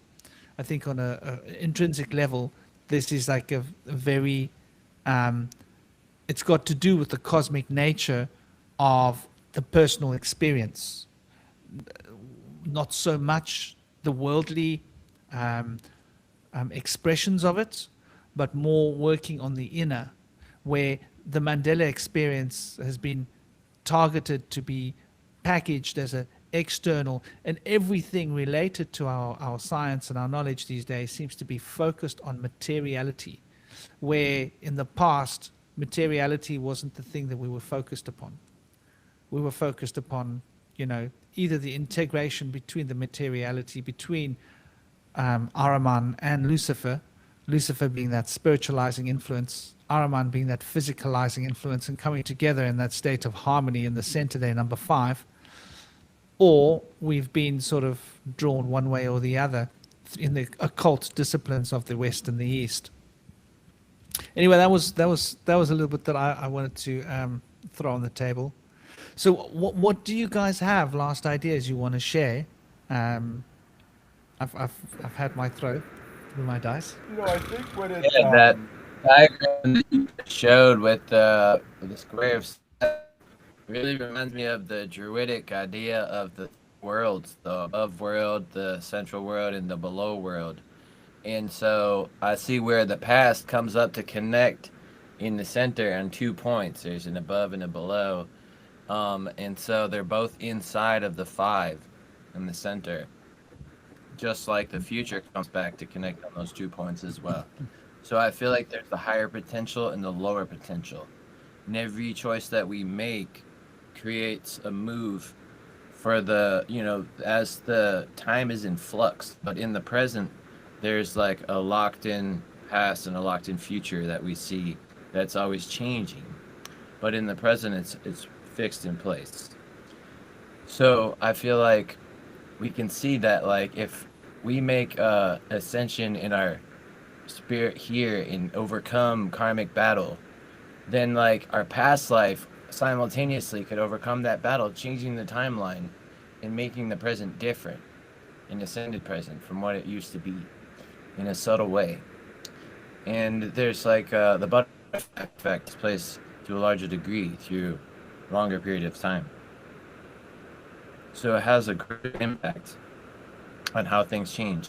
You also have to consider the future self. And if the future self were to make moves towards ascension and winning karmic battles, that can influence and help you through your ascension. Inspire that.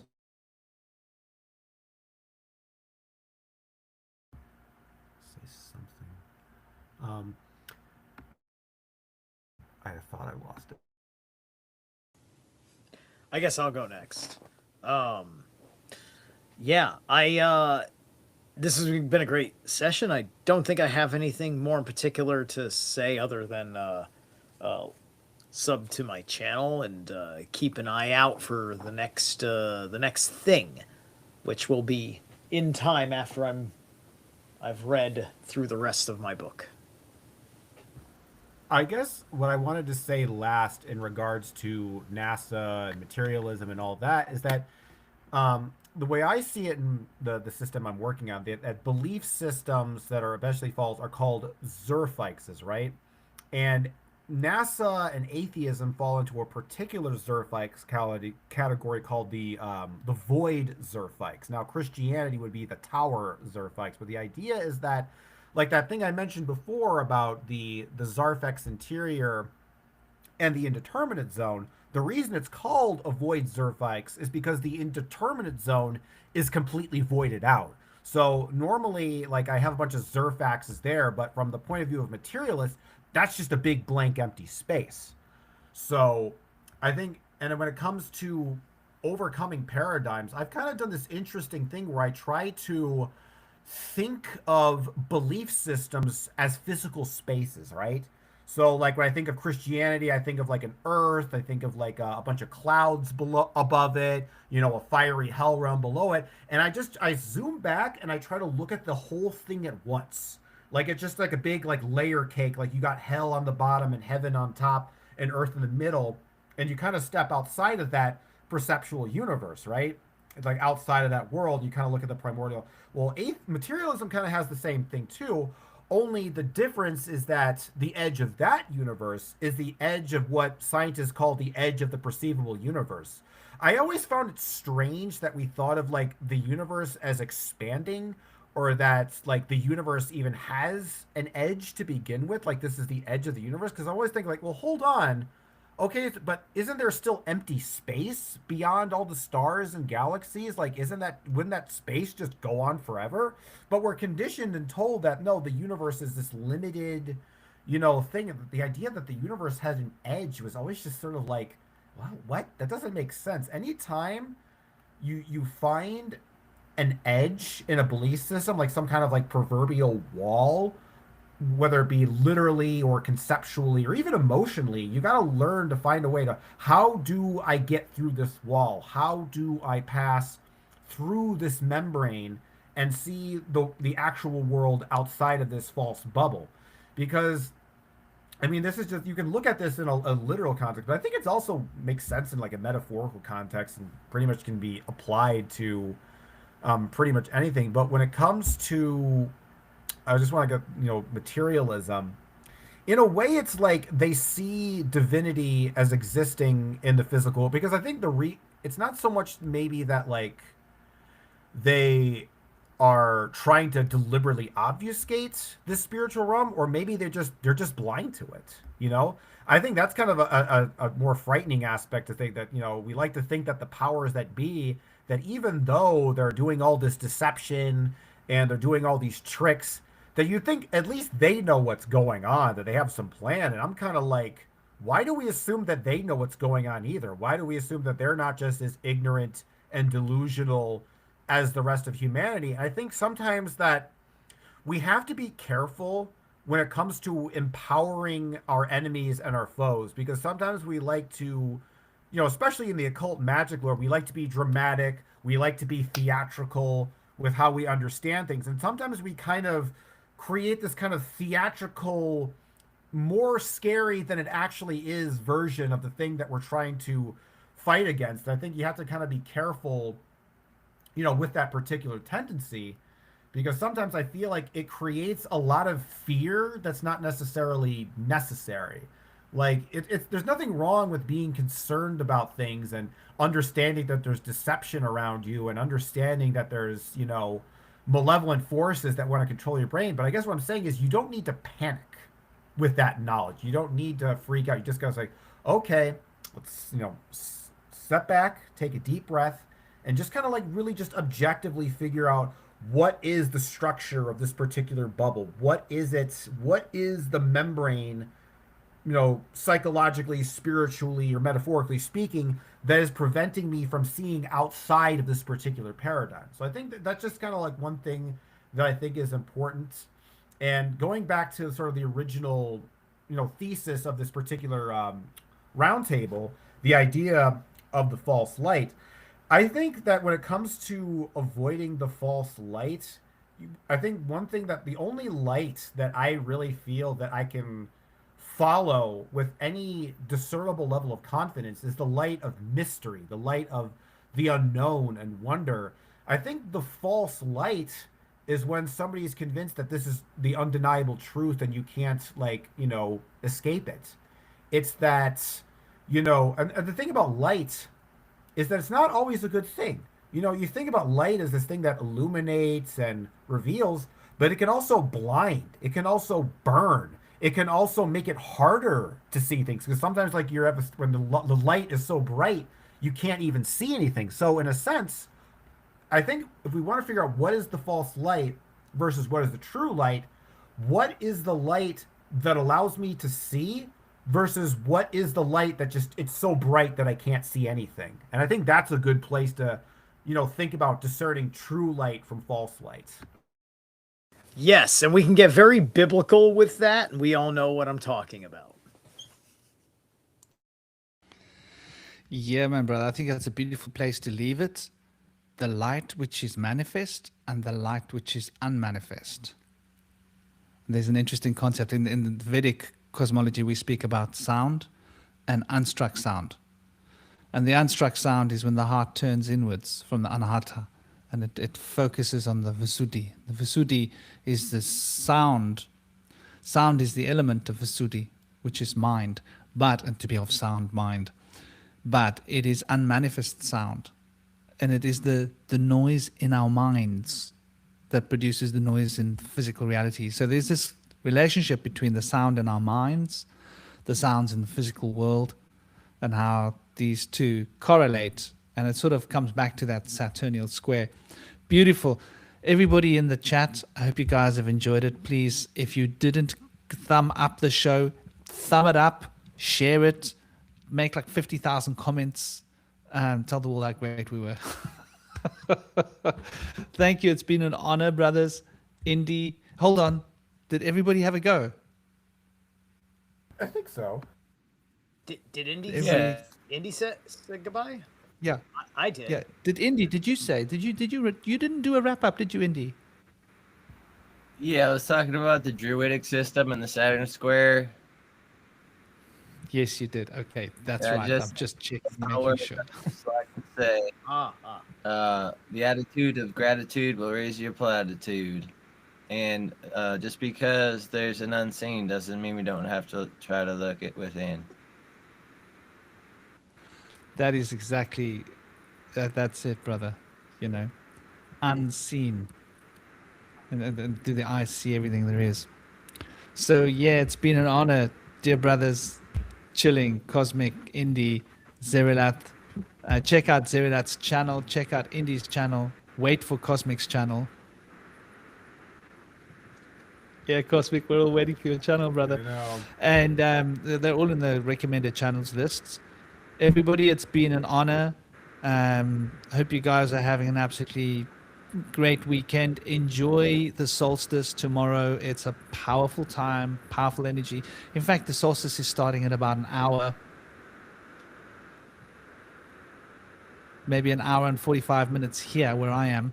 Obviously, it's like different times, different places, midnight. That's really when the solstice starts, isn't it? Time. That's its own story. In fact, we'll probably have to have a whole podcast about the way they played with the clocks and the way they played with the calendars and just exactly what's going on in terms of cosmic time and actual time. And when does the day really start? Does the day start at sunset? Does the day start at sunrise? Does the day start at midnight? That in itself is an interesting concept. High noon. Thank you, everybody. As I understand it was always high noon. Well, there we go. You see what I'm saying? There's a lot of different points on that clock that all have relevance. It's interesting. Like, I suppose it's our alignment. Amashivaya. Om Tat Purushaya Vitmahe Mahadevaya Dhimahi Tanno Rudra Prachodayat. Big love and blessings to everybody. I hope you guys have an absolutely awesome, awesome week of celebration.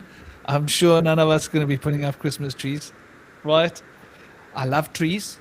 I love the idea of putting up a Christmas tree. I just don't like what the holiday represents, in modern times. It's like, it's go out. If I'm going to be debaucherous, then I'll rather just say, you know what, I'm going to have a debaucherous time. I'm going to enjoy it. It's far more honest, you know. That's why I like the Norse tradition of like, we're going to have a debaucherous time. Call it what it is. I It's a think you wanna, celebration. like, you kind of like want to burn the Yule log. I think that's the thing to do. I'm still getting. That sounds used like to a how- metaphor for I'm something still- else I know. Perhaps I'm still getting used to that aspect of my pagans. Burn that Yule log. In I- other words, you're gonna need a damsel for that needs to be done in twos. I got a chimney upstairs. There's a chimney in this house, like a classic, like chimney. Nice. Well, dear Zerilat, dear Indy, dear Cosmic, people in the chat, I hope you guys are having an absolutely awesome day. Tomra, and Vince, and Gaz, and Autition, and Astara, and I don't know who else is still here with us. Everybody, Howard. Hope you guys are gonna take it easy. Everybody else is watching. Love, peace, harmony, blessings with you. Keep it real, keep it sweet, but don't be too indiscreet. Om Shanti. Great Now, how do I end podcast, this? guys. End session for all. Big love.